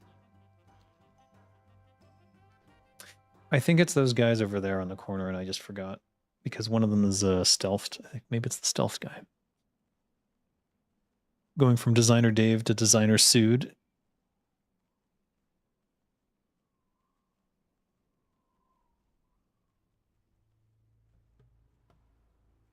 I mean, theoretically, they could start copyright striking my channel if they wanted to.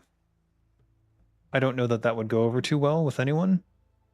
And it would definitely bring me a lot of attention that they probably don't want me to have, given my current stances on the way that they behave as a company and my opinions on a lot of the work that they've done recently. Which, in all fairness to the developers of the games there, I don't really blame the developers of the games. I blame the executives who make stupid, short-sighted, profit-driven decisions. That undermines the quality of the game overall, all of their games. I mean, thankfully Kotick is gone, so that's at least one problem down. Oh, it's the bug quest. Righto. I guess we can do that while we're here.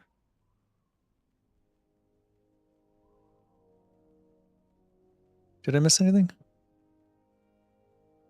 Being old means nothing except being old. The NSFW company where I work also has a 75-year-old dude who creates corn animations by hand in Blender. Yeah, I mean, being old doesn't mean you just become an asshole. At least I hope not. He makes Asmongold look left-wing. That's effing crazy. Yeah, yeah. It's pretty severe. Every time I look, I get more confused, I guess would be the right word, as to what must have occurred. But it seems like some sort of derangement at this stage. Some sort of psychological issue. I know it's a design restriction and arguably not a good use of team resources, but I would love to see a fully realized Stormwind and Gajestan in game at the actual size of it in the lore. Yeah, that would be cool. I mean, they honestly, when they do Classic Plus, that's exactly the sort of thing that they should be doing. Like, make all these things approximately how big it should be and add in a bunch of stuff to do in these cities where, like if I were doing a Classic Plus, this is what my focus would be, is having all of these socially driven extra things that you could be doing within the cities. And I think that that would drive a lot of engagement for the game. But whatever. Basically turn it... Whoa, whoa, whoa. Okay, okay. Okay, he calls for help. Okay, that's what happened. All right, that was confusing.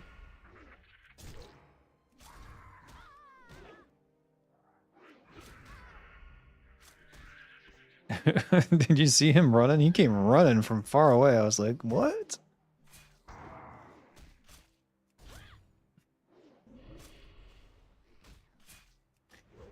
I fully expect a Classic Plus announcement this BlizzCon. If there isn't one, it will be the biggest L that they've achieved for themselves in quite a long time. So I expect it to. What the hell? All right, we're just gonna delete these. We collected the stuff. And then we're gonna wear this. Get the T-Mog. 30 silver. Oof. Oof. We don't need long tail feathers. You can't carry any more? What? Oh. Oh, for fuck's sake. Great. Fucking great. All right, let's I got 2 heavy stone there. Let's just turn them into another pair of what? Oh. Let's just turn them into 2 more sharpening stones to clear up inventory space and get something on my daggers again. Wow. Thank you for subscribing to the channel. Lemony? Is that what that says? I can't read that. Oh well. My eyes are going.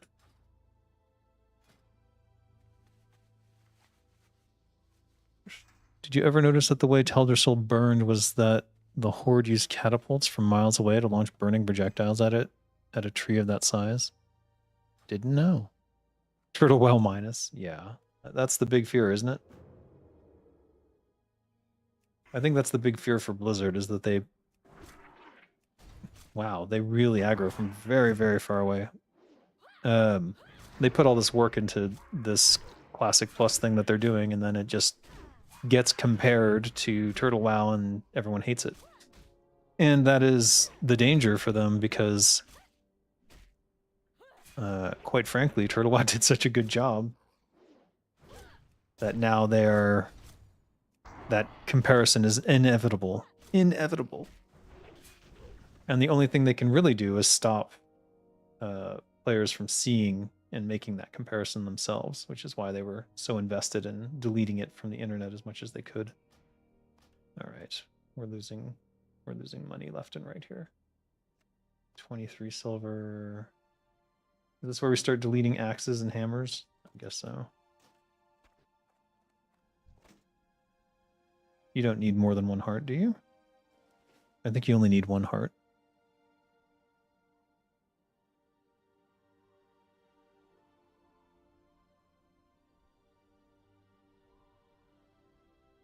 One heart complete. All right, got it. For some reason, I can't get these quests to pop up.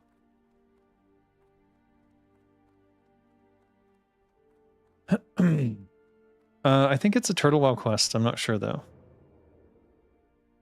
I'm not 100% sure. I don't remember it from retail, but I do remember it from... Wow, they really aggro from so far away. I do remember it from Zenrise Adventures. Didn't even see that one. They'll hire your evil twin designer lawsuits to solve the Turtle WoW and Ascension problem. No. BFA is badly written. Those catapults were shown to fire from the mainland, yet they were somehow made to hit Teldrassil miles away. Just open a map, FF, for F's sake, and see how far Aberdeen is from this island. Yeah, it's a little ridiculous, I would say. I don't know what they were thinking. Oh my god, I cannot. Oh, get the fuck out.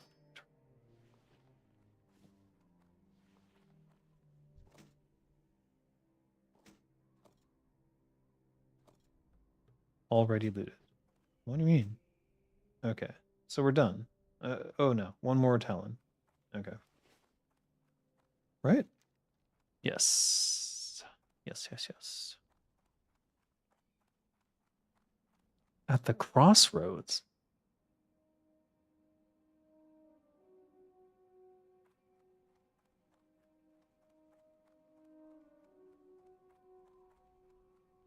What?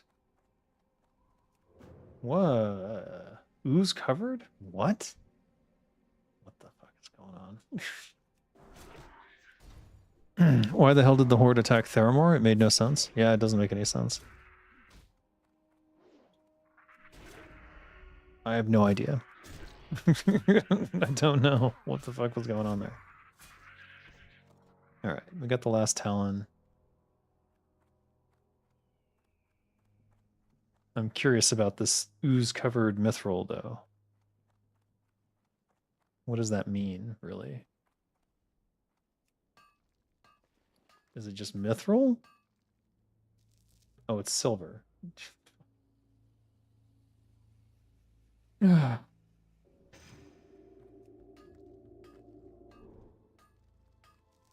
Where does the ooze factor in? Why is it oozy?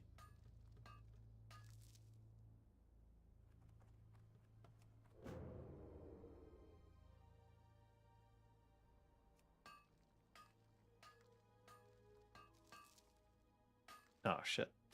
No, I don't want to do that. All right, rip.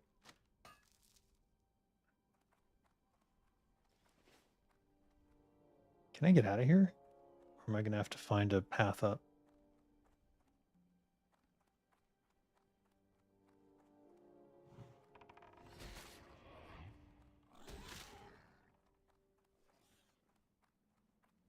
Okay, how do I get out?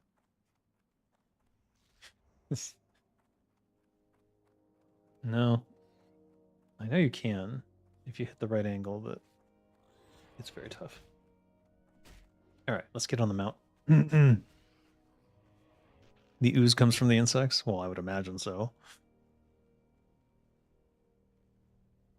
And Dr. Stephen Goon Vibes is back at it again. Anyways.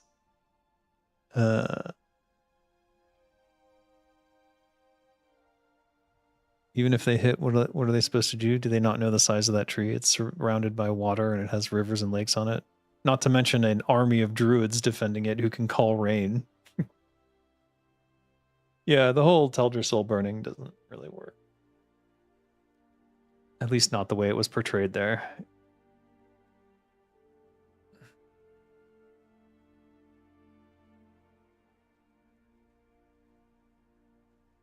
Designer lawsuits is based as fuck. I feel like there's a quest here, but no. All right, I'm running back to this guy, but I don't think that's where you turn it in. It seemed to indicate you have to go to Crossroads. So I think what I'll do is I'm just going to peek and then see if he's got a question mark. And if he doesn't, then I'm turning around and going all the way to Gadgetstan. Gadgetstan. Tell us the deep lore about Silithid Ooze. I have no idea about Silithid Ooze. The whole insects stuff, I got nothing to do with. Oh, he's got the question mark. Why does he have a question mark?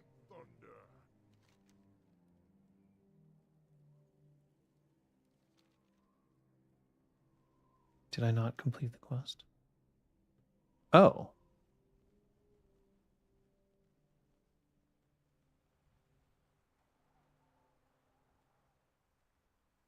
Invader. Okay, so I didn't find the invaders, I guess. Oh, there was 2 quests. That's okay.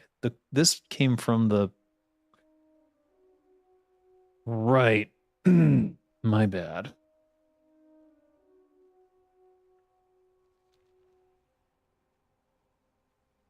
Back we go.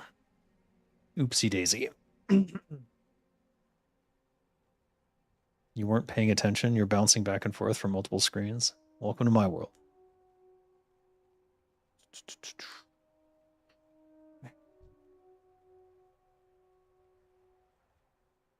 Speaking of which, let's see if I got rejected from any jobs today.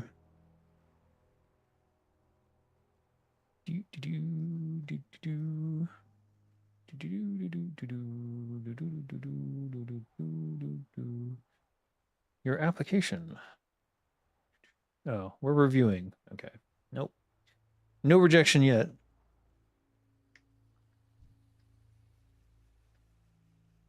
There's the invader. Let's go see. If I fight the invader, will the yellow one aggro? That's kind of my question.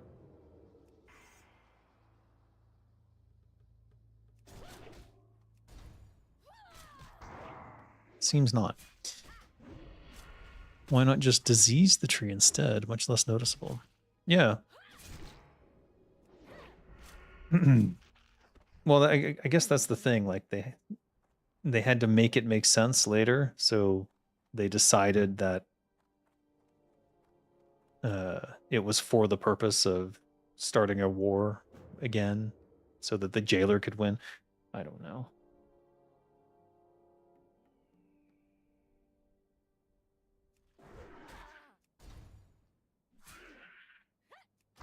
It must have been the jailer that set Teldrassil ablaze. Changed my mind. Yeah, well, no, that's the thing. Jailer was responsible for literally everything that happened prior to that. So,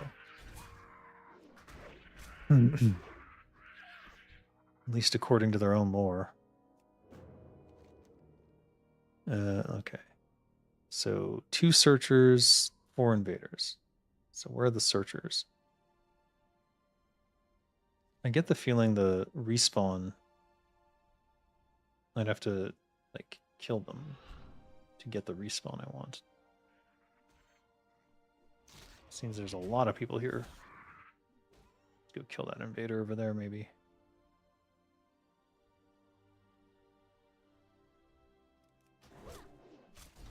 Nice crit. Not only rain, but tornadoes and wind and magic users who can cast ice magic. Also, if it was that easy, I think Archimon could have done that in Warcraft 3. He could launch meteors from space, and he didn't. True. No, he had to be there because he wanted to meld with the tree to take the power himself.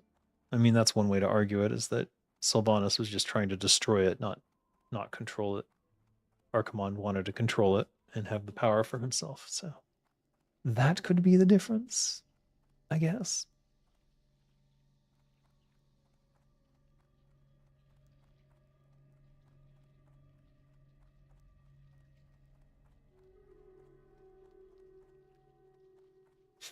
Why is it all drones?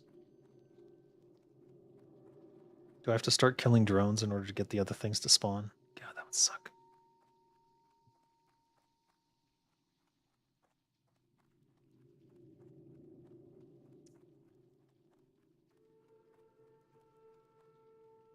It was actually you? You had a gender reveal party and your fireworks went off early? I see. Damn shame. Well, congrats on the girl, I guess.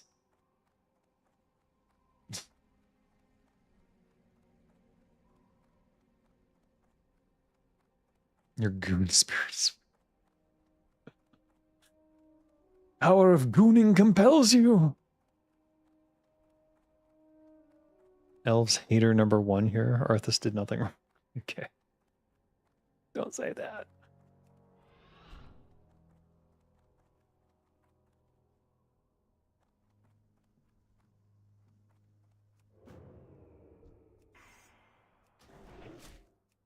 $506. Nice.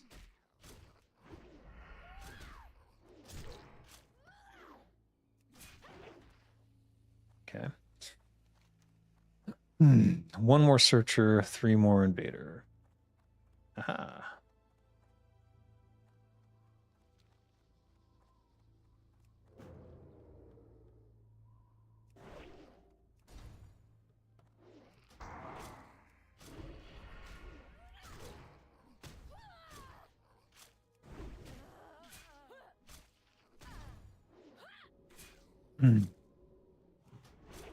Oh, it's a buff holder for normal buffs.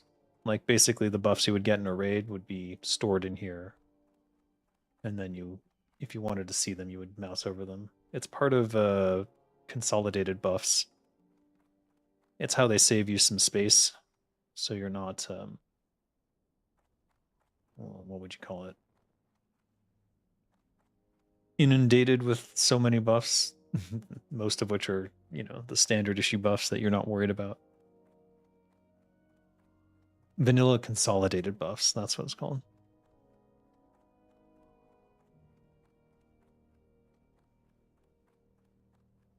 Invader. Hello. How are you doing today?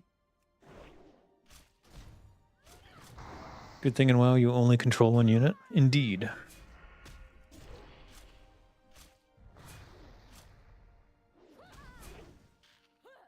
You just hate Elven Warcraft?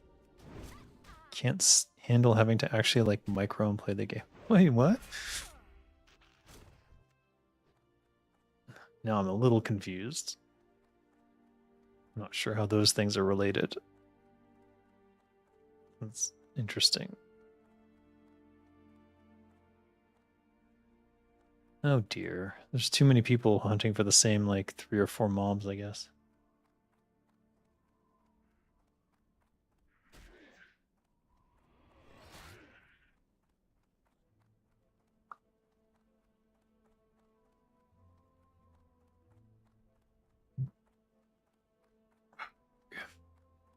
Sylvanas is major in WoW, so that's the trade-off.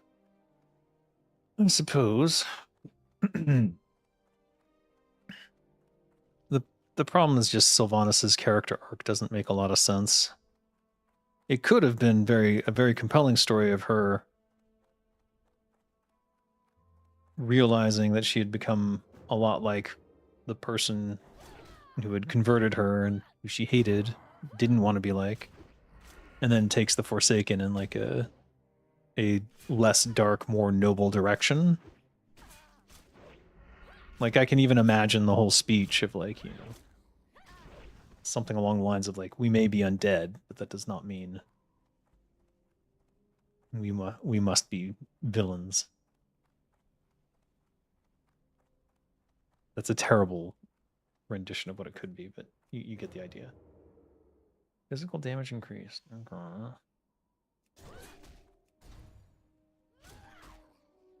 That's a searcher. I think that's the last one I need.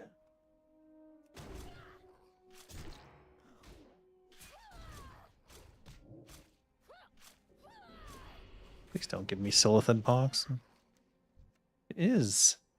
Alright, let's get him.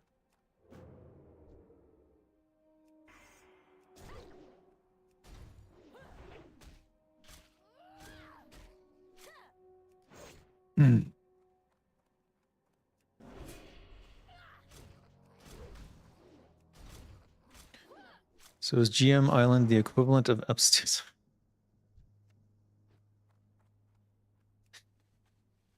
Maybe for Blizzard, I don't know.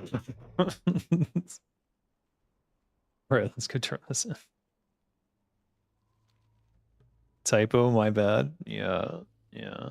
You're bad, but not for that reason. Isn't Sylvanas just eternally angry at everyone, not with her? Sylvanas, the problem with Sylvanas's character arc as it was in that storyline was simply that she was angry for all the wrong reasons, and she was doing all the wrong things about it, which, if at some point that transitions into her recognizing that and changing and like doing something about that, then it works. But that's not what happened. Instead, it turned out, oh, and by the way, secretly she was working for the jailer the entire time, so her motivations were always something. It's like just stupid. They stole a character arc from her, is how I would put it in, I guess, writer terms. I wish in these last 20 years Blizz would have morphed WoW's PvP into a reflection of what the units were in Warcraft 3, so the player would choose one's abilities from the Warcraft library instead of WoW classes. An interesting take. I don't know necessarily if that would be the right way to go, but it's a direction. I think that it would have been interesting to introduce more classes from Warcraft 3 as hero classes. That was the original sort of concept, was that certain heroes in Warcraft 3 would be hero classes in World of Warcraft. So you could become the Farseer. And the Paladin was one of those hero classes. It was supposed to be a heroic class, and instead became a standard class, which I don't necessarily agree with.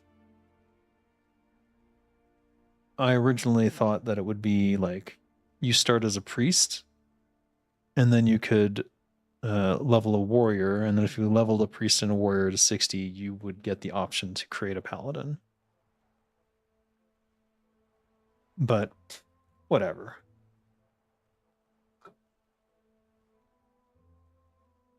Probably would have been too few classes at the start. And also, I think the distinction of paladin versus shaman, with them being on opposite factions, was interesting enough that it was worth doing it that way.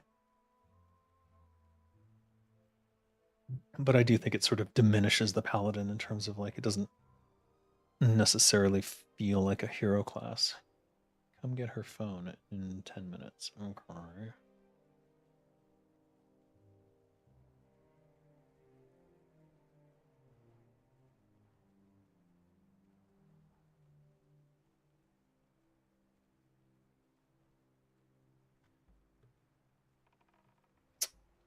Zaum Studios announcing layoffs 2 months after the release of Zero Parades. Zaum Studios was the ones who made Disco Elysium, which is one of my favorite RPGs. But this seems like a very corporate move.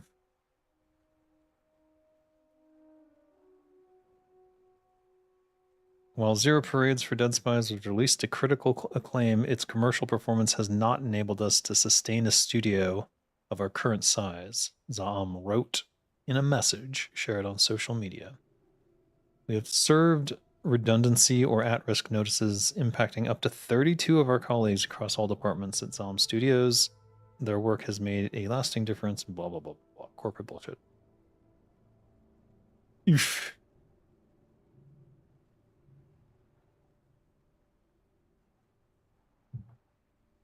The next game dev news is going to be nothing but layoffs. That's all I'm going to be talking about. It's pretty clear to me. Zaum made Disco Elysium one of the best CRPGs of all time. Yeah, it did. Hero classes were never a thing in the live game. They have the team hero classes, but it just means you start at slightly higher level and has no actual in-game effect. Well, like the Death Knight, I guess. There also gets to be bloat and overlap between themes. Necromancer could very well be a player class, but it overlaps a ton with Warlock and Shadow Priest. Yeah, but I think you can make them distinct enough that it's okay to have some overlap. It's like a paladin and a priest have some overlap, but who cares? Like, why does it even matter? Did I get this already? I don't know. Why did I come here? They're the quest, right? I thought there was. Thought I had a quest. Maybe I didn't read it correctly. Let's just smelt some copper. In my opinion, hero classes could have kept more uniqueness, like the player sacrifices their character, like a warrior or paladin, to become a Death Knight. Yeah. That was my plan for the Death Knight, was that in order to become a Death Knight, you had to get a paladin to 60, and then you had to die and you would become a level 1 Death Knight for the Scourge, and then the Scourge was its own faction, but whatever. Nobody cares. Nobody cares.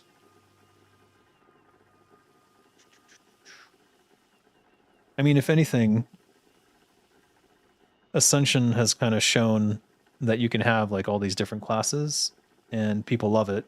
I'm sure there is a lot of overlap between some of the classes, but nobody cares.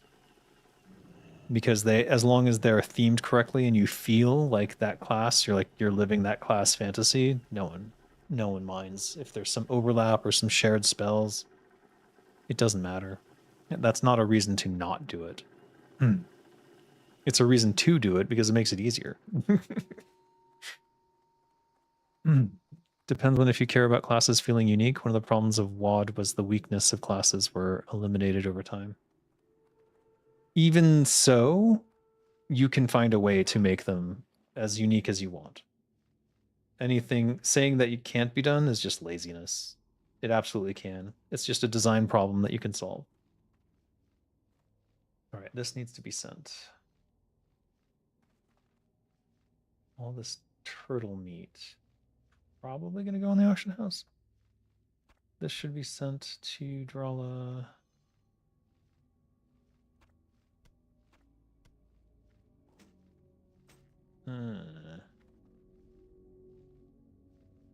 This needs to be sent to Dolgra. No, or should I just sell this to a vendor? Like a gold right now would be great. So, yeah, vendor that shit. Ugh.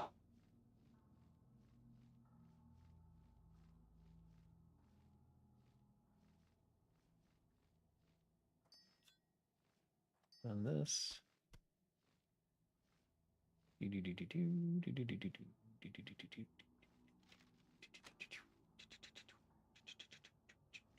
Oh, I didn't even have the raw rock scale cod recipe done.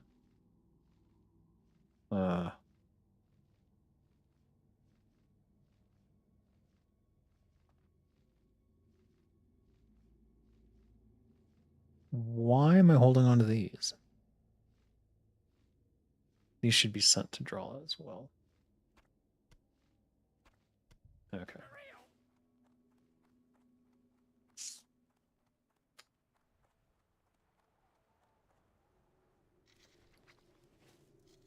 More classes would work better in an MMO where level caps remain the same, for sure. Yeah, definitely. If 60 is the cap, the more classes, the merrier, I think. Generally speaking. Obviously, don't just create classes for no good reason. They have to fit into the world lore and they have to have their own important things that they do. Huh? Oh. Whoops. Was that hardcore? No. No, no, no. Okay. Very strange. Nope, that goes to Dolgra. Drala gets this and this. Dolgra gets this and...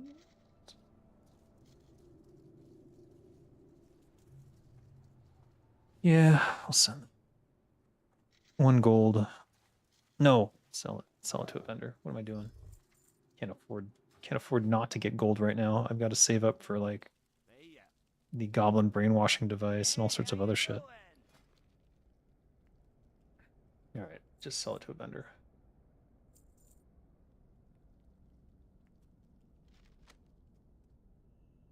Bah.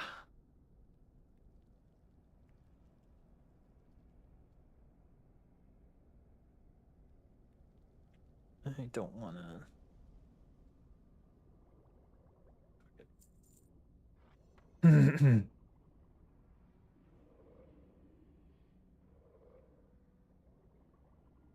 No, I had 2 jade on me? What the frick? Alright, we gotta send that off to Dolgra as well.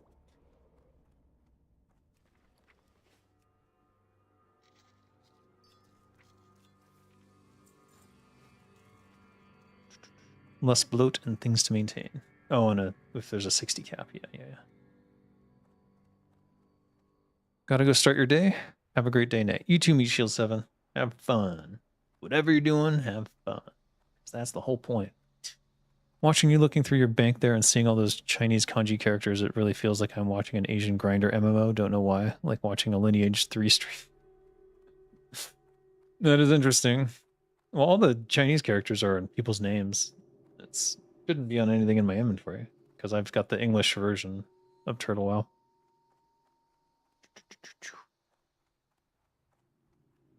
All right, I need to see why did I think, oh, Ratchet. Okay, that's totally different than what I thought.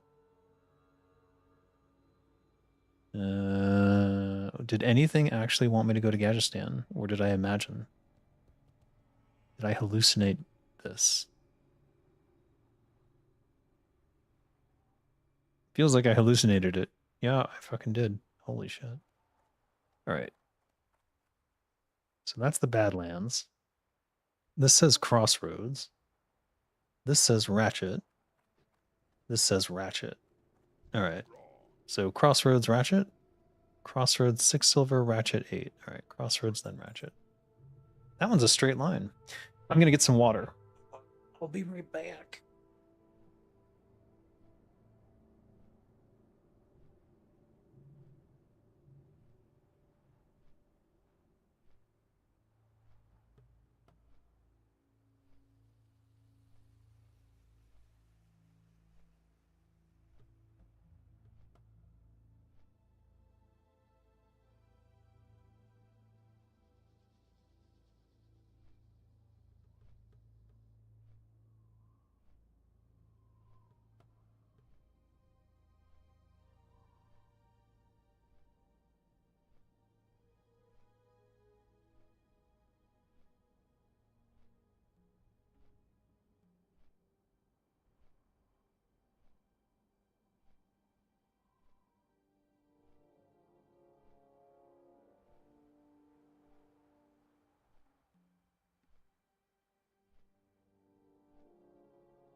Eesh. Dave is in an Australian guild, so they speak English. That's true. There is an auto translate tool.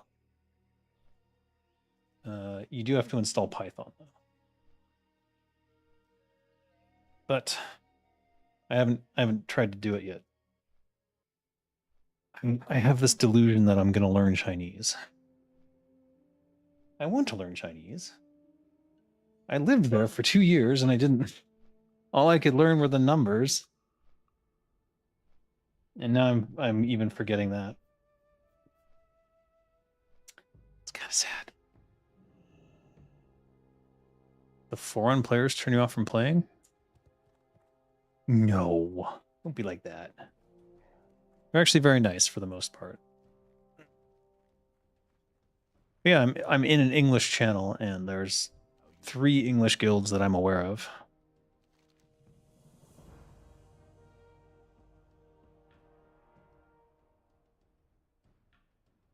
Yeah.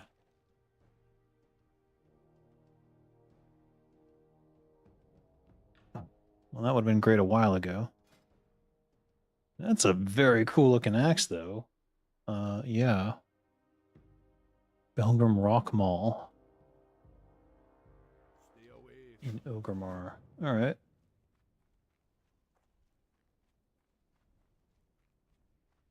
Definitely some random ass Turtle Wow related quests, I think. All right, first we go to Ratchet, though.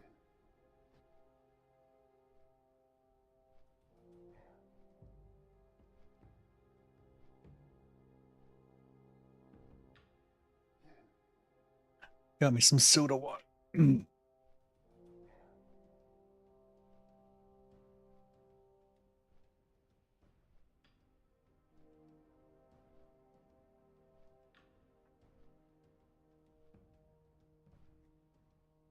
don't want to bother. What? You don't have to. You don't have to install anything extra if you don't want to. In fact, if you still have Turtle Wow, you can just use that client as well. That's what I'm doing. Oh shit. That looks like a crash. Okay, never mind. Did not crash. Gazlow, we meet again. Keep it quick, kid. I ain't got all day.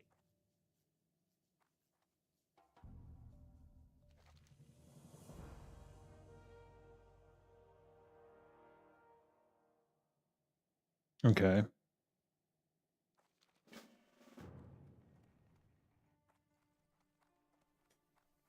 Do you think wyverns have a spined sausage? Good lord, Dr. Stephen Goon vibes. Jesus.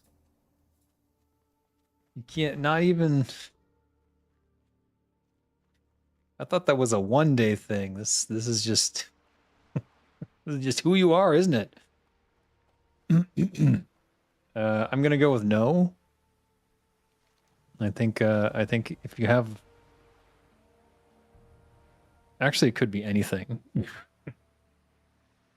Because they've got parts from lions and scorpions, so who the hell knows what the genitalia are. Keep it real. All right.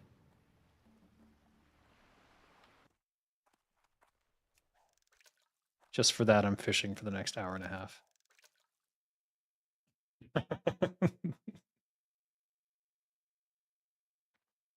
Ah.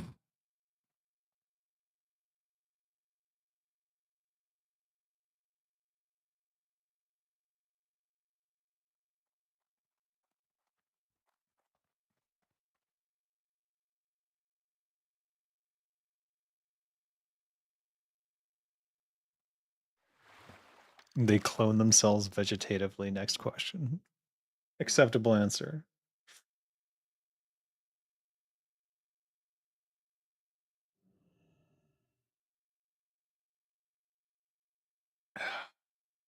No. Well, we do know that the wyvern reproduce and they create offspring. We just don't know by what means. And I'm not sure we want to know this.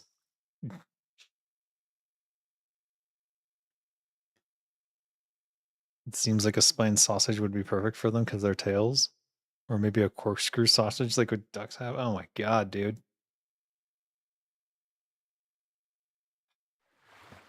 Can always count on you to bring the conversation down, I suppose.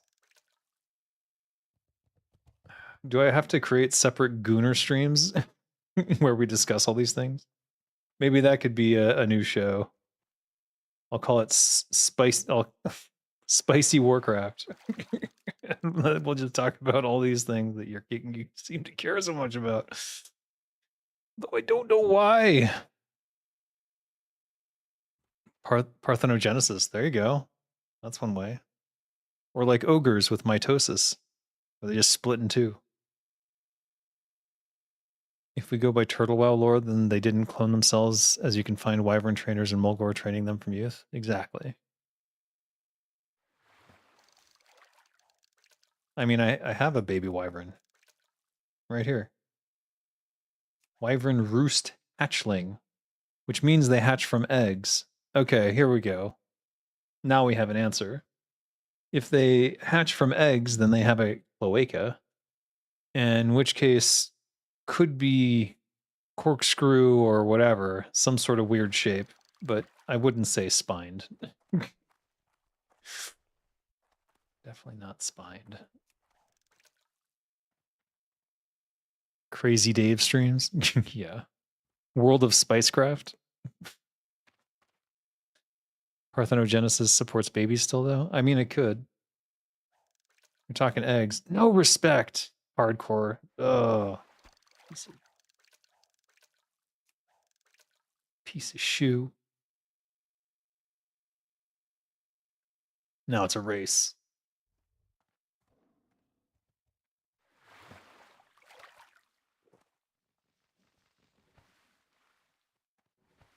He gave up. She, whatever.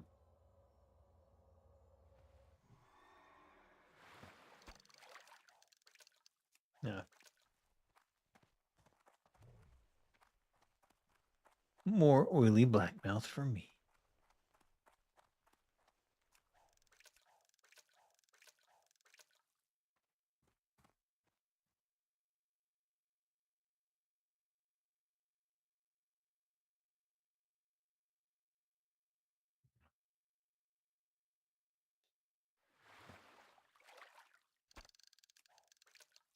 Ah. Sagefish, sagefish. Wait, here's the wyvern roost hatchling. It is antsy, though. Cannot stop moving. Look at that. Crazy.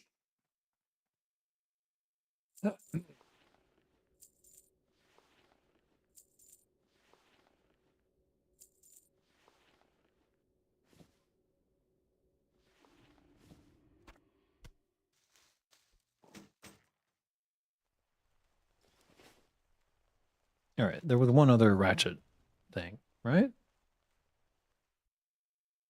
Wait, what?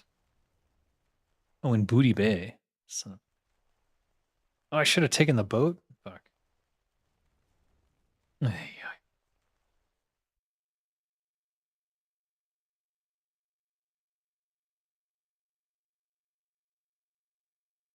What was the other ratchet quest? Did I do both? I must have done both. I feel like I didn't.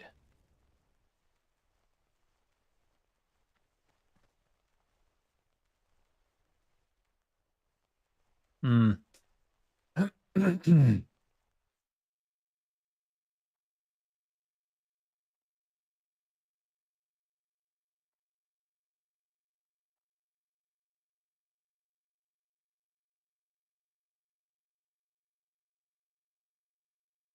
All right, we'll go to Booty Bay.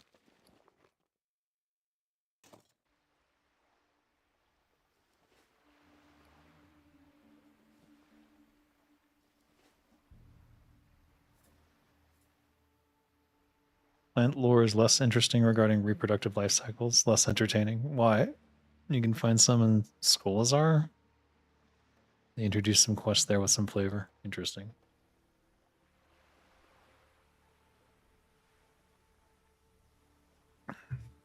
Moradon would also be a good place to add those kind of details. Ungoro Crater, hello. That's where all the... I mean, it looks like a giant egg. You can have a faction of gnomish researchers study them. Well, they wouldn't be interested in... They would be more interested in ogres, I would think. Because reproducing through mitosis is more akin to what they are trying to do anyways. If they could figure out a way to do it spontaneously rather than through science. That would be a great benefit to the Gnome Empire.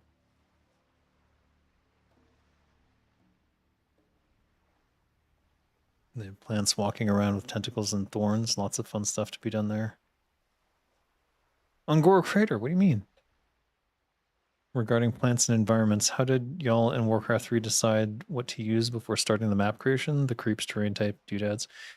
The Chris Metzen had a sort of set of things in mind for an area, and he would work on it with the artists. And I hope they're not saying anything negative. And he would work on it with the artists, and they would sort of go back and forth on what would look good together, and then we would create the tile set that way. So when you load up the Warcraft 3 editor, the tile set already has pre-selected, like, these are the doodads for this area, this is the doodads for that area. We could, as designers, individually choose to hack things in from different ones if we wanted, but generally speaking, we stayed mostly within the tile set that we were working in.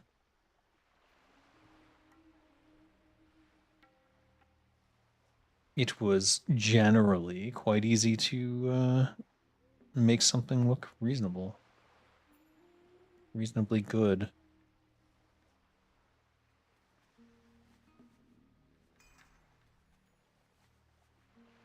Okay, interesting.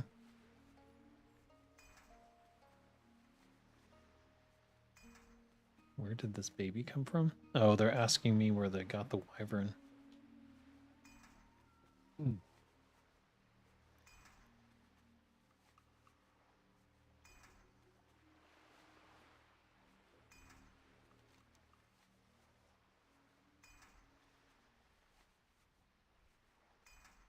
It's from the cliff thing over here, which never got revealed.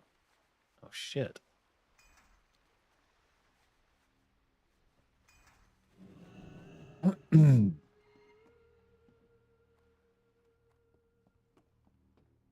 He was propositioning you, shake my head. No, he wasn't. You do not speak Mandarin. Shut up. He was asking where the baby came from, the wyvern roost hatchling.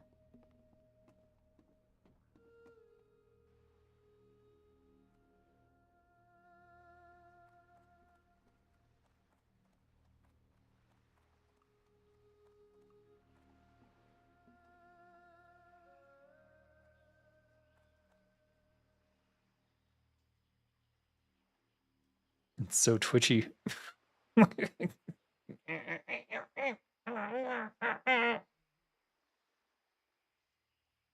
would make sense for wyvern to be hyperactive, especially in their youth, given that they have to fly, so they need a lot of energy.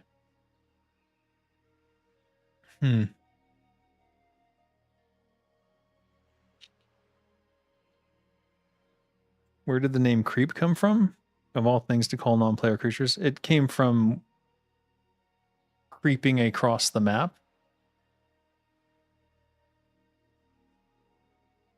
It's not a good name. But the idea was that we were placing them as something to creep across the map to kill.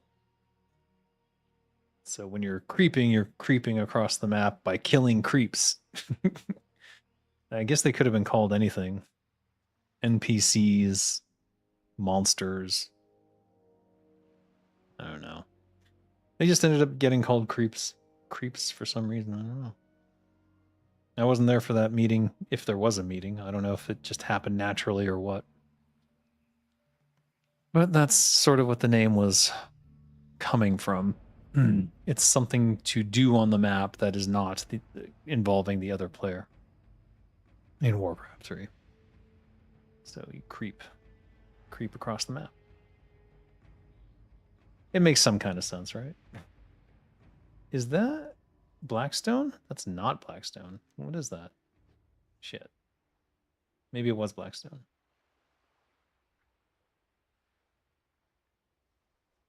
No, it wasn't.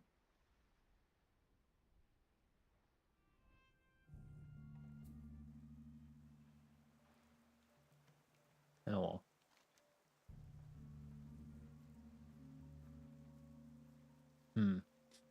Where am I? Holy crap.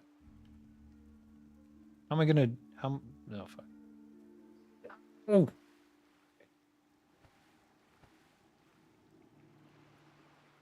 Son of a bitch. Those water walking boots would come in handy right now.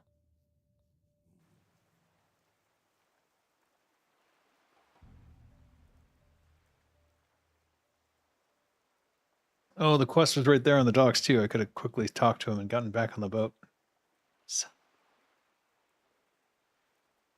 terrible name. Eh. It works. You all have to use it now. Deal with it.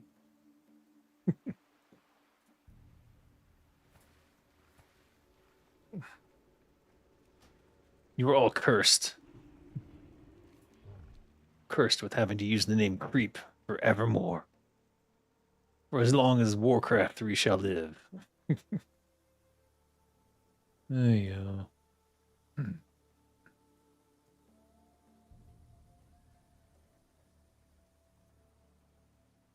Give me that. Give me that quest again. See you later.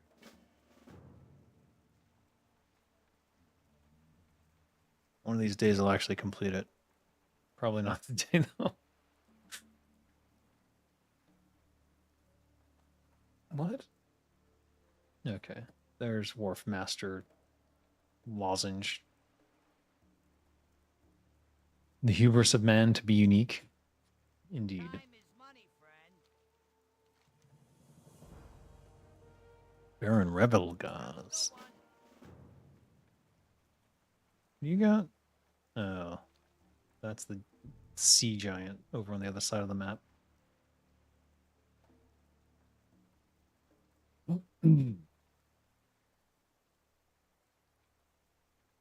They're a core name in Dota. Creeps are all over the official Valve tutorials. Wow. That's it. Yeah, that makes sense. Sort of propagated across all of those games, didn't it? Like League of Legends, I think they also call them creeps, right?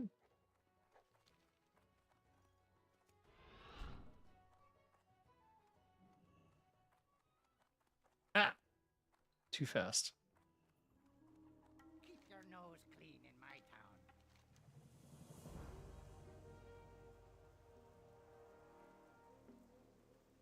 Bring the fuel regulator blueprints. Oh, you gotta be kidding me. I have work for one such as you.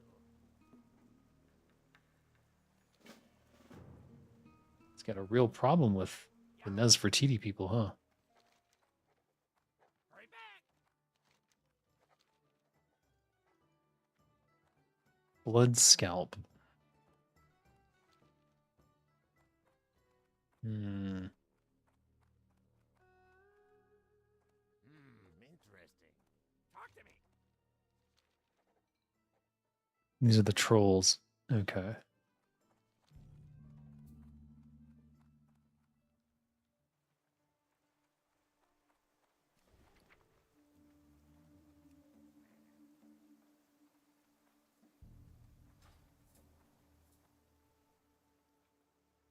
What's up?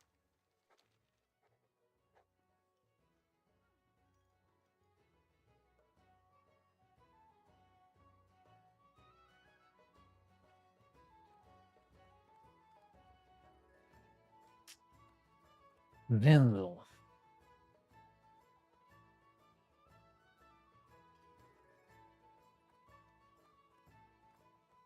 No. Glad I could help.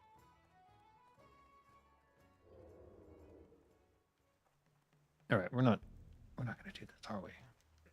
What are we going to do instead?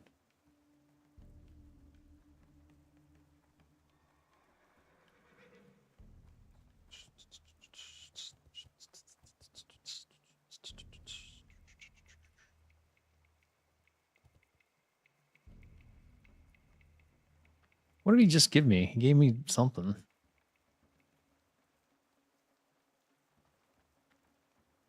The oil platform near Lake Nesfertiti. I know where that is.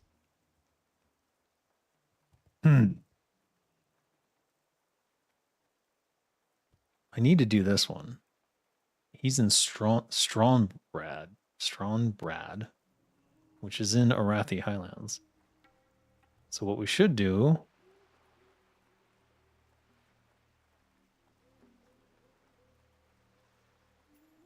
I think is just go back to Ogremar and get my fucking rogue shit done. Jesus Christ. What the hell are you guys talking about? Wasn't the Turtle Mount originally like a WoW promotion in China? Maybe.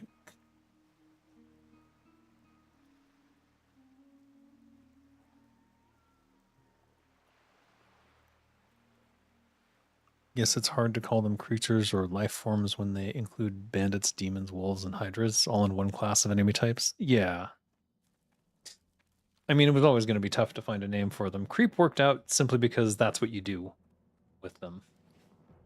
You creep on them. Like a pervert. Like a Dr. Stephen Good Vibes, apparently.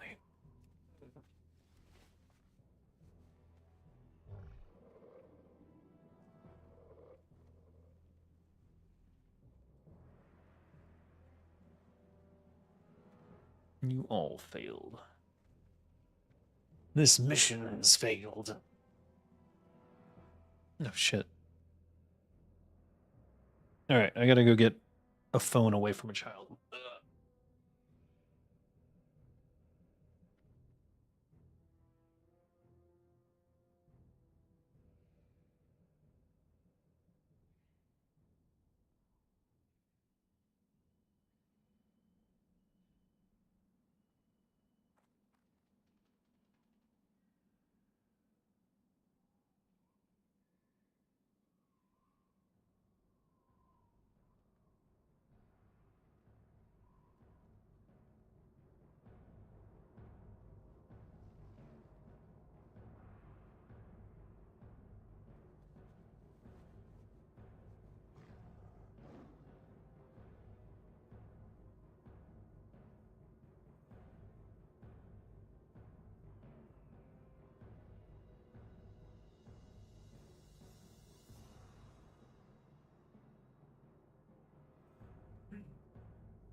If you don't take the phone away,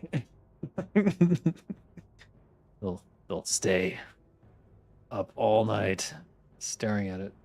It's so dangerous. Huh?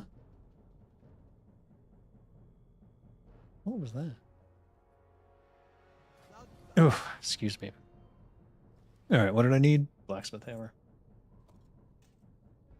Are we going to do the quest? Maybe we'll do the quest. Oh, we can't because we need...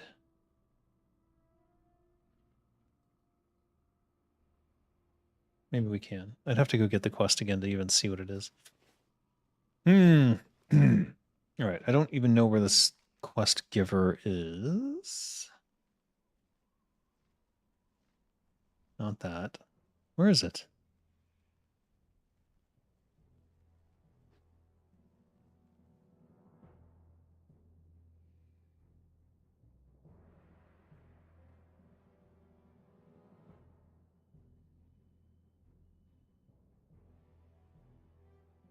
You've got to be kidding. There, this. Belgrum Rock Mall. In Ogremar. In what district? Just give me a district. God. I think he's in the Valley of Honor because I think he's the warrior related one. Yeah, there he is. I remembered this time, but good lord, what if I had left the game for like 3 months and came back? How would I ever find him?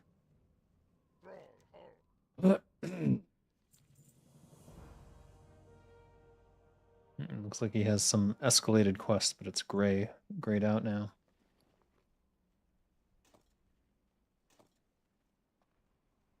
$70 silver. Wounds the target, causing them to bleed for 45 damage. Fascinating. Lore question. Do they all speak the same language, or is it translated for us and they use translators are multilingual? They speak Orcish in Orgrimmar. And I think it auto-translates languages you don't speak. What?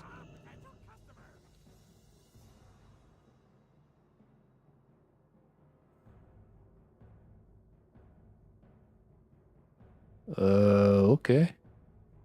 Who? Arrest the rat. Keep it real. Time is money, friend. What did it say? Speak to Rob? Keep it real. And then he disappears. Yeah, what do you want? Yo. Okay. I got the best deals anywhere. Nice. 10 Rumsey Rum Dark for that. I'll fucking take it. Holy shit.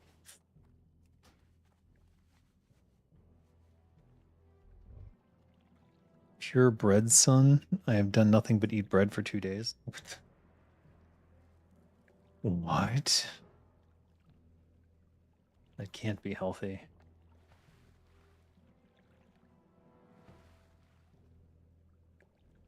Lore question, why does dying as a human automatically make you learn gutter speak and forget common?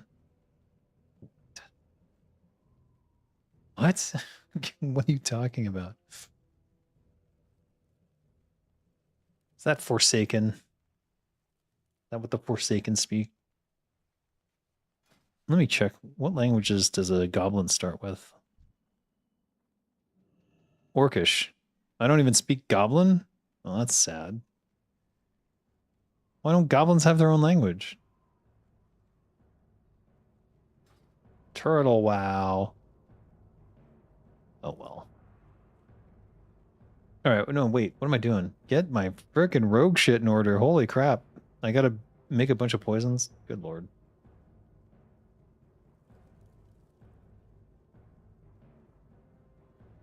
Plus 100 HP for the win. That's a good enchant. Especially if you put it on a level 1 item. A level 1 transferable item. 100 extra HP at level 1. God tier.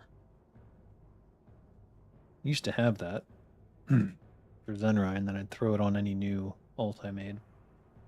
I put it on a dress because I thought it was funny. Humans know common, undead no gutter speak. Yeah. Yeah. I know.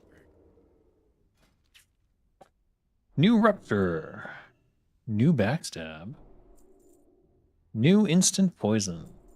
Let's go make it. Instant poison 3, dust of deterioration, and leaded vial. So we're going to need 40 of these. And for once in my life, super easy. Just 40 dust of deterioration. Oh, nice.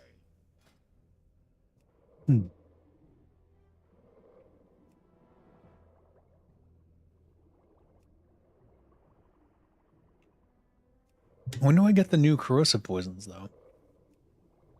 Is that a quest?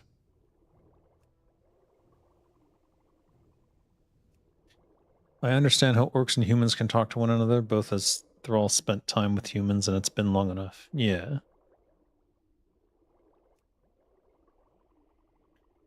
Medivh put a spell over the forces so they could understand one another for the fight. It's mentioned somewhere either in that mission or in early TFT. Is it? I don't remember that, but that would make sense. Goblins have their own language. You speak it in the auction house. Yeah. Yeah, that works. They speak money. Whoa.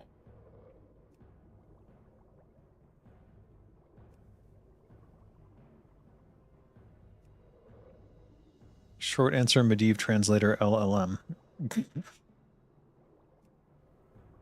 I mean, it works. If it works, it works.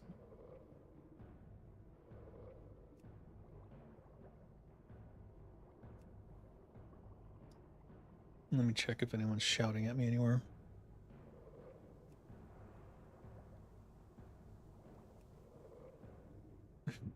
The Fall of Asmongold.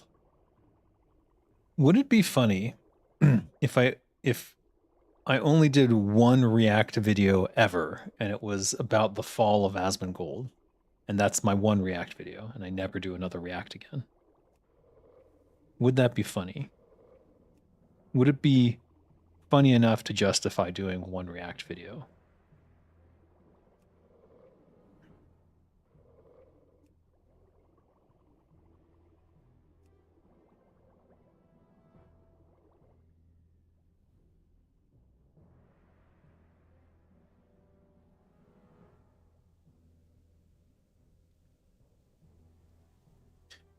What if you do a Minesweeper stream? Sure. Is mind-numbing poison just forcing your target to browse Twitter for hours? No.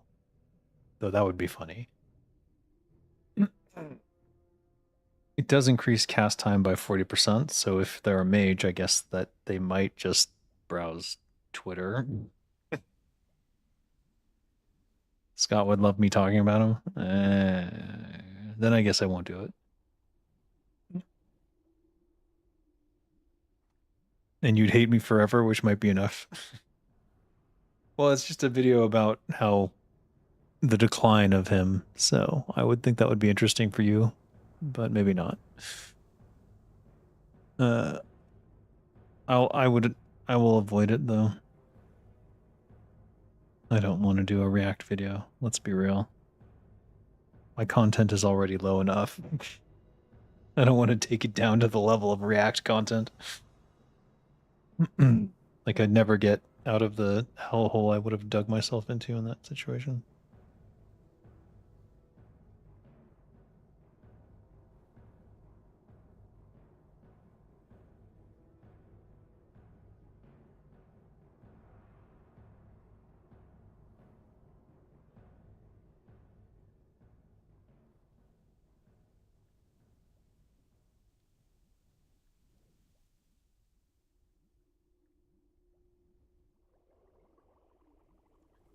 Okay. I think I'm caught up.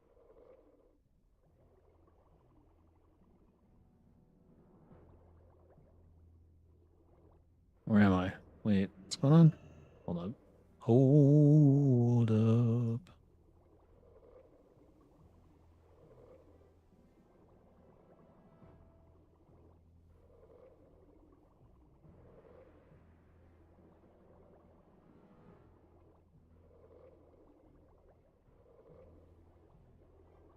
Interesting. Best not to bring any attention from Asmon's ghouls. Yeah, I agree. I agree. As amusing as it might be, I think I will avoid it based on my past experiences. I am curious. This doesn't. This is done. They don't do this anymore, do they? Dot shellcoin. Well, shellcoin still works. This used to give you a quest that would take you out to get a shellcoin. I don't know.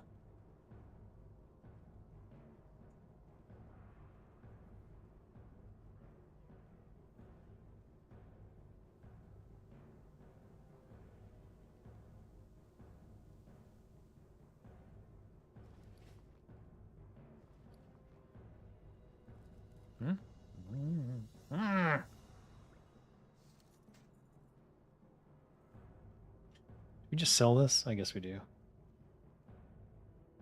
I already got the T-Mog.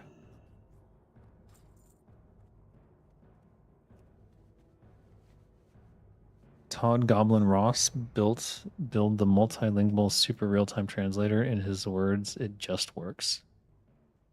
Okay. I know that's a Bethesda reference, but come on. Hold on. What else was I in Ogrimmar for? That's Shimmering Flats. That is totally other thing.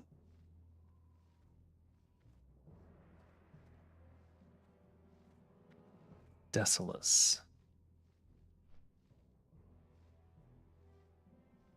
Dragonmaw Retreat. All right. So we need to decide.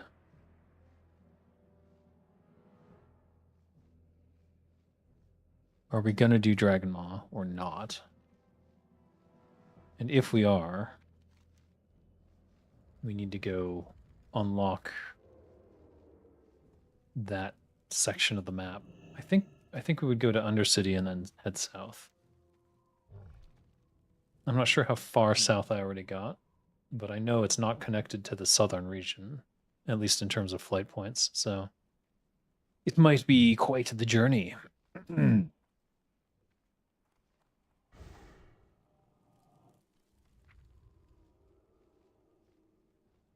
There must be a lot of people online. Look at that. All just hanging out in the town.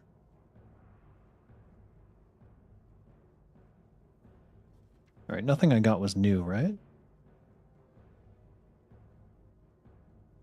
I got a new Rupture, but it auto replaces it, which I always thought was the best thing, and I always wondered why other classes didn't do it that way.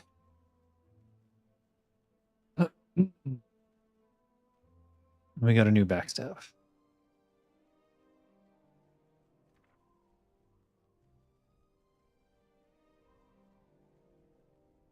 What? There it is. Did you do Nomergon? You need to get your hands on those sweet, sweet Trip Runner dungarees. No, I did not do Nomergon yet. I do have a quest. Only one, though. I do wonder if there's more Horde quests for Nomergon, and I just haven't found them, or what. But Dragon Maw Retreat is a lower level dungeon, so theoretically I should do that first, right?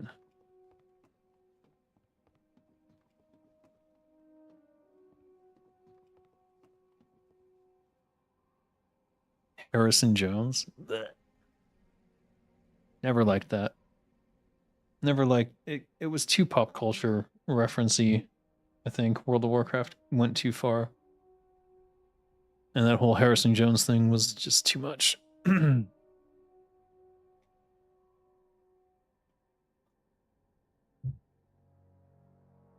Warrior does it that way. Any class where the conversion of resources to effect is just directly improved. Ah. It's interesting, though, because I would think Paladin would do that, but I guess not, because it does cost mana. So you might want to use a lower... I guess they just in case they did it that way, so that you could... Yeah, I don't know.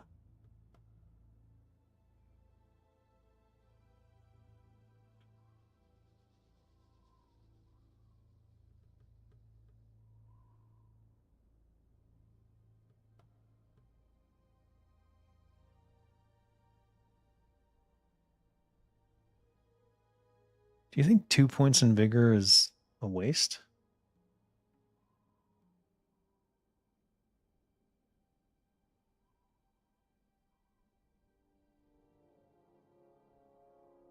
I wonder.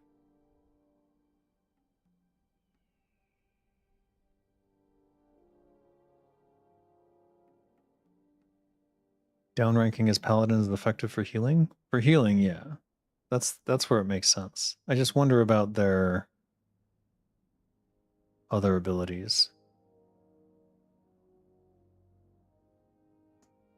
Mainly their weapon swing ones.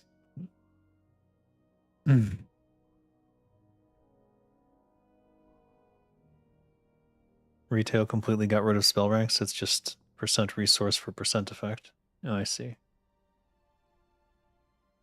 So you never get upgraded abilities. You only have to worry if it's a new one, huh? That's probably the smart way to go in terms of simplification. But it also means that you can't downrank healing. It loses a little bit of intrigue, but it's probably for the best, if we're being honest. I like the ability rank system, the idea that one would choose between the rank and experiment which level their class can afford due to their equipment. Melee should have it too, not just casters. Well, it doesn't make sense. So, for example, for a rogue and a warrior, it doesn't really make sense because the rage cost and the energy cost is the same, and we never get a bigger energy bar, and the warrior doesn't ever get a bigger rage bar. So it wouldn't make sense to downrank something like, say, Backstab, because it always costs 60 energy. So you would always want the best one. So I can see why they didn't do it for Rogue and Warrior. But I also see how with a mana class, you might want to downrank. And when it comes to healing, it's almost a necessity in certain cases. Because you can have so much plus healing that a saving mana on it would make more sense. Even if the next higher level is more mana efficient, it's only like by such a minor percent that simply downranking it and paying less mana overall, almost the same effect.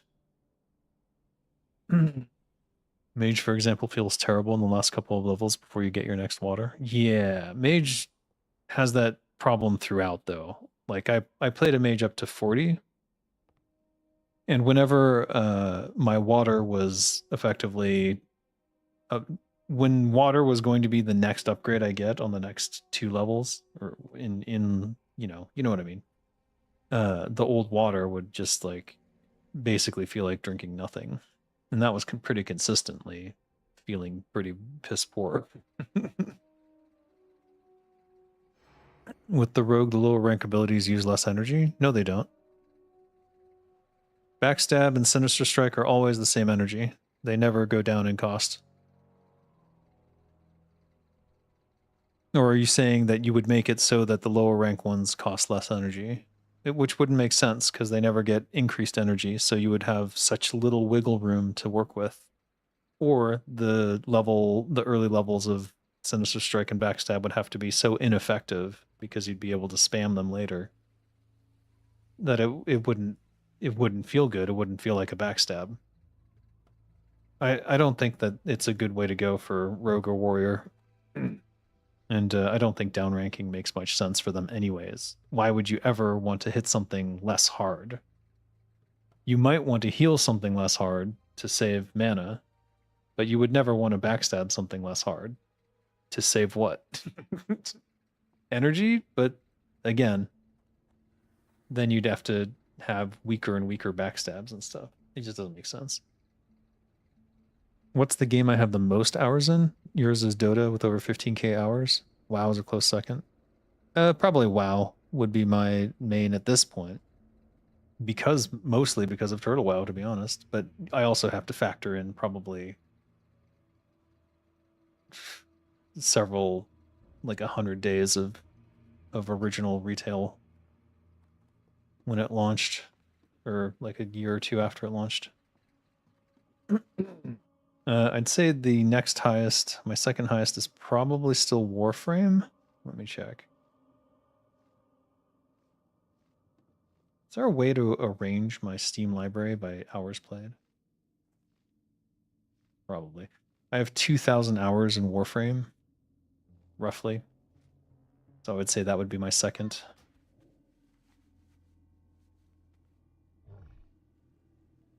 The benefit of spell ranks is that it always gives you something to learn and refresh as you get higher level. In a world where you're not expanding the level cap, I can see the argument for keeping spell ranks. Yeah, I'd say it's fine for this version of WoW.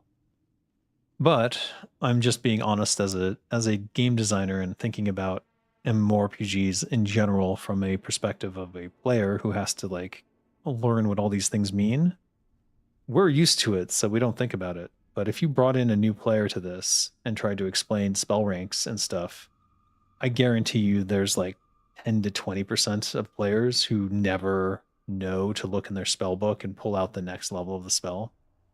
They just have the default ones along their spell bar. It might even be higher than that. And the only reason that it's, not everyone is because a few people figured it out and explained it to others. It's just not intuitive necessarily. Whereas the rogue version and the warrior version, they are very intuitive because you don't have to think about it. Is it something new? No. Oh, it's upgraded, so I don't have to worry about it. My backstab is now better. That's all I need to know. But if it's something I haven't seen before, oh, I need to go look in my spellbook for that because it's a new thing that I don't have in my bar yet. And that distinction is important. What now? Beware. I keep dumping these quests and then picking them back up. When am I going to do Oldemon? All right, let's see how far south I can go. Hammerfall. That's it? All right, fuck.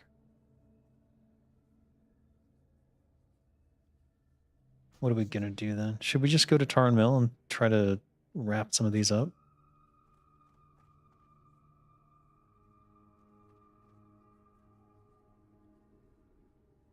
Let's go to Tarn Mill then.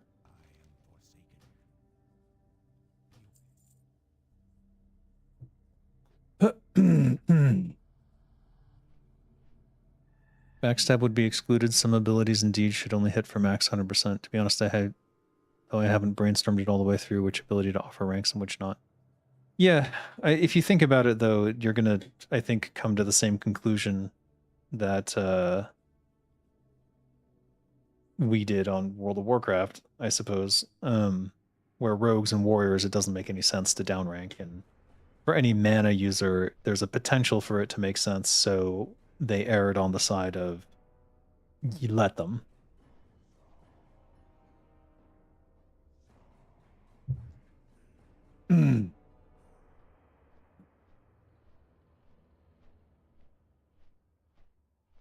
You want a fast offhand for warrior? Oh, you guys are talking.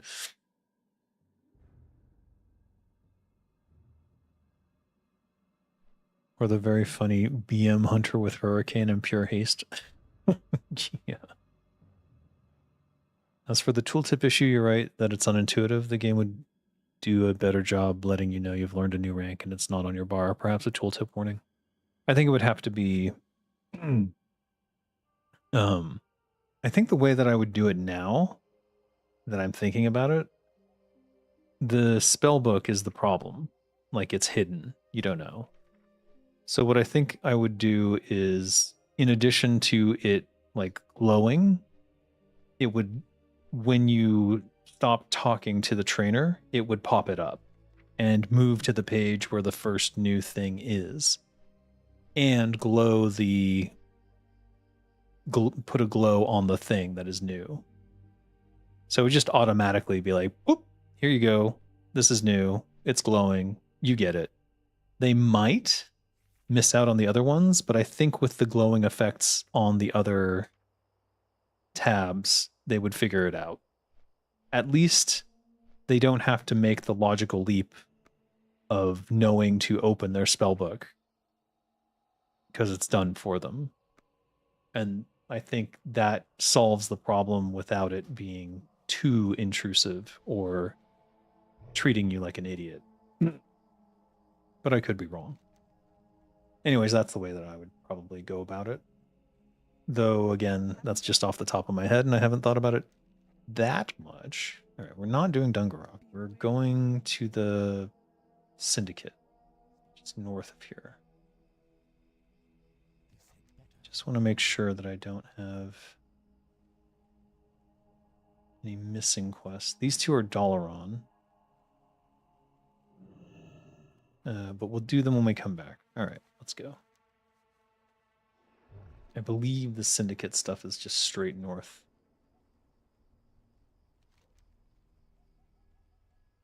I believe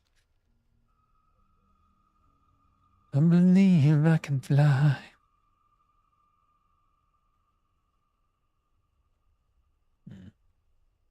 Why is OBS sending me a warning? What's wrong, OBS?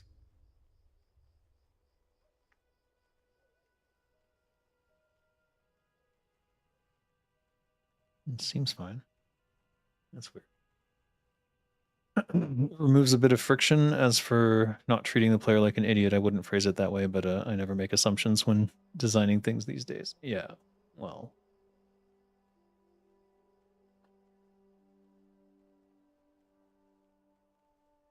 There's a big difference between like a tutorial that forces you to click things and a tutorial that simply puts things in your in your vision. Iron. Where?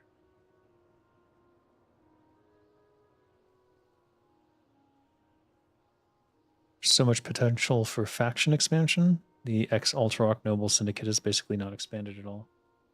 Oh, there's tons of crazy stuff they could have done. Yes.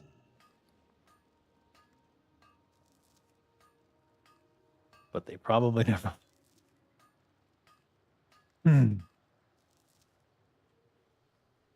No! Wait. Did he like take one hit off that and then run? Wow. A true champion. I'm taking it all though. I need all the iron I can get. Or actually, that is the syndicate area, and if we're going there, we better have poisons ready.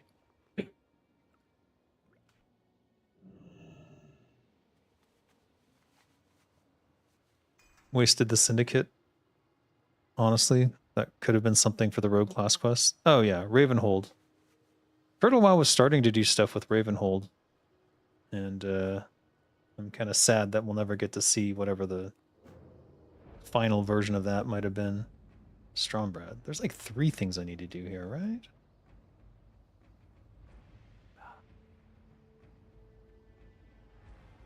Eh? Hello? Resist, you mother.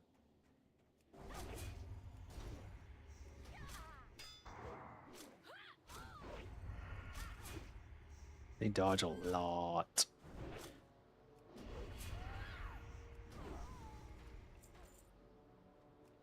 Mark of the Syndicate. Gravis Slipknot.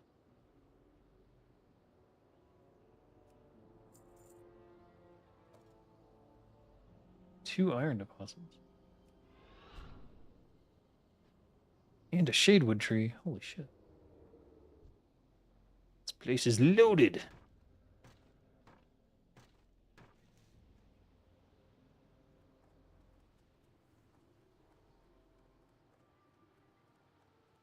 Another one.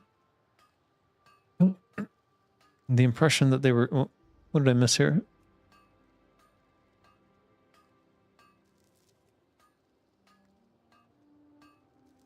Oh, I see. Talking about more factions. The impression that they were doing something with Trollbane and the Amani, but it all just gets dropped in favor of whatever focus the latest expansion is. So much Classic Plus potential.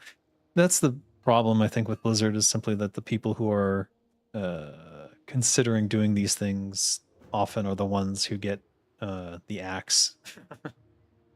And then what you're left with is status quo people who are not that interested in whatever it was. Which is really sad.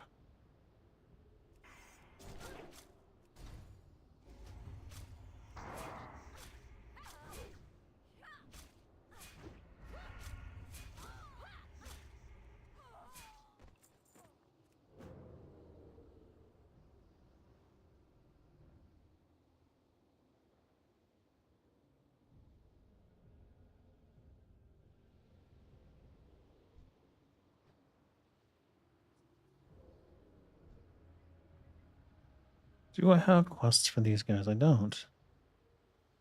Where were they trying to send me?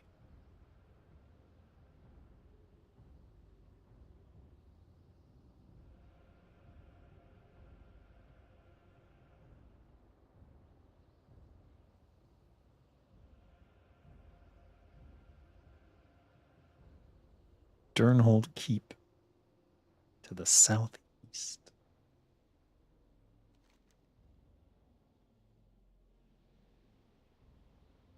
Did I go the wrong way? Where's Durnhold Keep? What? Oh, that? Oh, for fuck's sake.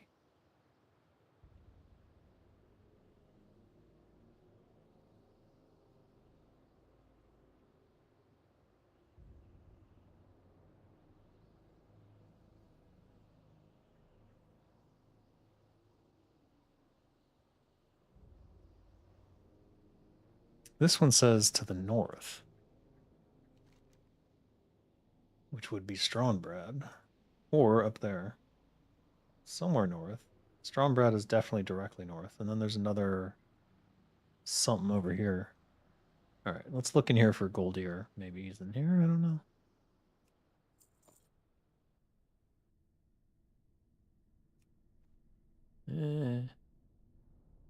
Argus.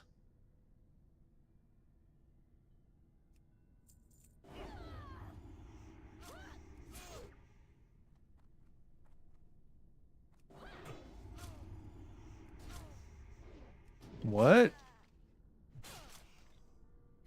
Okay. That's I don't remember that.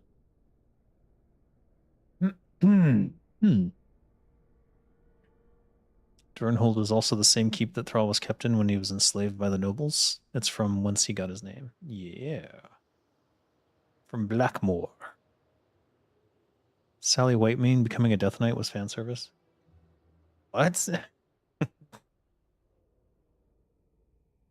Alright. I'm just gonna look in maybe the basement here. Is Goldier the orc also in the other one? Because they gave absolutely the wrong directions then, if that's the case. These Argus Shadow Mages are questionable. What the heck was that? Oh. Oh, the spies. Right, they're everywhere.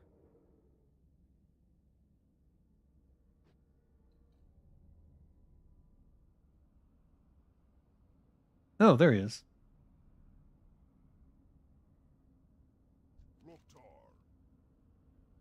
Okay, so I need to... Yeah, okay. So who has the key?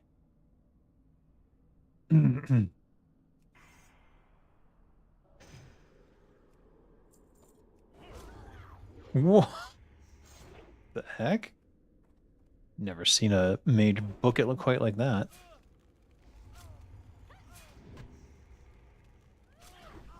What is he doing? So weird. Oh, there's a chest in here? Alright, don't mind if I do. Why are these guys called Argus Shadow Mages? What do they have to do with the Draenei? I freaking don't know. I don't know. That's what I was wondering.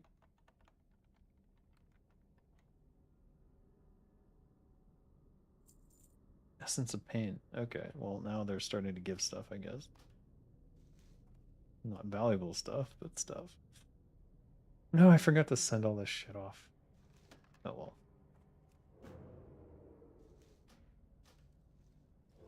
well. Hearing other rogue stealth freaks me out. I'm the one who knocks.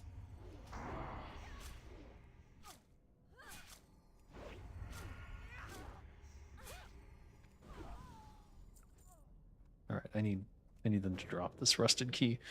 They didn't say who drops the key, did they?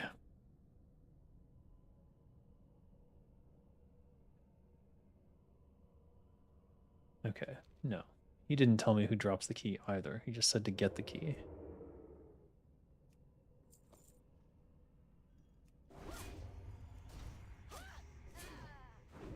Oh, shit. Okay. Now it's a problem.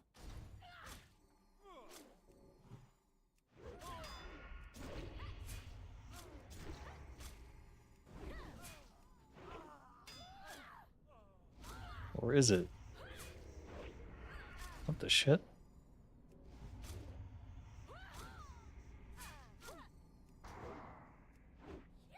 Fucking panda walked by.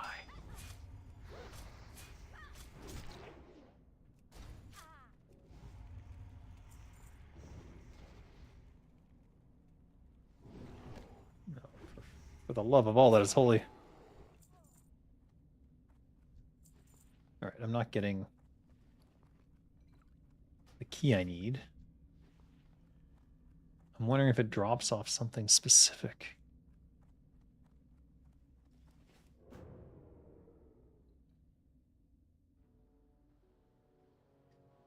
Was that Chen Stormstout? I don't know. I think it was just a player, but yeah.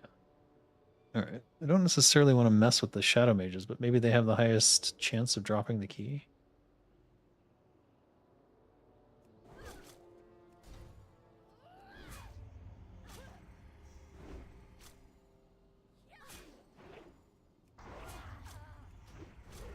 Stop dodging me!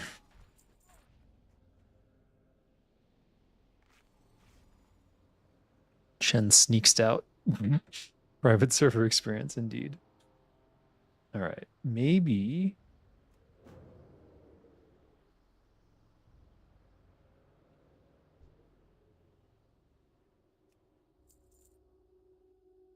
Jailer? That sounds like someone who would have a key.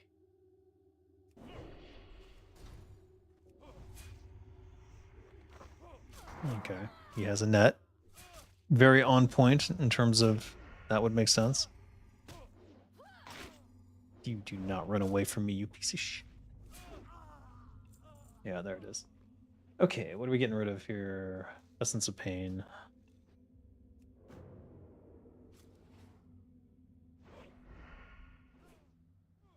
We'll go back to Goldier.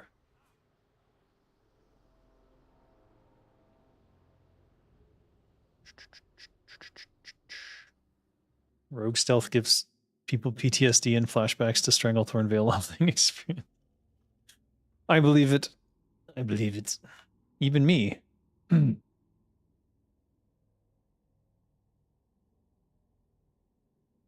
Generally, rogues don't mess with other rogues, I've noticed. And I think it's because they know what kind of shit they can pull on each other. Blackmore's legacy. I was visited by the leader of this syndicate. His name was Eladin Paranold, and stylized himself lord of this land. He confided in me his plans to take the orcs that stood against him as slaves, just as his father and his mentor, the despised Blackmore, had planned. More important was that he brought his mistress, a wisp of a girl named Elisa. Around her neck was the pendant the war chief desires.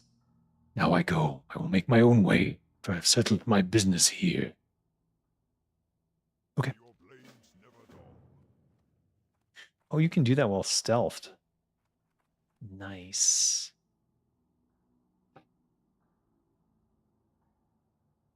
You're never too young to have a Vietnam flashback. I suppose not. Kind of counterproductive for a jailer, the one who wants to keep locked in to carry a convenient method to unlock those same people. Well, no, if you're the jailer, you're responsible for holding the keys. Because, I mean, I guess you gotta unlock them every once in a while to, I don't know, do something. I guess. Maybe not. Should I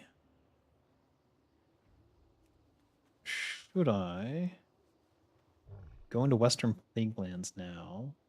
No, there's no way. I'd have to go all the way. No, there's no way.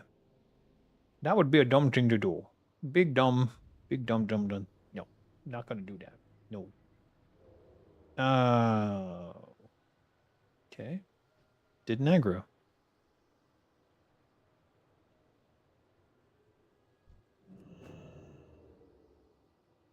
He might.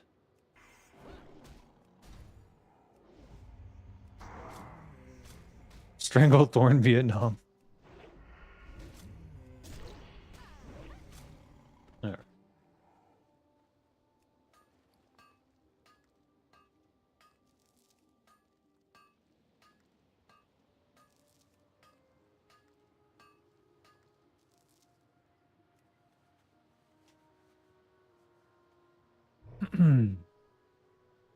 It's a waste of time to go against another rogue. It's more fun to terrorize the other classes. It's very true. Plus, you know that as a rogue, rogues are very vengeful. So if one rogue killed another rogue, they can expect that rogue to sit stealthed somewhere in that area, watching and waiting for them to do something stupid. And as soon as they do, ambush, cheap shot, whatever. Yeah, cheap shot. Cheap shot, stun, ah, dead.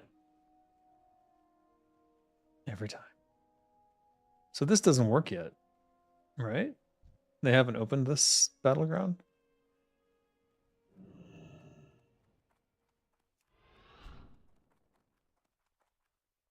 Tika Blood Snarl. Tika Blood Snarl, what are you doing here?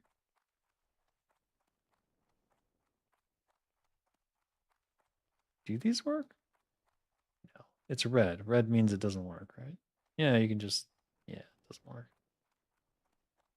They only have Warsong Gulch and Arathi Basin right now, as far as I recall.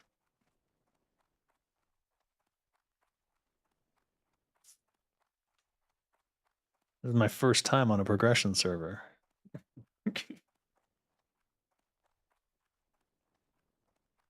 Technically speaking.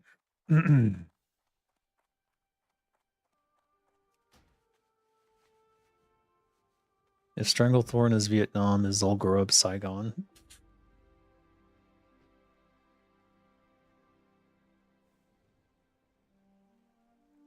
No. Zul'Gurub is Korea. Because you're fighting off one faction of trolls for the other, right? Yeah. Zul'Gurub is Korea. North versus south.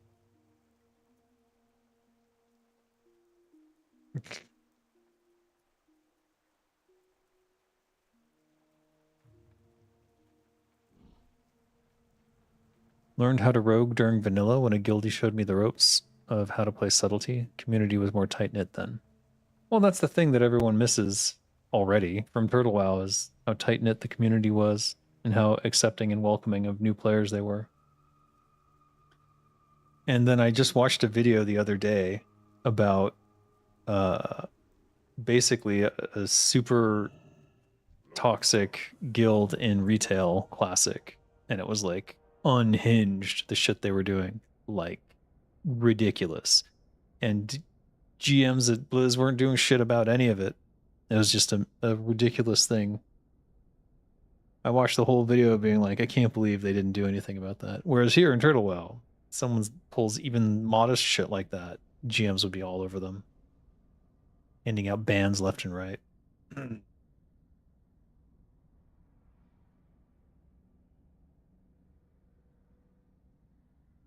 Oh, that's right. Okay, so I do want to do that, but it's pretty clear I need to go to Hillsbrad first and get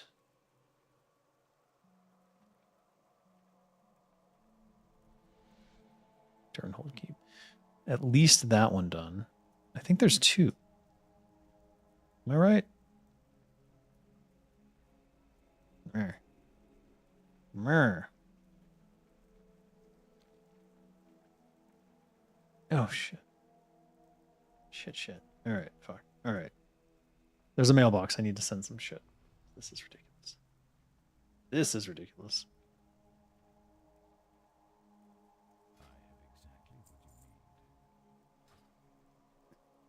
I remember when ninja looters were added to a list like some sort of predator. Yeah, no kidding. They do that in Turtle WoW. Well, at least they did. Drawla.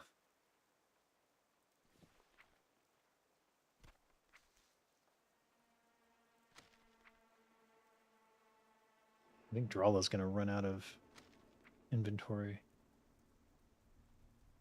For sure. Sure. No, wait. Don't do that. Do this.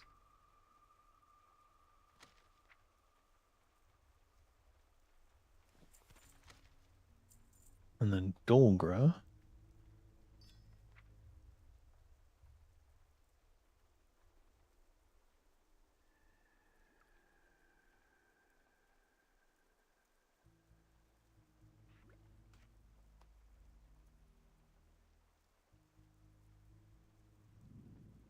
Do I need these? I don't think I do.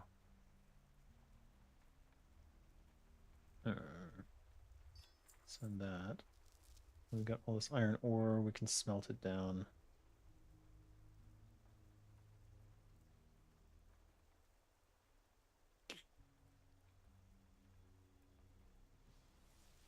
Right. Okay. And also I was gonna make more bandages. Let's do that. Is repairing the bridge in Undead Mission 4 the Zeppelin one an intended or missed feature? I didn't do that mission. I don't know if they intended that or not. My suspicion would be no. I think they simply forgot. I legit would imagine that the level designer forgot that acolytes can repair. Because if you think about it off the top of your head, I bet you wouldn't come to that conclusion either. Obviously now, in retrospect, you might, but back at the time when we were still unfamiliar with things, even though we were playing the game daily, I wouldn't have thought that at all. All right, how many quests? All right, no.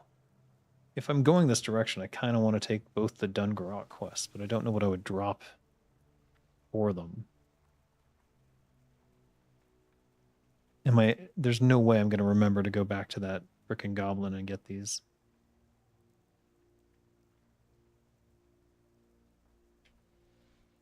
Is there? Maybe there is. Dungarok is elite, though.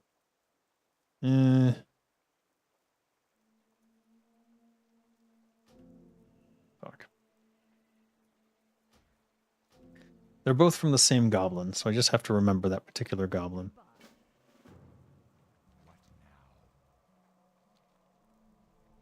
Alright, I think that's every quest from here.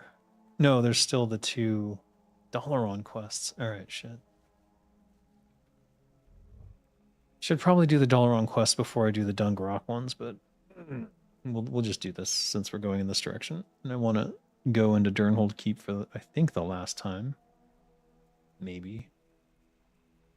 Dave, do you mean the I went undercover to expose the most toxic guild in World of Warcraft video? Yes. I haven't watched it yet. It appears in my feed recently too. Yeah, it appeared in a lot of feeds because it's something that everyone thinks about and sort of knows that that's kind of going on, but to actually see what was happening on a Blizzard server, a retail classic server, and see that no GMs did anything, even though there were mass reports going on and they ignored it. Like, it's just harrowing to imagine if you were targeted in the same way.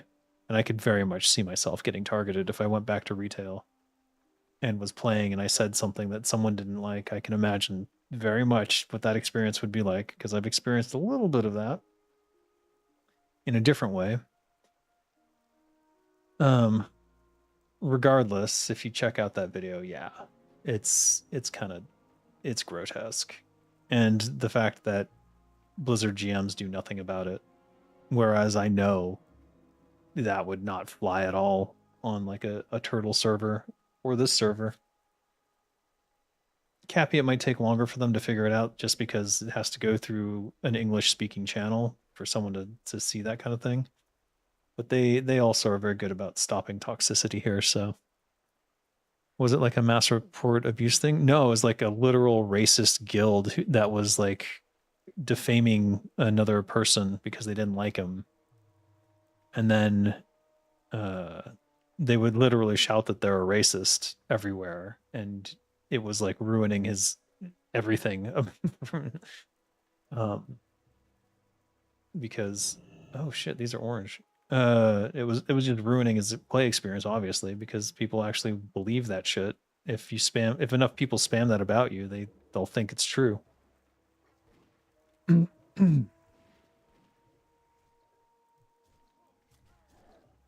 What is the quest I'm here for?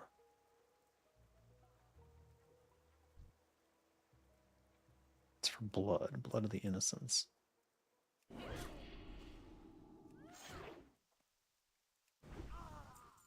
Yeah, he had it.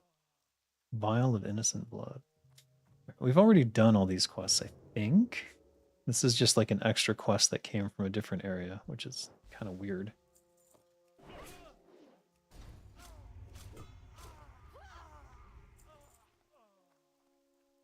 They drop both linen and wool, which is interesting to me. Another jailer. Did he see me? What was that? Oh, okay. Can I help you? Stocking pants. Nice.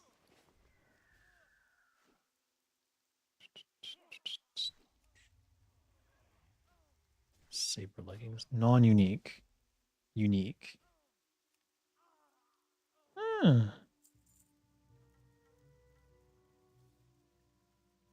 Unique.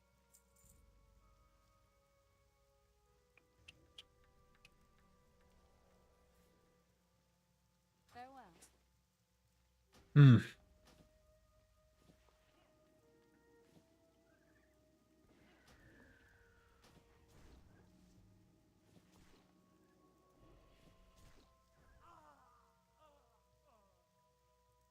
They're almost better. What can I do for you? See you around. A future of enshittification because of capitalist society. Yeah. Well, you reduce customer service to as much as you can because that costs money. And what is that customer service generally doing in those situations? They're getting rid of paying players. They're banning them. And so from the perspective of a capitalist, it's a bad move.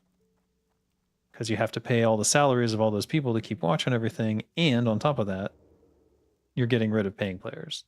So why would you do it? It doesn't make sense, right? But it does make sense if you care about the longevity of the game in any way, shape, or form. Because those other players who have to deal with that toxicity will never return. And that's part of the reason I believe we see that spike. We see a big influx of users come back on every expansion or every new server for Blizzard, and then they go away. And they go away because they're experiencing that toxicity from all these other players. And Blizzard doesn't have the GMs to do anything about it because they don't want to pay for that. And ultimately, the capitalist looks at that and goes, "Oh, well, good. They're not using our server's resources, and they've already paid for the expansion, so we don't care if they go away." So it's fine. Short-term capitalism versus the inevitable march of evolutionary pressure. Indeed.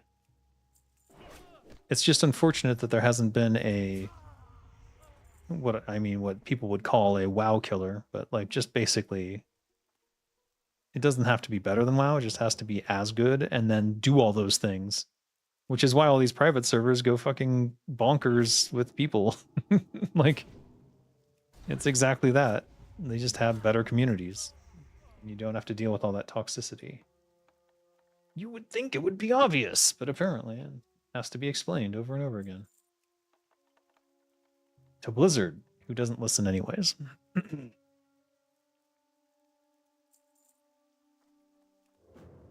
A head bounty system in WoW where players could essentially target and hunt the rot and evil out of the game by continuously hunting these. Well, that would basically be harassing someone out of the game, which is exactly what the scumbags do in the first place. They're harassing people out of the game. If you watch that video, there's one situation where they just decided to take out their frustrations on someone who was an available target, even though he had nothing to do with whatever it was they were bitching and moaning about. And they would just mind control him over and over and over again. Or no, it was a raid. It was a raid tank who was trying to get back to their raid, and they would just mind control him over and over and over again, just to hold him in place. And it's like, how do you deal with people who are such pieces of shit like that? Like, what do? You ban them. You have to. But that doesn't make sense because they're paying customers. Don't want to do that. Well, what about the tank who just got mind controlled over and over and over again? Well, they're not filing a complaint. Or even if they do, it's like, well, those are within the rules of the game. You know, mind controlling someone isn't against the rules, so there's nothing we can do. It's a PvP situation. Doesn't matter how toxic it is.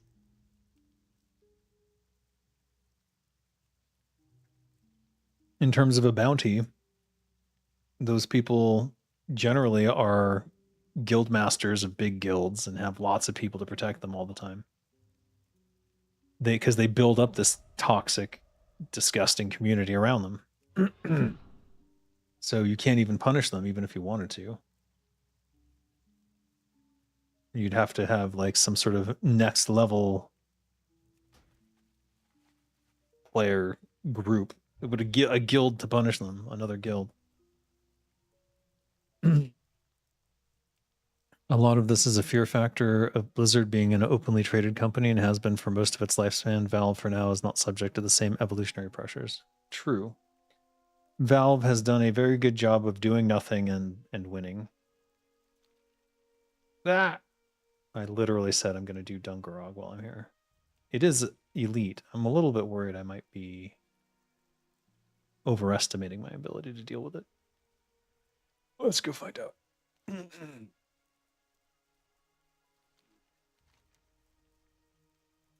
Where are these two Dungarok quests? Here we are. Humbert's Sword. Some dwarven scouts from Dungarok had passed by and made off with it. So it's a rare drop. Fuck.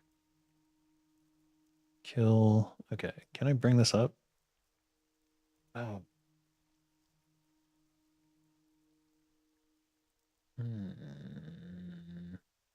I want to make this highlighted quest, but I can't for some reason. Seems to be some bug where if you highlight 4 quests and then you finish them, then it won't let you highlight anymore because they're still flagged as highlighted or something. Haven't quite figured out what the bug is, but whatever. These are all gray. Are the dwarves gray?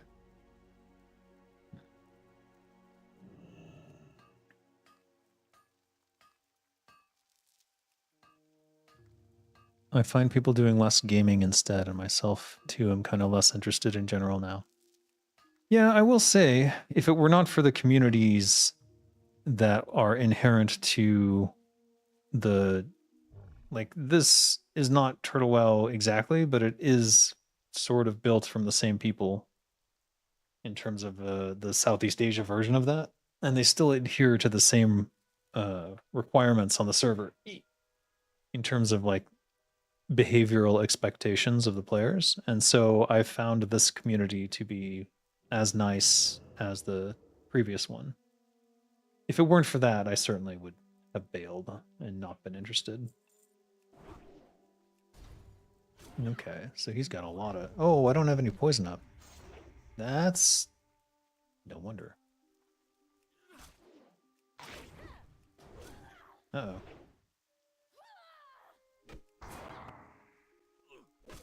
Okay. These guys are serious.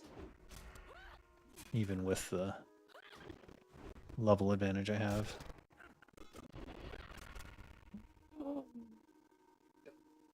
Oh, you motherfucker. And he runs off at 400 health with just how much health I have.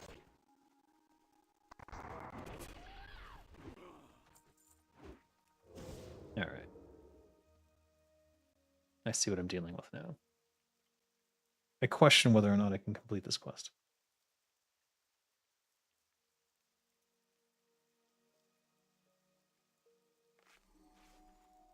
Let's at least try and see how it goes. But if I die now, boy oh boy, is it going to be painful. And I cannot level up off of them because they are not going to give any XP.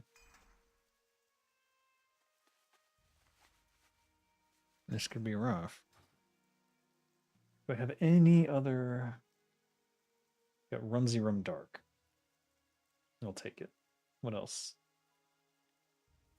Can't use that yet.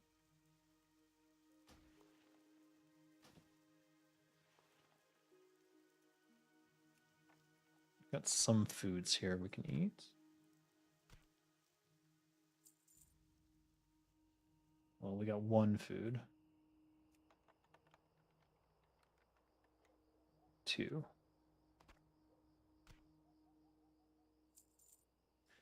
All right, let's go.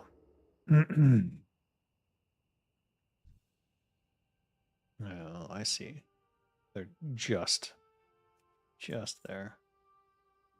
Level 30. So theoretically, we could level up off these. The one I fought was gray, though, and he almost killed me, so this is worrisome. An alliance chest? Let's go see that. There's no other game I can play for 12 hours in a day for weeks and find it continuously rewarding. I don't do that anymore because I just can't, but without adult responsibilities, I could see it ruining me. Yeah, like me right now, huh?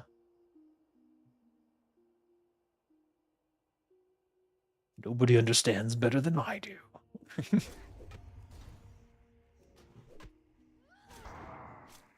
Alright, let's see how this one goes now that I've got my poisons back.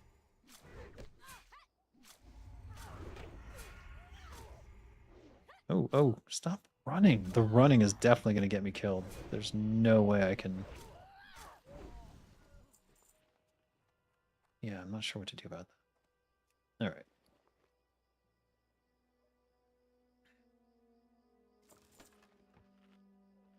Golden bark. Ooh, and a short cutlass.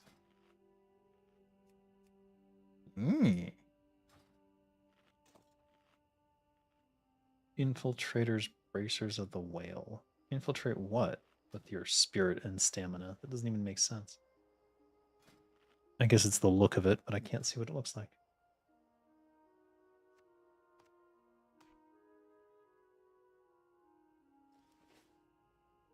Yo. Alright, let's just double check here what we need to be doing. It's so many. So many. A priest, 4 priests, and Captain Ironhill. Isn't Captain Ironhill in the middle of like a group of like with like an elemental and shit? Or is he, no, he's up on the top, isn't he? Let's go see. Let's go see. Oh, I thought that might be his sword. Wishful thinking, I suppose.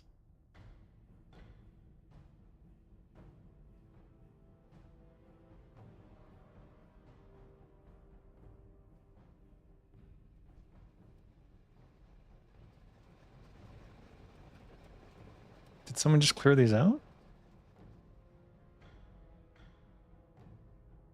Sus. Alright, we have 2 priests right here. I could sap one and then try to kill the other.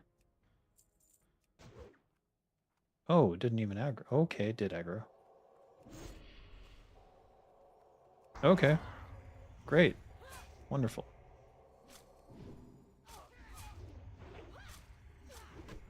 I just need them to run that way.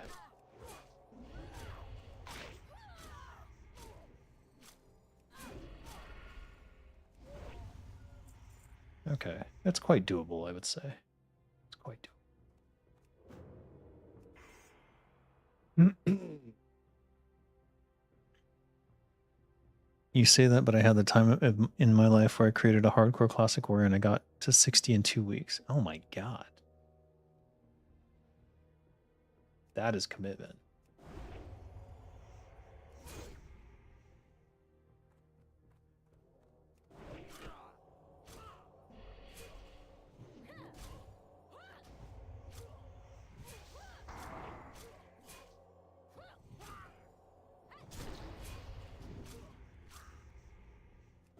This running away is just too much.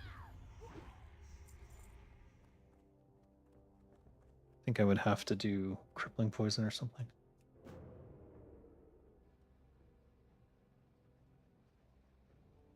Can we do this? I think we'll have to sap one.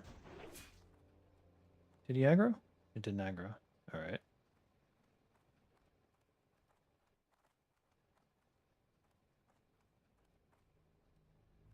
I feel like it would aggro if I attacked, but let's try maybe. I think my big concern is that I have to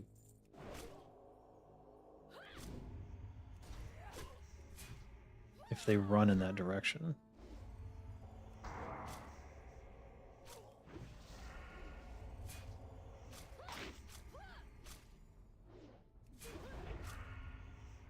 Whoa. Hey, Humbert sword. All right. How many priests left? One more. Where is Captain Ironhill?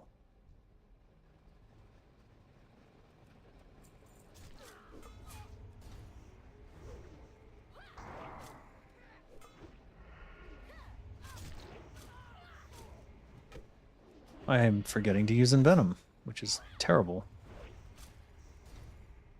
Given the percentage of my damage that comes from it. Oh shit, we dinged. Alright, at least we're not in fear of losing our level. I'm gonna put the second point in Vigor just to see how it feels. And then if I'm like overflowing with energy or something, then we'll know, I guess.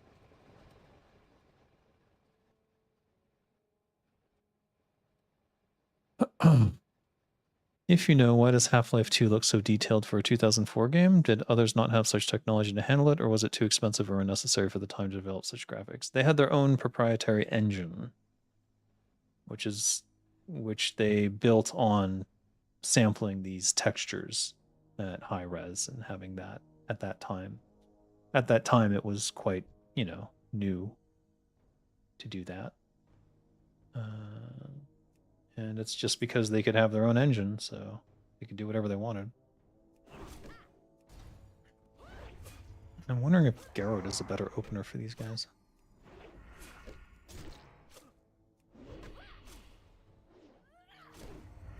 Oh shit. Again, I'm forgetting to use Envenom, which is just really bad.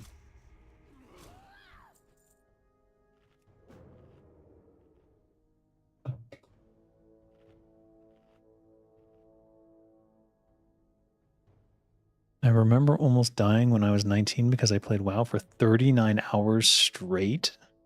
Jesus. See, but I did a similar thing with EverQuest, and yeah, very unhealthy.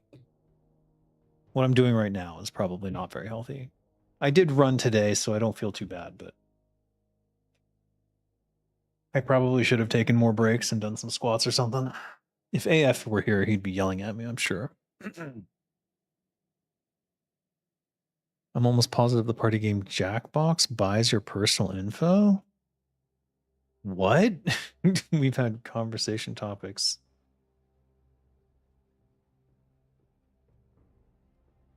Be included as questions or answers that were too niche to be anything else? Really? I'm curious to hear more about that. I could look into that, actually. I may or may not have a contact who might know something.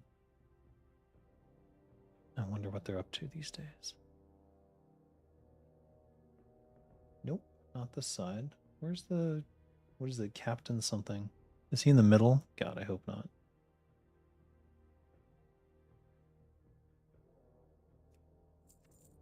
Moist cornbread. God, now I want some moist cornbread. There he is. Captain Ironhill.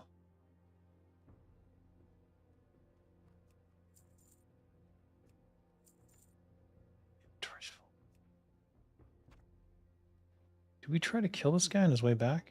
No. We let him go. We let him go.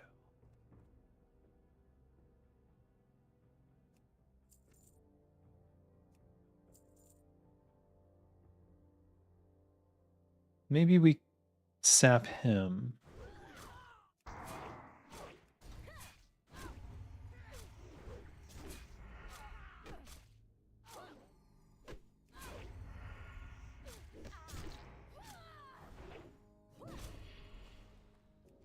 Okay, interesting direction. He did not aggro. All right, sweet. Gotta stand up and do our old lady workouts every hour. We're getting long in the tooth. Yes, yes, we do. What can I say? I'm old. I don't know what to say. I don't mind being old, but I'd rather not be.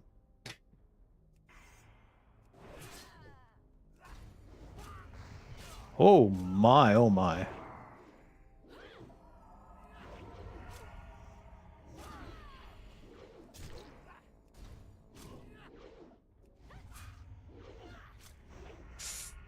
Why is he running at 29%? Is it 30? Oh my god, I can't get him. I can't get him. He was in the wall. Oh my god. What the fuck? Oh, and he almost kills me with a fucking two-handed shot at the end there. Jesus H. Yikes. Alright, this is doable, but it ain't easy, that's for sure. Jesus.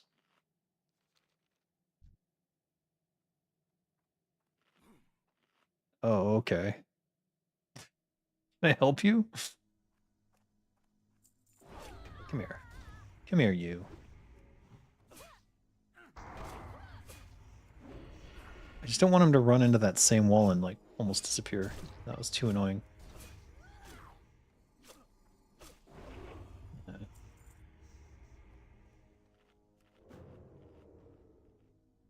Time to put Underhill underground. Oh, yeah. Well, it's Iron Hill.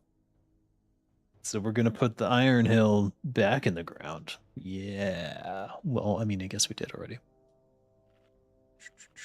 You watch some anime and suddenly I got ads on Amazon to buy certain products. Oh, I promise you, they're all selling your information back and forth everywhere. So I wouldn't be super surprised if Jackbox was doing something like that.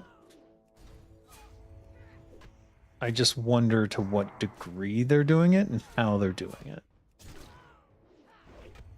Because the thing about Jackbox games is that they sort of rely on being topical, so I wonder...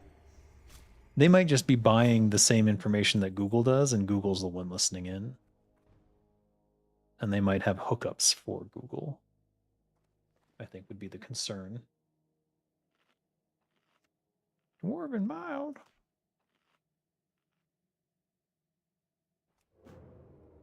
No, I'm missing poisons.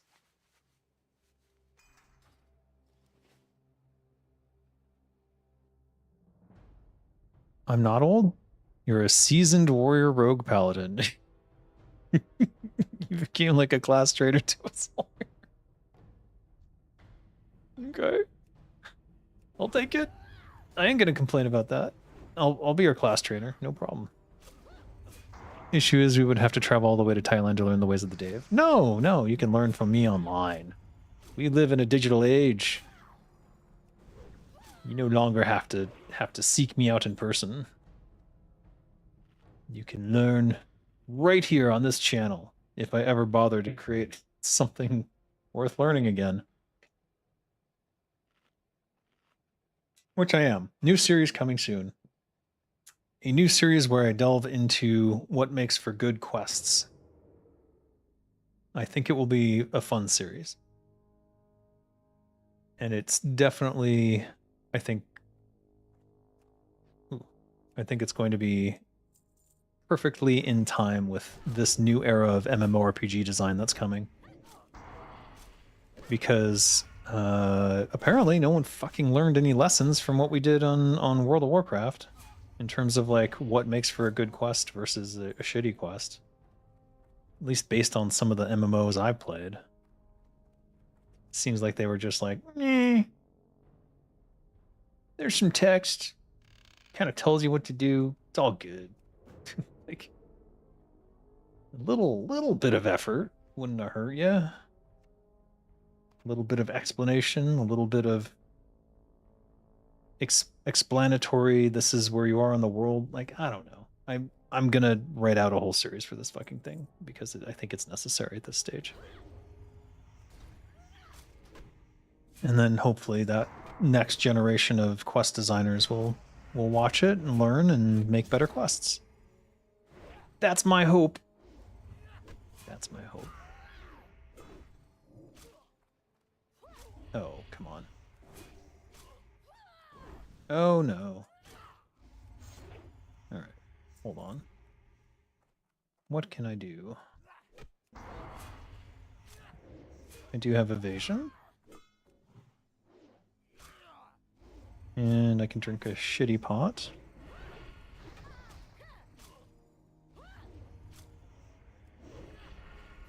He'll start running.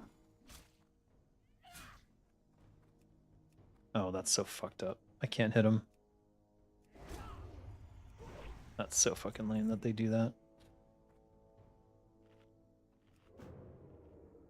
And then we'll see. I don't know, I gotta work on the naming of it. Right now I'm calling it Quest. The quest to learn how to make good quests. Quest. QQ. What do you think? Teach me heroic strike R5, please? No, I cannot do that. You have to talk to Rajang. He'll teach you that. Dave became the Uther of game design. You know what? Yes, that is accurate. That is sadly accurate.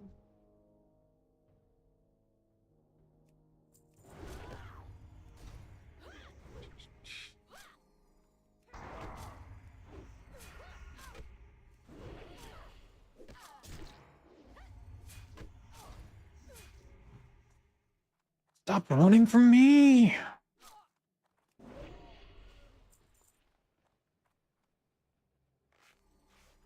Oh shit. Did the scout respawn? Or patrol? Okay. Yeah, he must have. Oh yeah, they all respawned.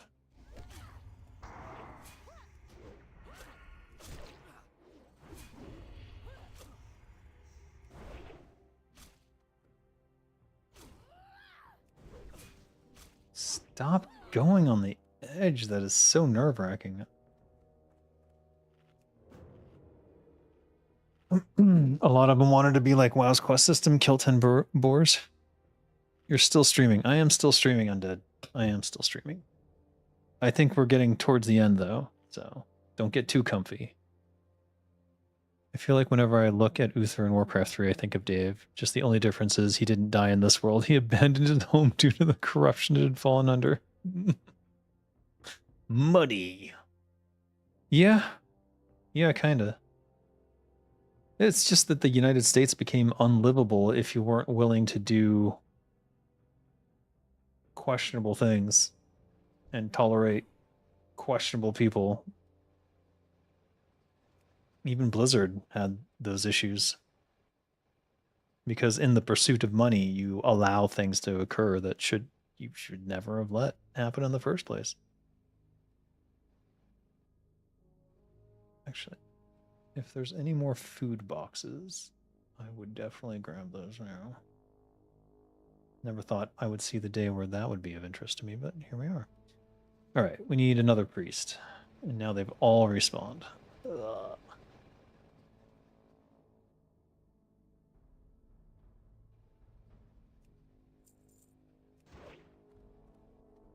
No!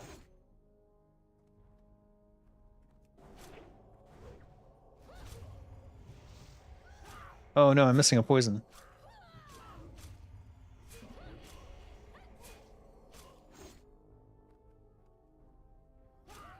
Damn it.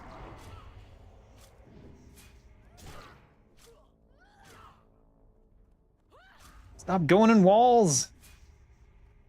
Oh my god. I'm so annoyed. Okay. That's... Okay, we're good. We're good. We're good. Let's get the poison up. New class idea? Shadow Paladins? Yeah. That's a Death Knight. New idea? Warriors, but in lighter armor and sneaky? Oh my god. Stop it. Stop. Stop it. Don't do that.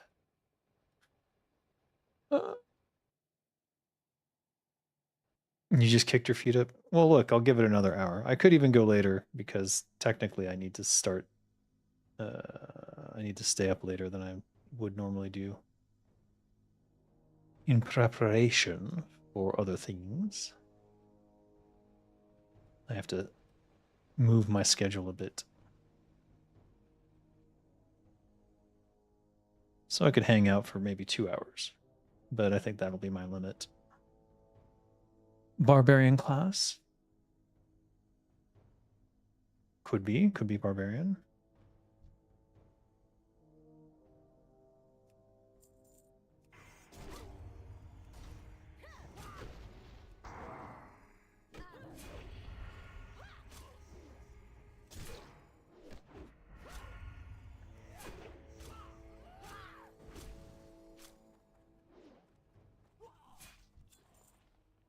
crystal quartz keeps dropping. Not sure what that's about. How many riflemen do I need? 3 more, 1 mountaineer. Wait, is that a food crate? No, it's not. Tinker class 1. Indeed. Good question. When the F?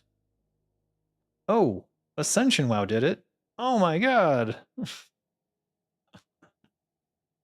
It's just funny. It's funny because all these things are so obvious and Blizzard's just standing still and doing nothing. Don't understand why. Maybe I do understand why.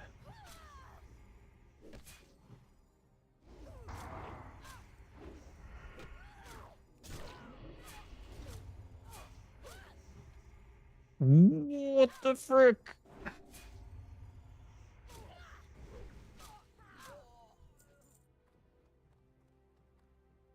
All right, I don't want to do that. Where else are these riflemen? There's one. Sneak over there. Turn my nerd voice. Also, Death Knight is more necromancer in plate armor, not shadow priest. Sure.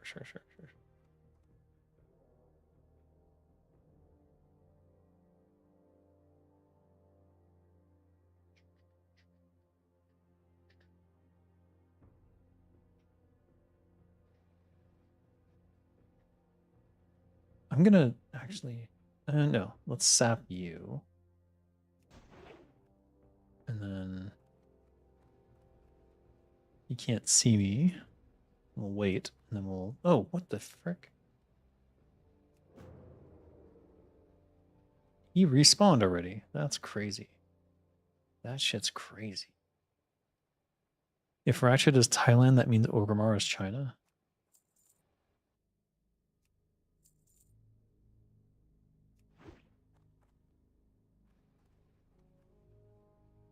Ratchet is Thailand. Orgrimmar is China. Okay, sure. Why not?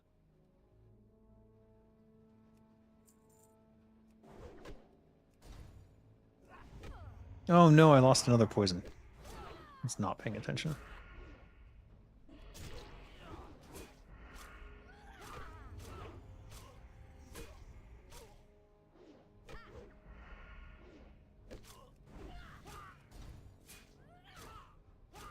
I can't get away from me. Perfect.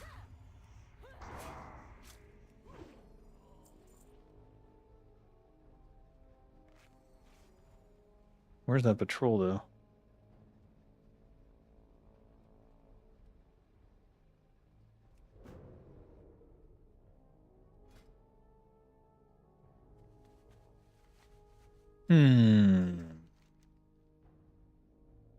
One more rifleman, one more mountaineer. And we're done. Done.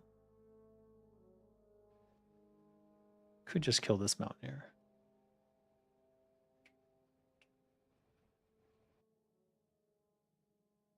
Maybe. Definitely.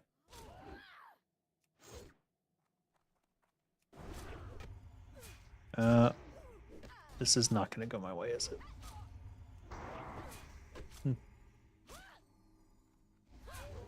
And it did. Okay, fair enough. One more rifleman.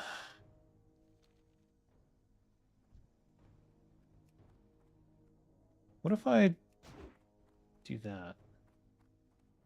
And then where's the next rifleman going to spawn?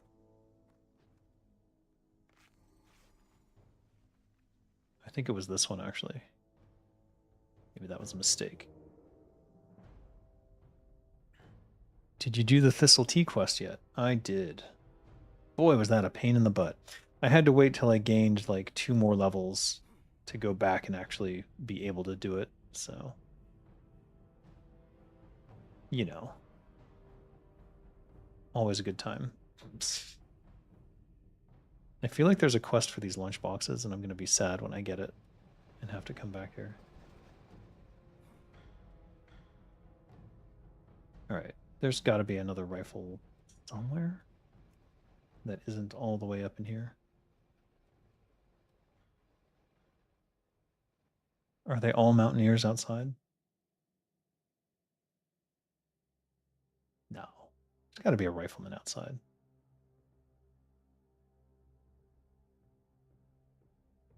Right? There's one. Okay. Is there another? Here's one. Too close to this. Mountaineer, mountaineer. Rifleman. Okay, here we go. We've got our target. Same one I started on. Inventory's full.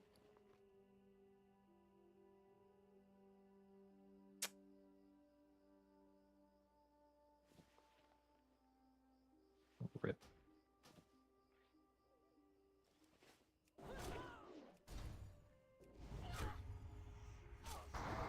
All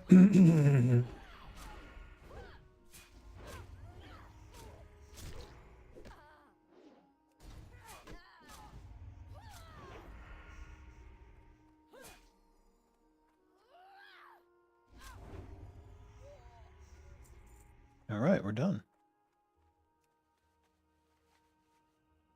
The Chinese do like the Horde in Warcraft. I love that alternative reality where the whole world would play WoW, but not the current retail version, but one which would have been across the world and continued classic. Toss the linen cloth? No. I mean, yes, that probably would have been a better answer.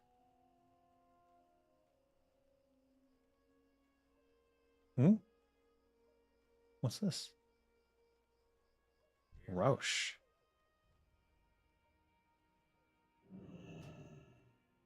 Anthony Ray Stark.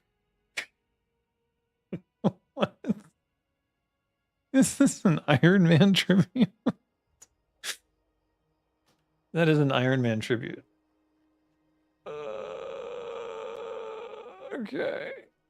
220 XP just for finding this place. All right. And it comes with iron.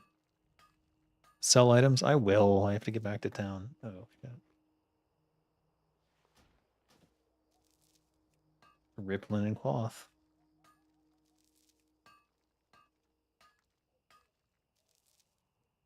Is there a quest for these that I haven't done? Dagger Spine. That does sound familiar.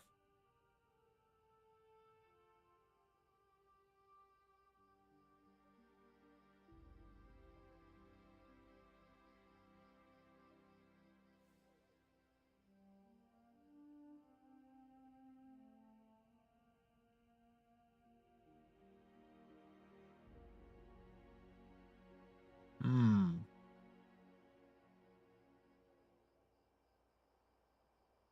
Okay, no. No.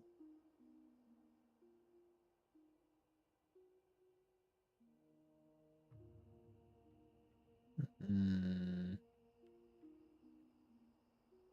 Yeah.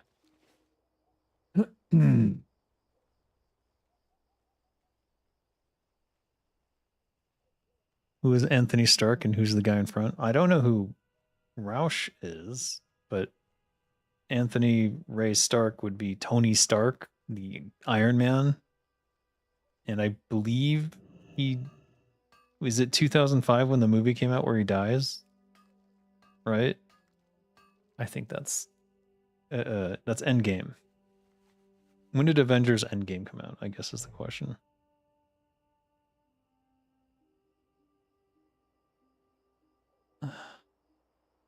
Avengers Endgame release date. 2019. Oh, never mind. Did the events of Endgame take place in 2005? I don't know.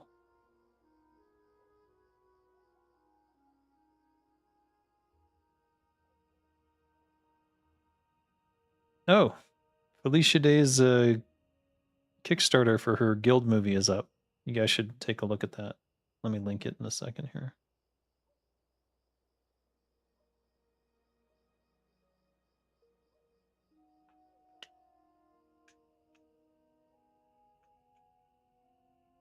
Live on Kickstarter.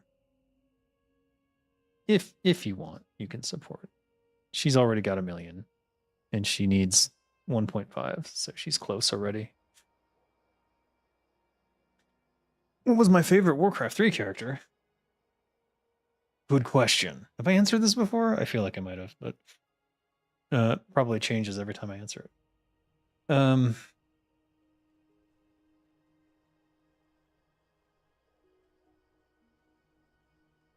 To play or like character in the story? Actually, maybe I should ask that. It's apparently an IRL person named Anthony Ray Stark who passed away.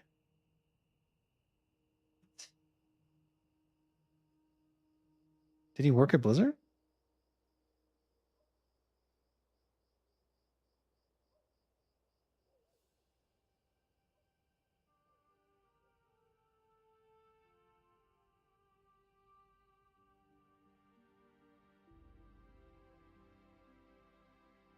Friend of a World of Warcraft developer. Okay, so I didn't know him. I didn't think so. Wow. So the real life Tony Stark. Not to make light of that. Jeez. Interesting.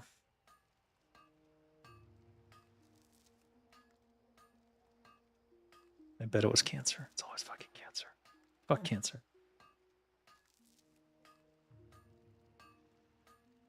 The Naga treated like they were pests in WoW is kind of disappointing. Yeah, I agree. That treatment is better deserved by the gnomes.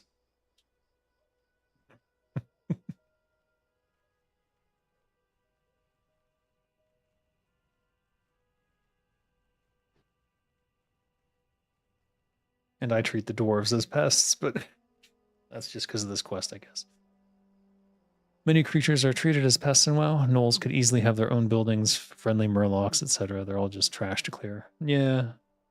I mean, it's the sort of shorthand that happens when you're when you have to fill out a world with things to kill, so you can get from 0 to 60 or 1 to 60.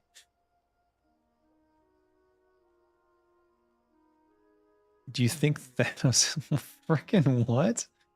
All right, I should have ignored that. I'll do better next time. Your favorite must be Sylvanas.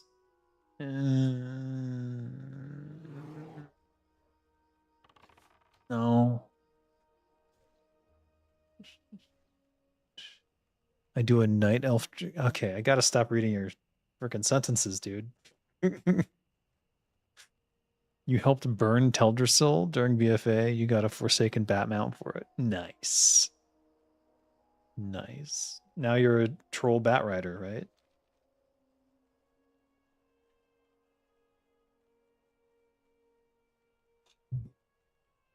All right, we'll turn in these 2 Dungarok quests, and then we'll go over to,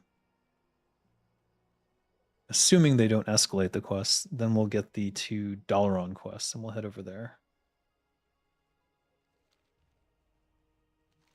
My goal is to completely wipe out all these Hillsbrad quests.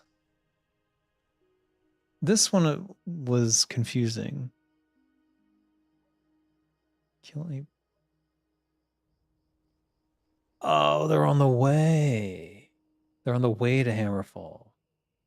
Should I do it now?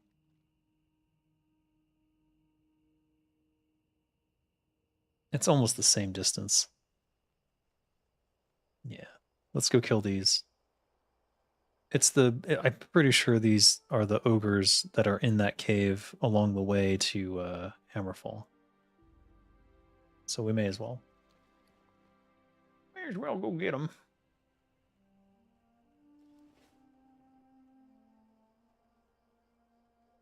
You didn't play War 3 Beyond the Undead campaign? What?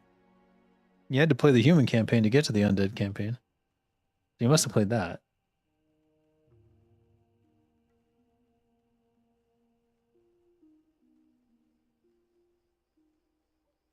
Naga were basically semi-fifth playable race in Warcraft. Yeah, pretty much.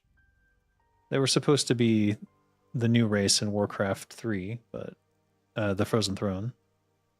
But that ended up not happening. I feel like it would be a stark gameplay change to WoW itself, but imagine instead of them all being pests, you can talk to all sentient pests and make peace or roleplay with them instead of just mass murder. Yeah, I mean, that's basically EverQuest. EverQuest was like, there was a lot of factions, and you could choose to, like, kill them and, like, murder the people in their cities and stuff.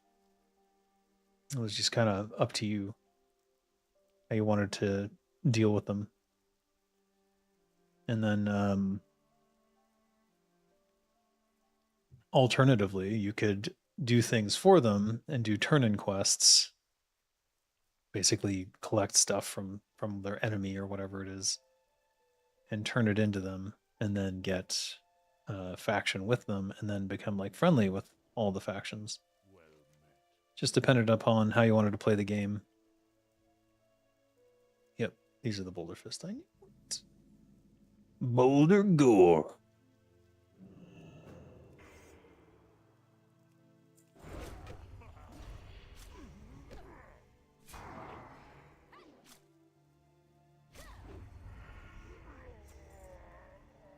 Wild Hog.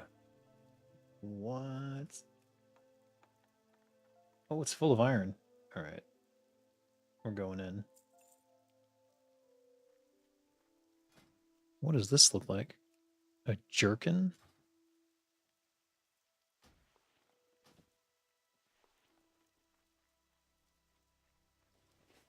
I probably should have. Oh, well, whatever.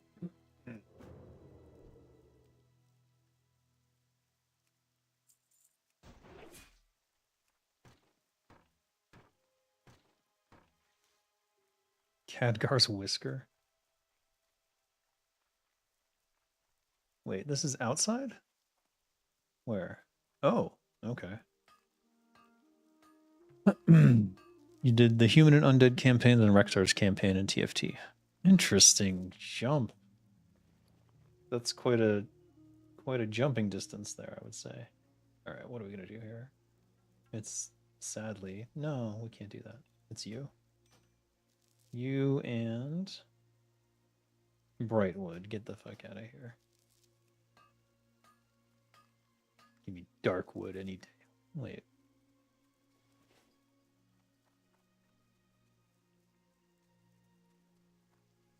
Did you know Alex Afrasabi? It's not a hard question. Did I know him? No. I didn't work there at the same time as him. I only know him by reputation, and the reputation is... I would say that I am not a fan of his work. I am not a fan of shoving your name into the game and just breaking immersion all over the fucking place. And I'm not a fan of the way he treated people. So that's about all I have to say about him. You came up with a diabolical comparison. I feel like Night Elves and Naga in real life compared to Russians and Ukrainians. One stayed loyal away from corruption, the other one didn't.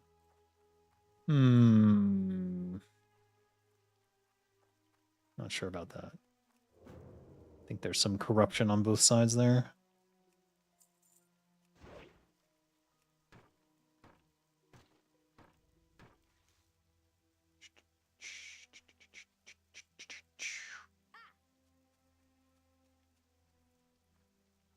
In many ways, WoW started anew in vanilla? I guess so. There's so much iron. All right, we're going in. We're going in.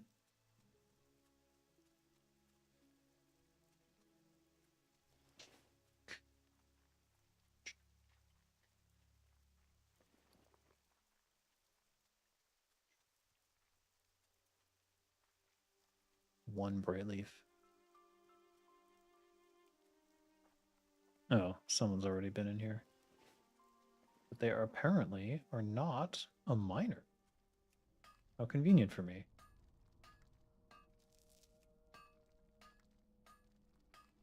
Why do employees at Blizzard...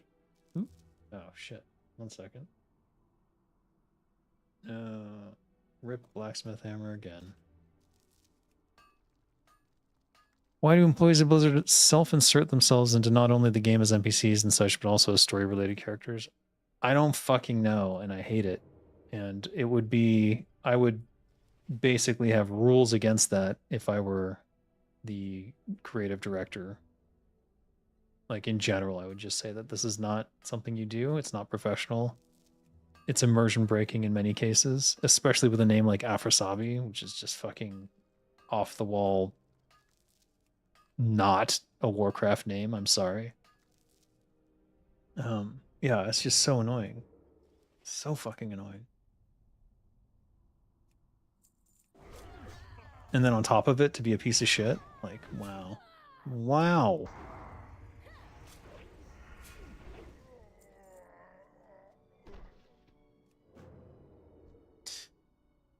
Russians split into 3 different specs in real life. Now everyone is claiming to be the real ones. Yeah, it's kind of like the French, huh? Quebecistanians keep telling me that they're the real French and that the French in France are not. I'm like, okay. And then within France, it's like all the French hate the Parisians. This is not me saying this. This is what the French people that I met told me. Within France itself, all French people hate the Parisians, and then the Parisians think they're the only real French people. This is so much iron. Okay, I'll open it. Hopefully it'll still be there.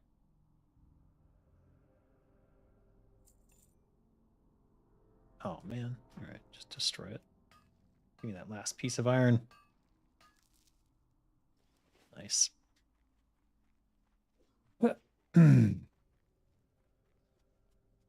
I think this guy's cleared out the ogres so well that I'm not sure there's... No, he's left. And they're respawning. Alright. I roll my eyes when I get that EPL quest, the Great Afrosabi. Yeah, just... me too. I just... Oof. Just even thinking about it makes me mad. It's so lame. It's so... just... masturbatory. It's so gross.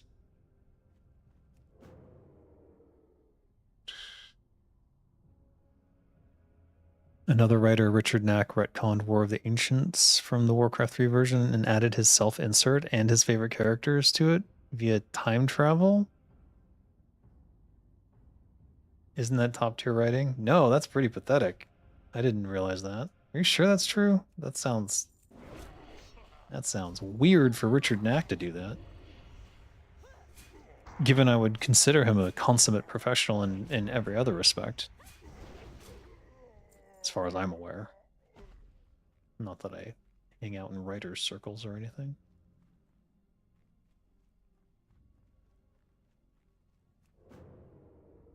You read the Richard Knack StarCraft and Diablo books? I read one of them, but I don't remember which one. I think it was StarCraft.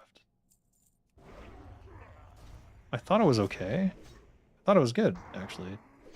But no, I don't know. I don't remember it very well, to be honest. I did like Richard Knack sci-fi books growing up, though.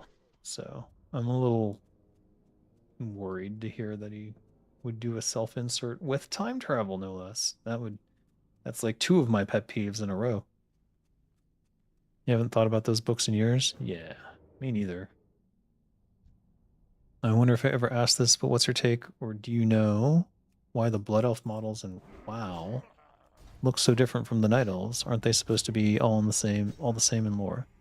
They're not all the same in lore. They are evolutionarily different. In the same way that the trolls and the Night Elves are evolutionarily different. What a tough thing to say, evolutionarily. So I would say that they shouldn't necessarily look exactly alike, because they're not. They're not. Time travel is a mistake? Yes, it is. Even Rick and Morty knew that.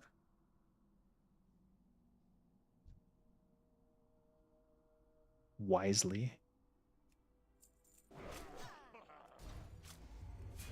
What? Oh, Witch Doctor.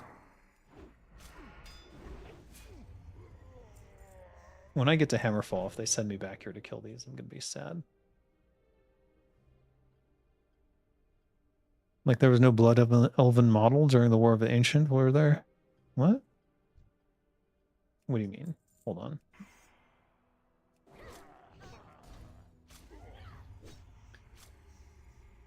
Did the Night Elves, High Elves devolve into what became the Elves in Quel'Thalas?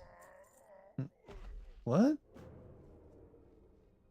Well, the Blood Elves and the High Elves should have been the same. Is that what you were asking? I thought you said the Night Elves. Looks so different from the Night Elves. No, Blood Elf and Night Elf should look different.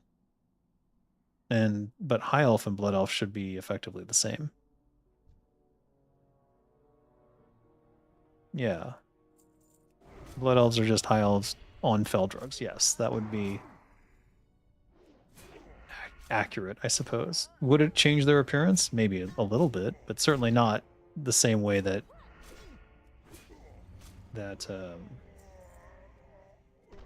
High Elves and Night Elves would. Alright, let's go outside and see if we can finish this quest up. Looks like no, because they've killed everything outside.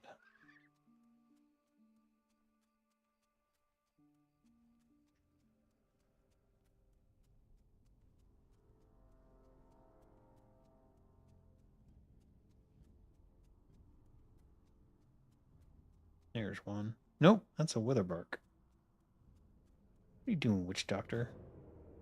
Which doctor are you? Lol. What elves are just high elves on... Oh, glowing green eyes, that's right. Because of the fell magic. They needed a new source. Couldn't get arcane.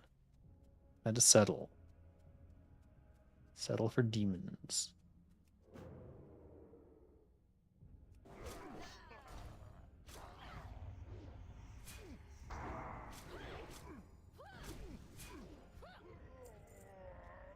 Ten out of 10.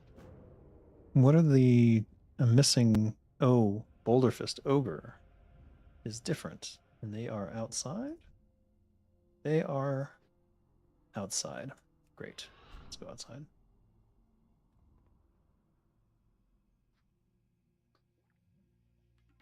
Ooh, a shadewood tree.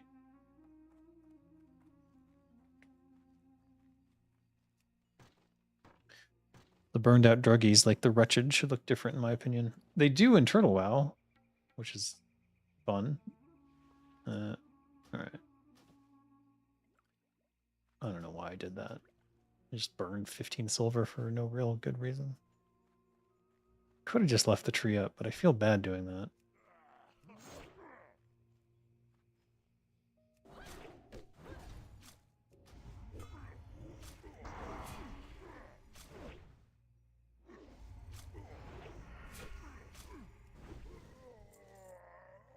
Wild Steel Bloom. Time travel and alternative universe are always a red flag, even saying them because people recognize them as easy writing escapes and for bad writing. Yeah. Then I wonder, wasn't Ajara considered a high elf? During the War of the Ancient, I thought every elf was a high elf.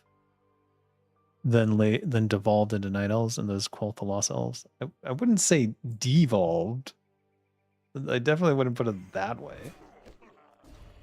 I don't know what they all look like during the War of the Ancients. I guess if you're going by Warcraft 3, then yeah, they all look like night elves. Or no, they all look like night elves. Yeah. And then after the War of the Ancients, the Naga evolved into the... Sorry, yeah, the Naga... Well, Night Elves split off into Naga and High Elves. But ultimately, they all derive from Trolls. So it's Trolls to Night Elves to Naga and High Elves. That's my understanding. And I'll admit that I might not have the best recollection or understanding of Warcraft lore at this point. But that's my understanding.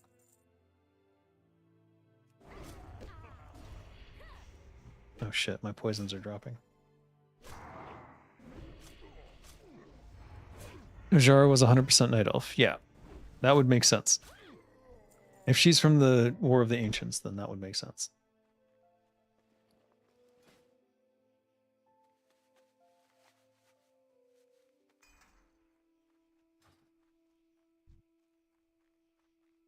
Alright, someone is killing all the Boulder Fist ogres. That is so annoying. How many do I need? I need 4 more. There's one now.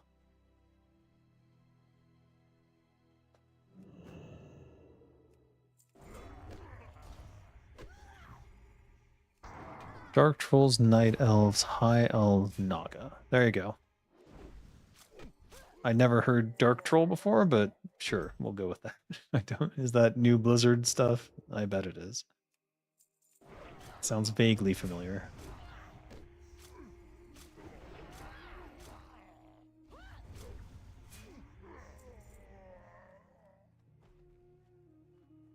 Ah, is that a mosquito? Did I get nailed?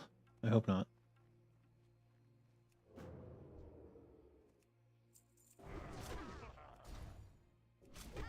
Sure, why not? Yeah, exactly.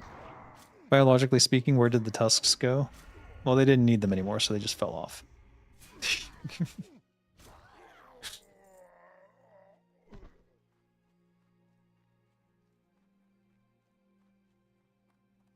It's all background anyway. It's backlore, yeah. You don't even need to know it. It's not super relevant to anything that's going on. Just gives you a basic genealogy and also makes the war between the Night Elves and the Trolls look a little silly here and there.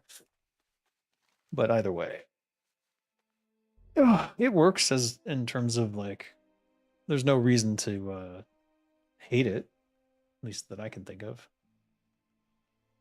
One more Boulder Fist Ogre, come on.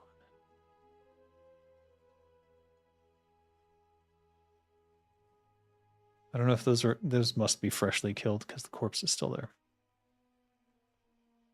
There we go. And there's one over there in case someone snags that behind when I'm not looking.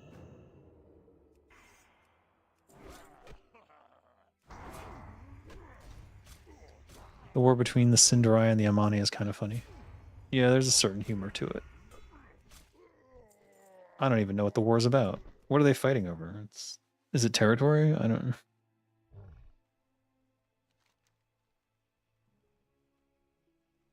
Like legit, what is the conflict there? I don't. Dark Trolls were mercenary units in Warcraft 3. Yeah, I suppose they were. Well, it means they're still around, I guess.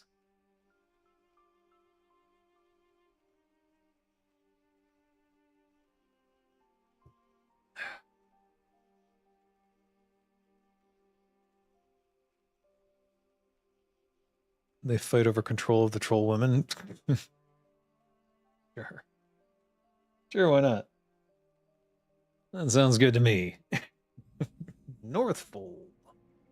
Alright, I know there's some quests here, but I have to get... What level? 30. Okay.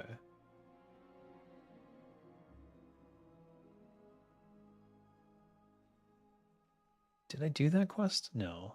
No, there's no way.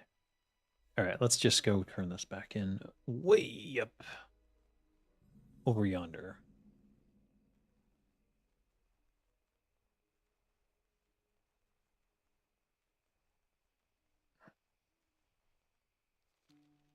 Oh. Oh yeah, the fire elementals. I know there's a quest for that coming up.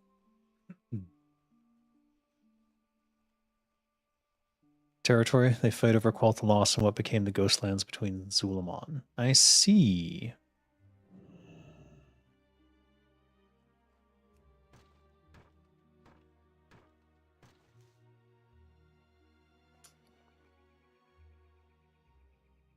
No. Alright, fine. Open the battered box. People get upset when contradictions appear when it's just not that serious, just the way WoW is. Yeah. They do get upset. I don't know why. The lore is the lore. It is flawed. It's always been flawed. It hasn't really been getting better because they never really fixed the flaw. They just kind of patched over them with more flawed lore. Every time I think they're going to get everything in order, they just add more shit on top, and I'm like, what are you doing? What the fuck are you doing? It's like Richard Knack's Chronicles books. It has the original sort of chart of like the elements and the different planes of existence and stuff. And then they just couldn't fucking help themselves. And they're like, let's complicate it more and added in all the other shit. Like, and this is what it's really like. Can you believe they used to believe that shit? And then in there is the fucking Shadowlands and all the garbage that they fucked up with that. It's just so insecure. I don't understand. Don't understand. Lord Aelden. See, these are Hildbred Foothill quests, but I'm really not clear on where they're sending me.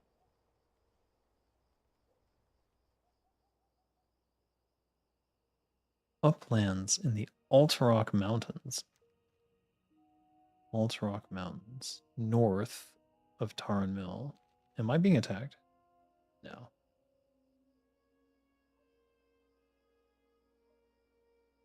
Lordamere Lake. Is that what this is? No, that's here. Right? This is Lordamere Lake, right?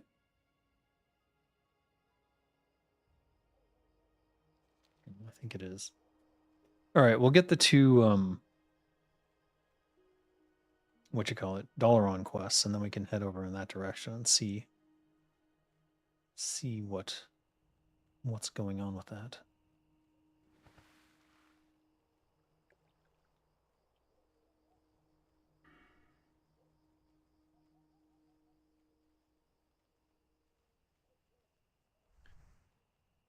They're ashamed of the old lore. They're not just ashamed of it, they're just like they're just sad it's not theirs. So they had to overwrite it and make it theirs. And in doing so, they fucked it up more. And the worst part about it is I'm not sure they recognize that. I'm not sure they see how they kind of fucked up. Oh, for fuck's sake. What am I going to do? I don't want to get rid of anything. Do I need this copper? No. Ah, mana potion. Get out of here. I don't want rough stone. Nobody wants rough stone. I'm leaving this fucking thing where it is. I don't think they're ashamed, but they don't pay attention to it. So there are inconsistencies left and right. No, that they're ashamed that it wasn't theirs. And so they had to make it theirs to feel good about themselves. And when they did that, they fucked it up. And then we got the Shadowlands out of it. Like, I mean, the end result speaks for itself, doesn't it? I think it does. Not collected, not collected. Not blurred axe. That's pretty cool, actually. It's a gold. I can't justify that spend. All right. Do we have room for all this iron?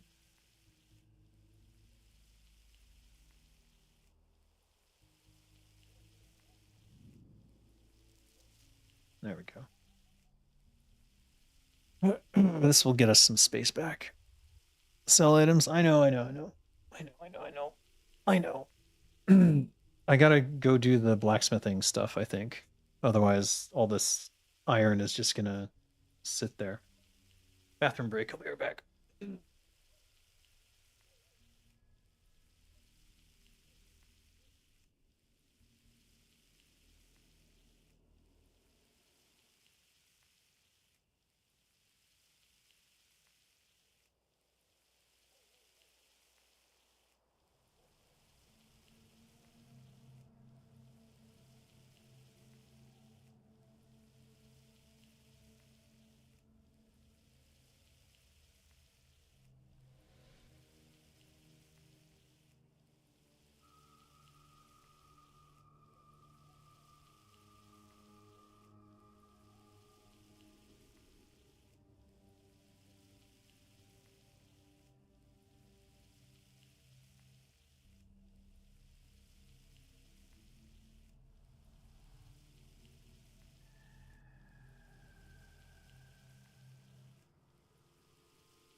Did it finish?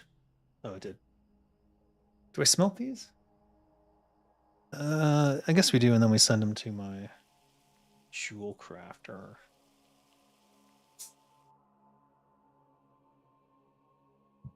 Warcraft 3 does not make any sense in context of Shadowlands. Yeah, it kind of fucks it up. Later, Swift Terran. Thanks for stopping in.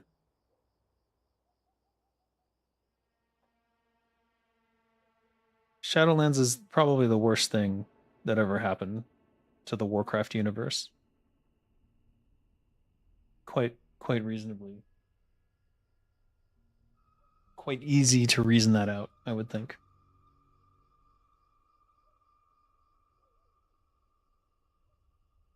Ugh.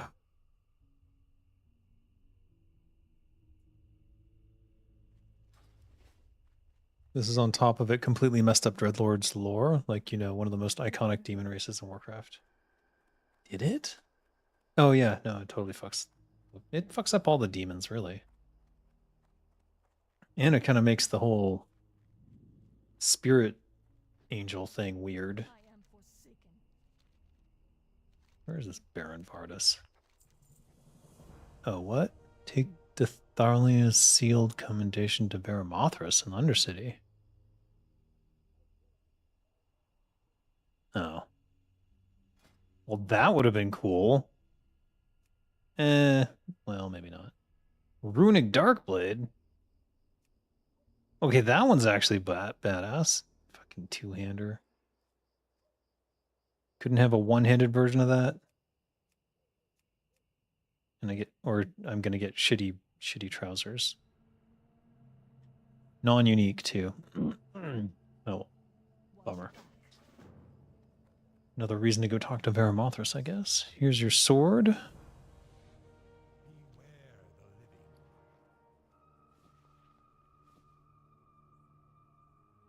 We need to sell all these, don't we? I'm listening.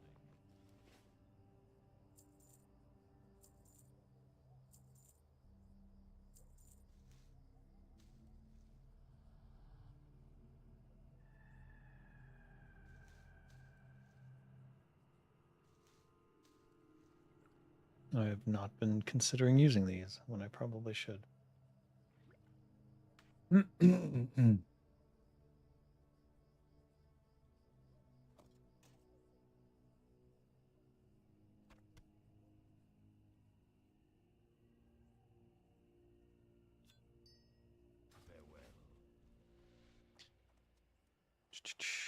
You basically conquered Hillsbrad for the Forsaken. Yeah, effectively, I guess I did. Drala. Bullcrap. I've got a lot of cleanup to do on these other characters. Not sure when I'm going to get around to that. Are we just going to hold Mage Weave? Yeah, I think so. And also, more bandages, please.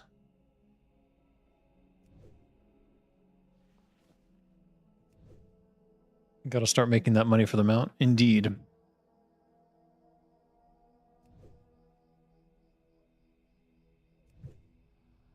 I'm actually more excited to get the brainwashing device than the mount. Because the brainwashing device lets me start my experimentation phase. And finish up some tests that I wanted to do with assassination versus combat daggers. Which I thought I might never get to do.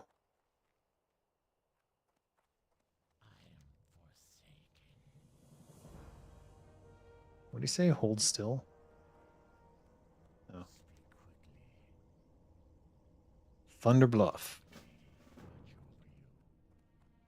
Oh, that's problematic though, because now I've got two okay. How am I gonna get?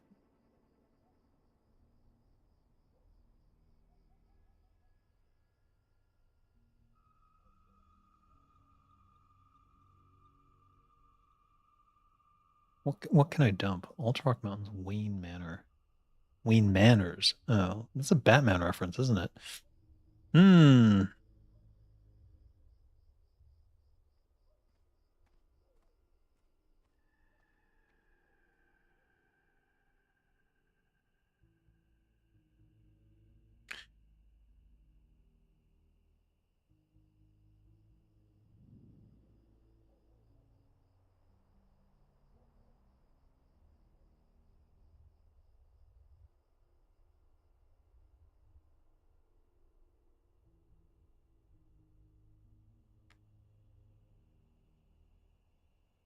Who gave me this?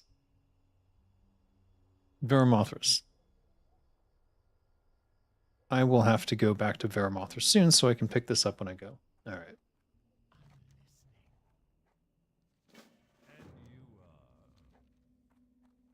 And off we go to Dalaran.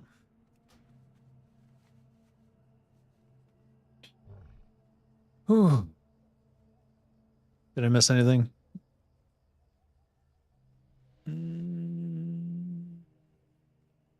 Wild versus forest trolls is basically mute and dark trolls versus another troll tribe. Yeah, kinda. I think the main thing is just that they were too focused on creating an escalating universe. You know what I mean by that? Basically, they kept wanting to expand out into more areas and more threats and more blah blah blah, and then you have to incorporate whatever new factions you create into the Horde versus Alliance dynamic. Mists of Pandaria, I think, were kind of super weird in that way, where it's like, we're a neutral faction. Okay. How's that gonna work? Yeah, don't bring your bullshit here. And then instead they get incorporated into both the Horde and the Alliance, fighting on either side.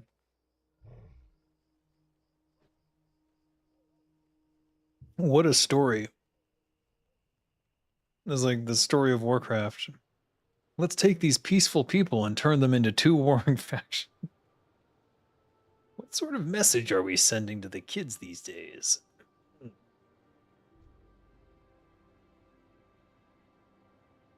Okay, definitely don't want to get murdered here. But where are these ogres?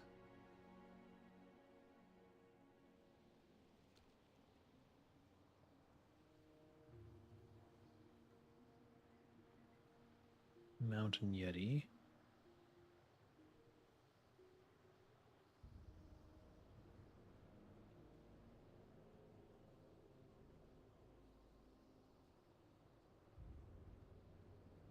They're in there, aren't they? Yeah, they are.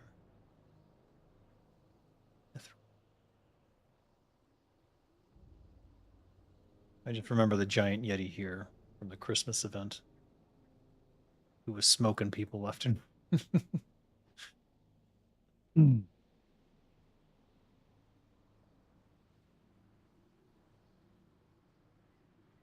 Is Malfurion really Chris Metzen's favorite character?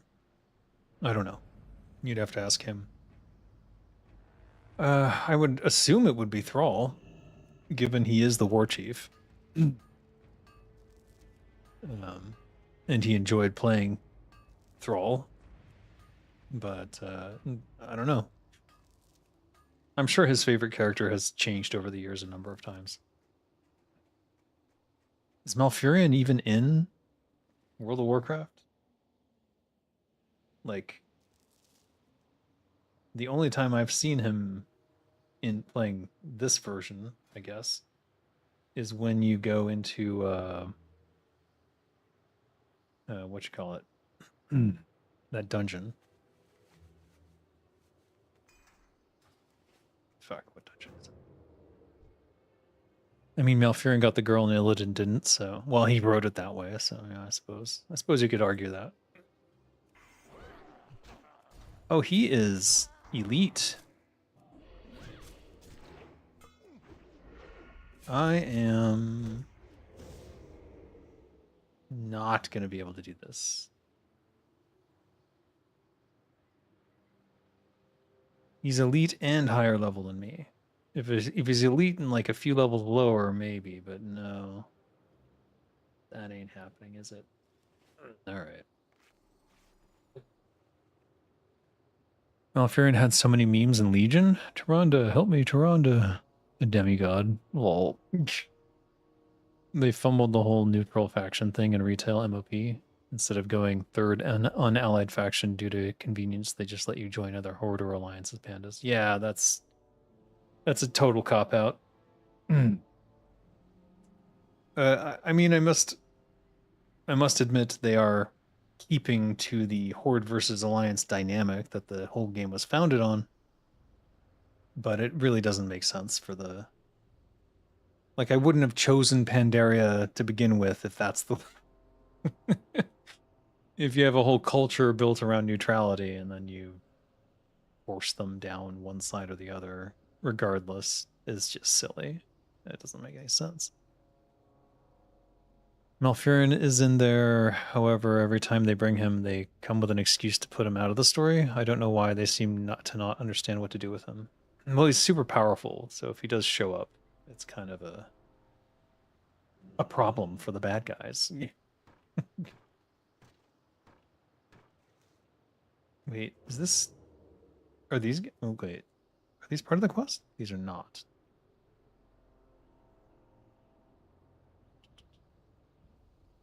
Where are they? I'll just kill one and see what it does.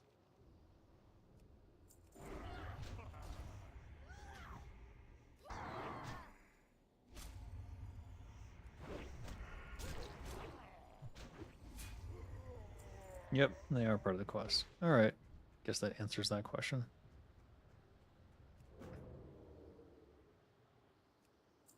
And since they're right in front of me, I may as well kill them all.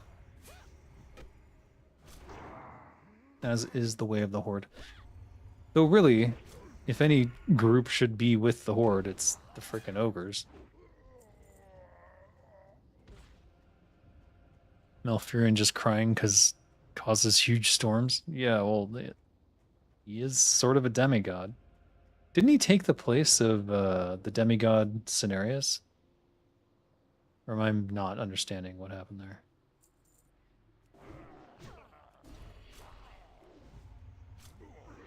Wish you could go wild like this every day. It's a pity that it's impossible. Wild like what? Oh, you mean just playing? What do you mean? Go wild. You make it sound like I'm like on a spring break. Like I'm on a Romstetter or something. Oh. Or you just mean streaming all day? I mean, it could be possible. If you guys invest the funds, I can make this my day job. I don't think that's a viable thing, though. My audience is a little too niche, a little too small, at least for the moment. I have to do more work to be worthy of it, I think. But when I have the time, here I am. Or when I'm avoiding working on something, I guess here I am. Rexstar getting shafted. He should be the ogre race leader for Horde Ogre. Yeah, that was the whole setup. That was literally what we were doing in Warcraft 3 with him. Setting him up to be the leader of the ogres. 8 hours of streaming on Monday, you were super furious. Oh, okay, I missed that. Ugh, I'm old, what can I say?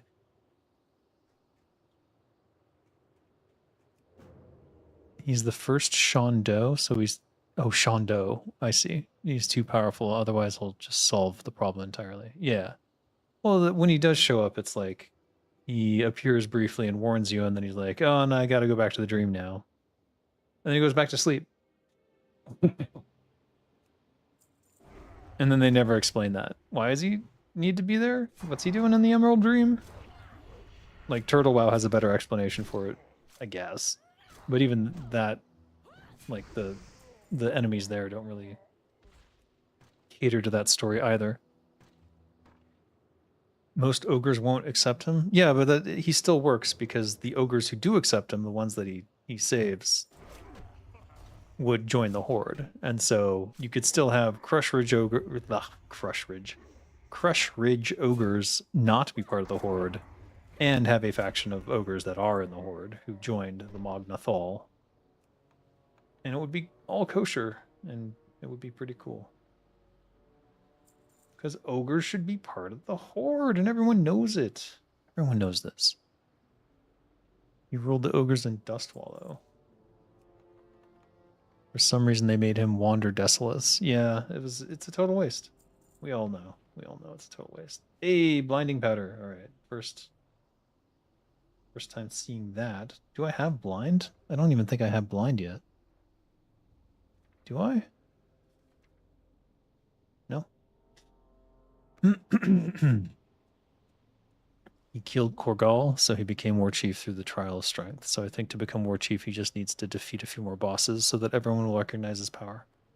True, he could that could be like a follow-up storyline where he's trying to become the leader of all the ogres and uniting them under the horde. Hell, that could be something you do in WoW. But WoW would have to be designed a little differently to handle something like that.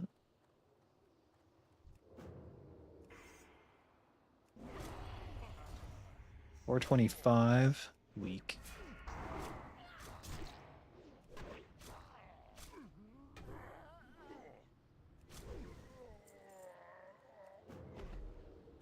What quest is this, damn it?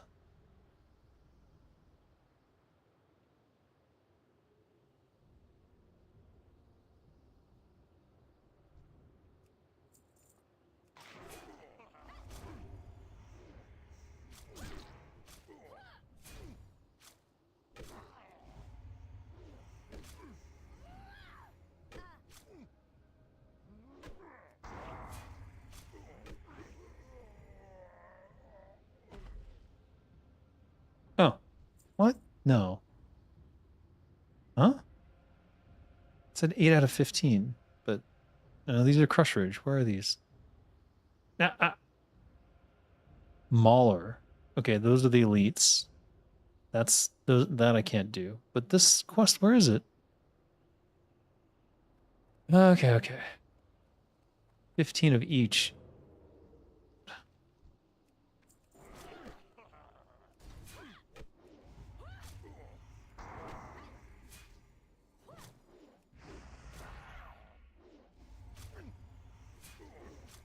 Malperion is cheating on Tyrande with his Sarah? That's canon? Oh my god. Tyrande should have gone with Illidan then. She made a big mistake. Where are these iron deposits? Oh, is there a cave on the other side? Yes, there is. Alright, we need more of these brutes. These brutes.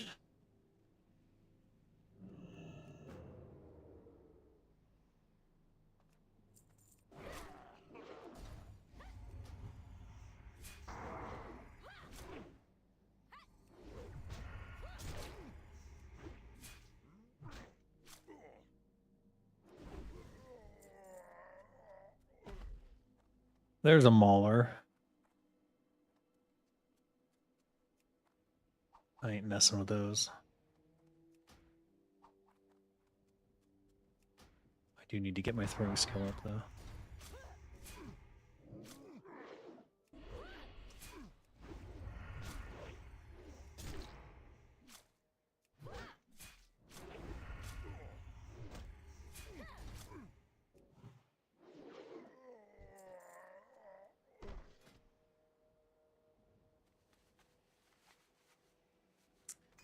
If you didn't read it, the ogres you fight here are the same ogres from Warcraft when Sylvanas charmed their leader. Ah, I didn't catch that. I actually vaguely remember that quest from Warcraft 3 now. Hmm. Do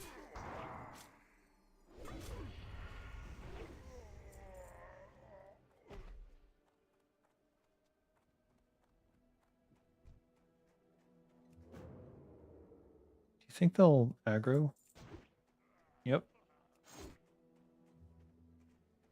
Let's run away, get myself some energy up.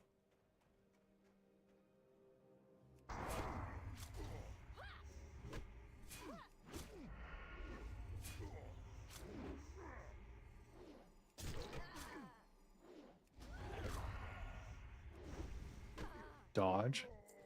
Ogres can't dodge. What is this nonsense?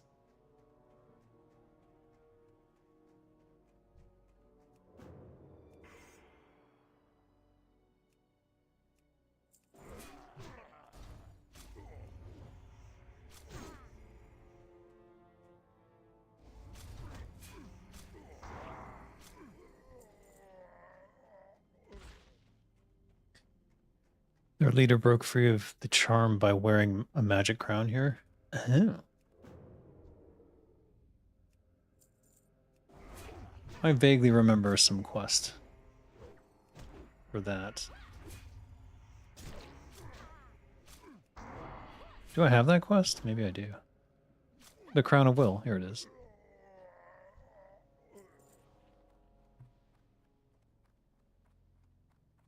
Okay. I remember this quest line now because after the Crush Ridge Ogre one, you have to like go in and kill a named one.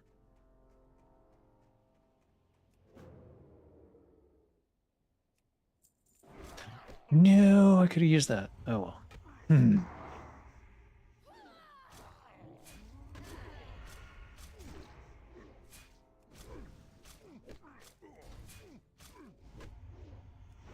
You can meet Korgal in WoW and Gorgrond, and in Warcraft. What the? What was that? Oh. Increase attack and casting speed on some male shoulders. That's definitely something I want to make then. Or level 30, huh? Still, I will probably make this for Dolgra. Most paladin spells are instant, though. Still, some spells are cast, mostly heal, I guess.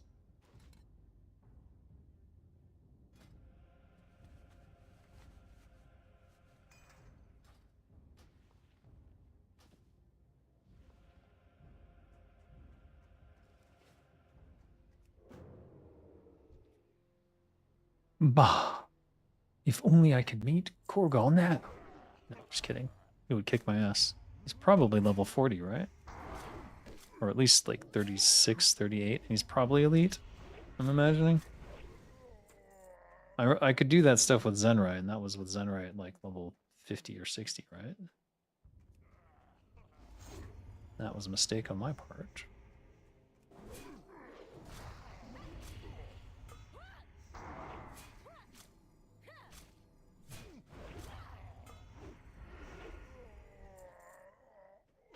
Yeah, the energy regen is actually great. I was thinking it wouldn't be so great, but I think 100% is the way to go.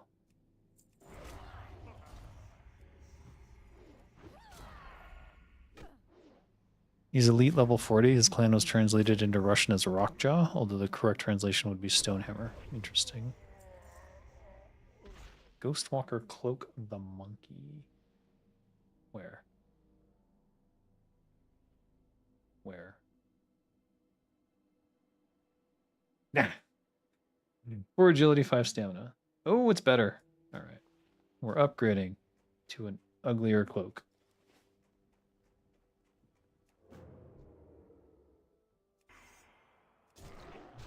$521. No, that's respectable. That is a respectable ambush.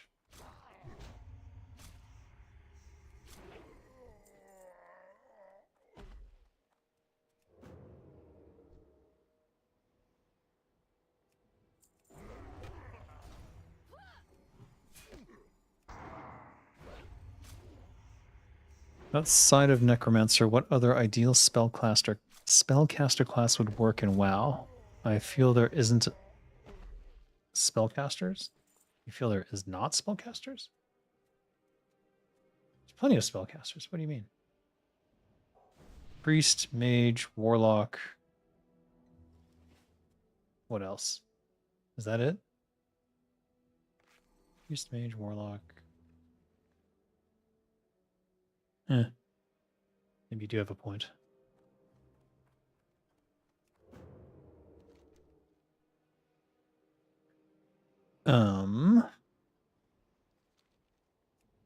Shaman.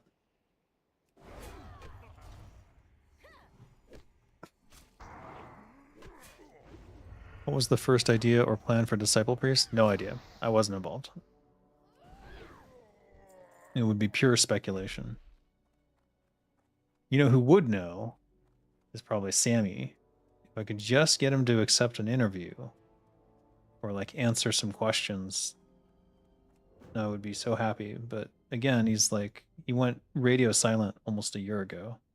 Like he's not even posting on YouTube anymore, and he was consistently posting on YouTube. ABCs with Samwise, and now he's not. So I think that I think they bought him, which is a very weird way to say that, Dave. I think that he's working at Blizzard again.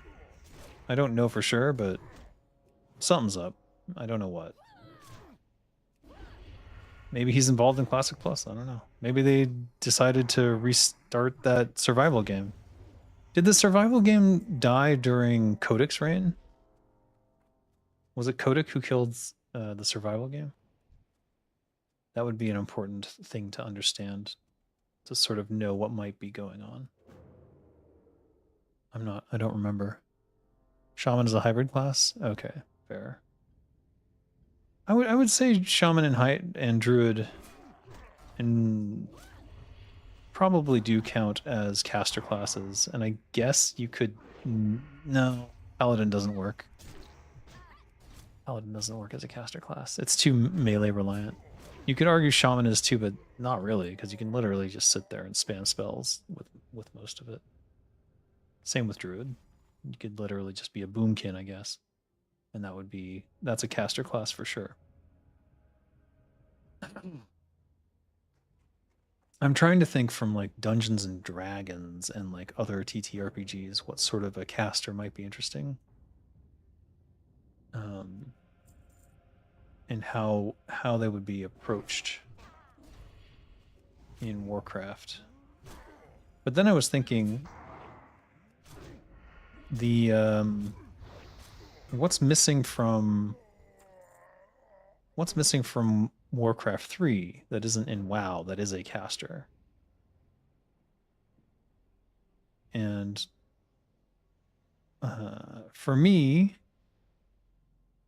but this only works with like this whole other expansion idea in terms of like having Scourge as a actual faction. Liches. So you would put Liches and Necromancers and Death Knights all on the Scourge faction, and that would be where you would add a bunch of new classes and stuff. Sorcerer. That's a good one. Unfortunately, from Warcraft 3, all those spells from the Sorcerer were sort of taken and moved onto the Mage. So Mage and Sorcerer become indistinguishable. Do I need more? What do I need? There. Okay, just one more Brute, and then we're done. Which is good. We're at midnight 30 here, so I want to wrap things up soon. Night Elf Priestess is what's missing. The Night Elf magic in general. True. I felt that having Night Elf Priests should not be the same as having Night Elf Priestesses of the Moon. But then that goes back to the whole thing where I think the Night Elves should have been gender separated in terms of only men can be druids and only women can be warriors and so forth. That would have made it more interesting in general. Also would have been more interesting if there was a more expansive faction system in terms of like Night Elves being a separate faction, Scourge, Forsaken, Orcs, Dwarves, Elves. But alas, we did not get that, did we? What the frick?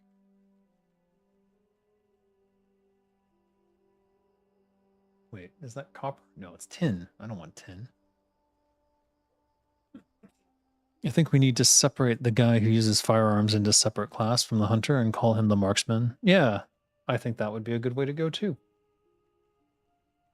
I mean, there's plenty of classes you can create. Ascension just proved that there's like at least a dozen new classes that could be done. And there's a lot of low-hanging fruit. The Tinker class, for example, is like brain dead, duh, of course. Wait. Oh, I didn't do the Dalaran. Shit. Alright, whatever. We do have to do the Dalaran stuff, though.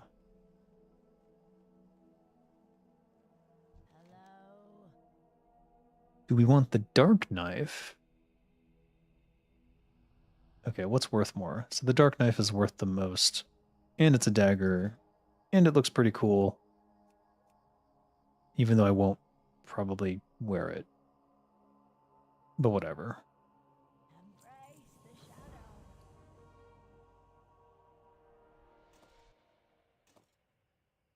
shadow. 18.2 versus 18.3. Yeah, no. What do you require? Amazing how long that meteor dagger has lasted from DFK. Dark Fang. What is it? Shit. All right, drop that. Drop that. I think we can sell. Don't want to sell that. Have to sell that. Ooh, it's over gold. It's a fancy dark knife. Wait a minute. When I got it from the quest, it said it was like 20 silver, and it just sold for a gold. That's interesting, to say the least. Artificer. Magical inventors using intelligence to cast spells and infuse items with magical properties. D&D class. That's a good one. That would be like if you expanded alchemy into a whole class, which they did in Pathfinder, the alchemist class. I do agree that having more factions would have been great. PvP could have been handled through mercenary system where you join up with one of the major factions. Yeah. I think you could have had the Horde and Alliance and still had all these separate factions. And it's like when you go to war, then these factions are together. So in the battlegrounds and stuff. The database probably got updated. Oh, yeah. If I ever play WoW one day, it'll be as a night elf female hunter with a sniper rifle. It's so absurd and fun. Yes. Lots of fun things you can do. Oh, I can sell this now. I haven't got all day. All right, let me think here.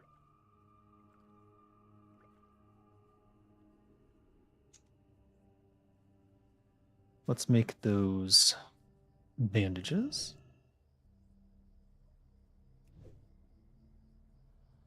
Is it 210 I need? What do I need? 210. I'm not going to make it. Damn, one. Oh, that's fucked up. Whatever. Anyways.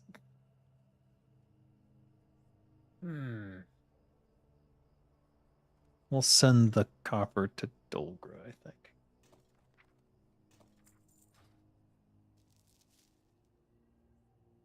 And then I need to think about... Do I have time? 12:30. I don't think I do. I think I should go to bed. Yerg. We're gonna hang out in the inn. Be quick about your business. And then tomorrow, well, I don't know when. At some point, when I have more time, we'll go take care of the rest of these tar and mill quests. The idea of elves inventing precision firearms has always been a very fun one. Yeah, I mean, it's more a dwarven thing for sure, but I don't think that night elves would necessarily... Actually, they probably would not be a big fan of gunpowder. Let's be real. Yes, you're all welcome. Thank you for joining me. Thanks again, Kissa, for the 20 gifted memberships and 20 months. And hopefully I'll see all you guys soon again. Game dev news. I'm planning another episode. There's a lot to talk about, obviously, since that's now back on the channel. And if you're a member, you can watch me do game dev news live, and you can even do Q&A if you're interested in that sort of thing. So become a member today, if you aren't one already. All right, see you guys next time. Designer Dave out. Hail Hydra.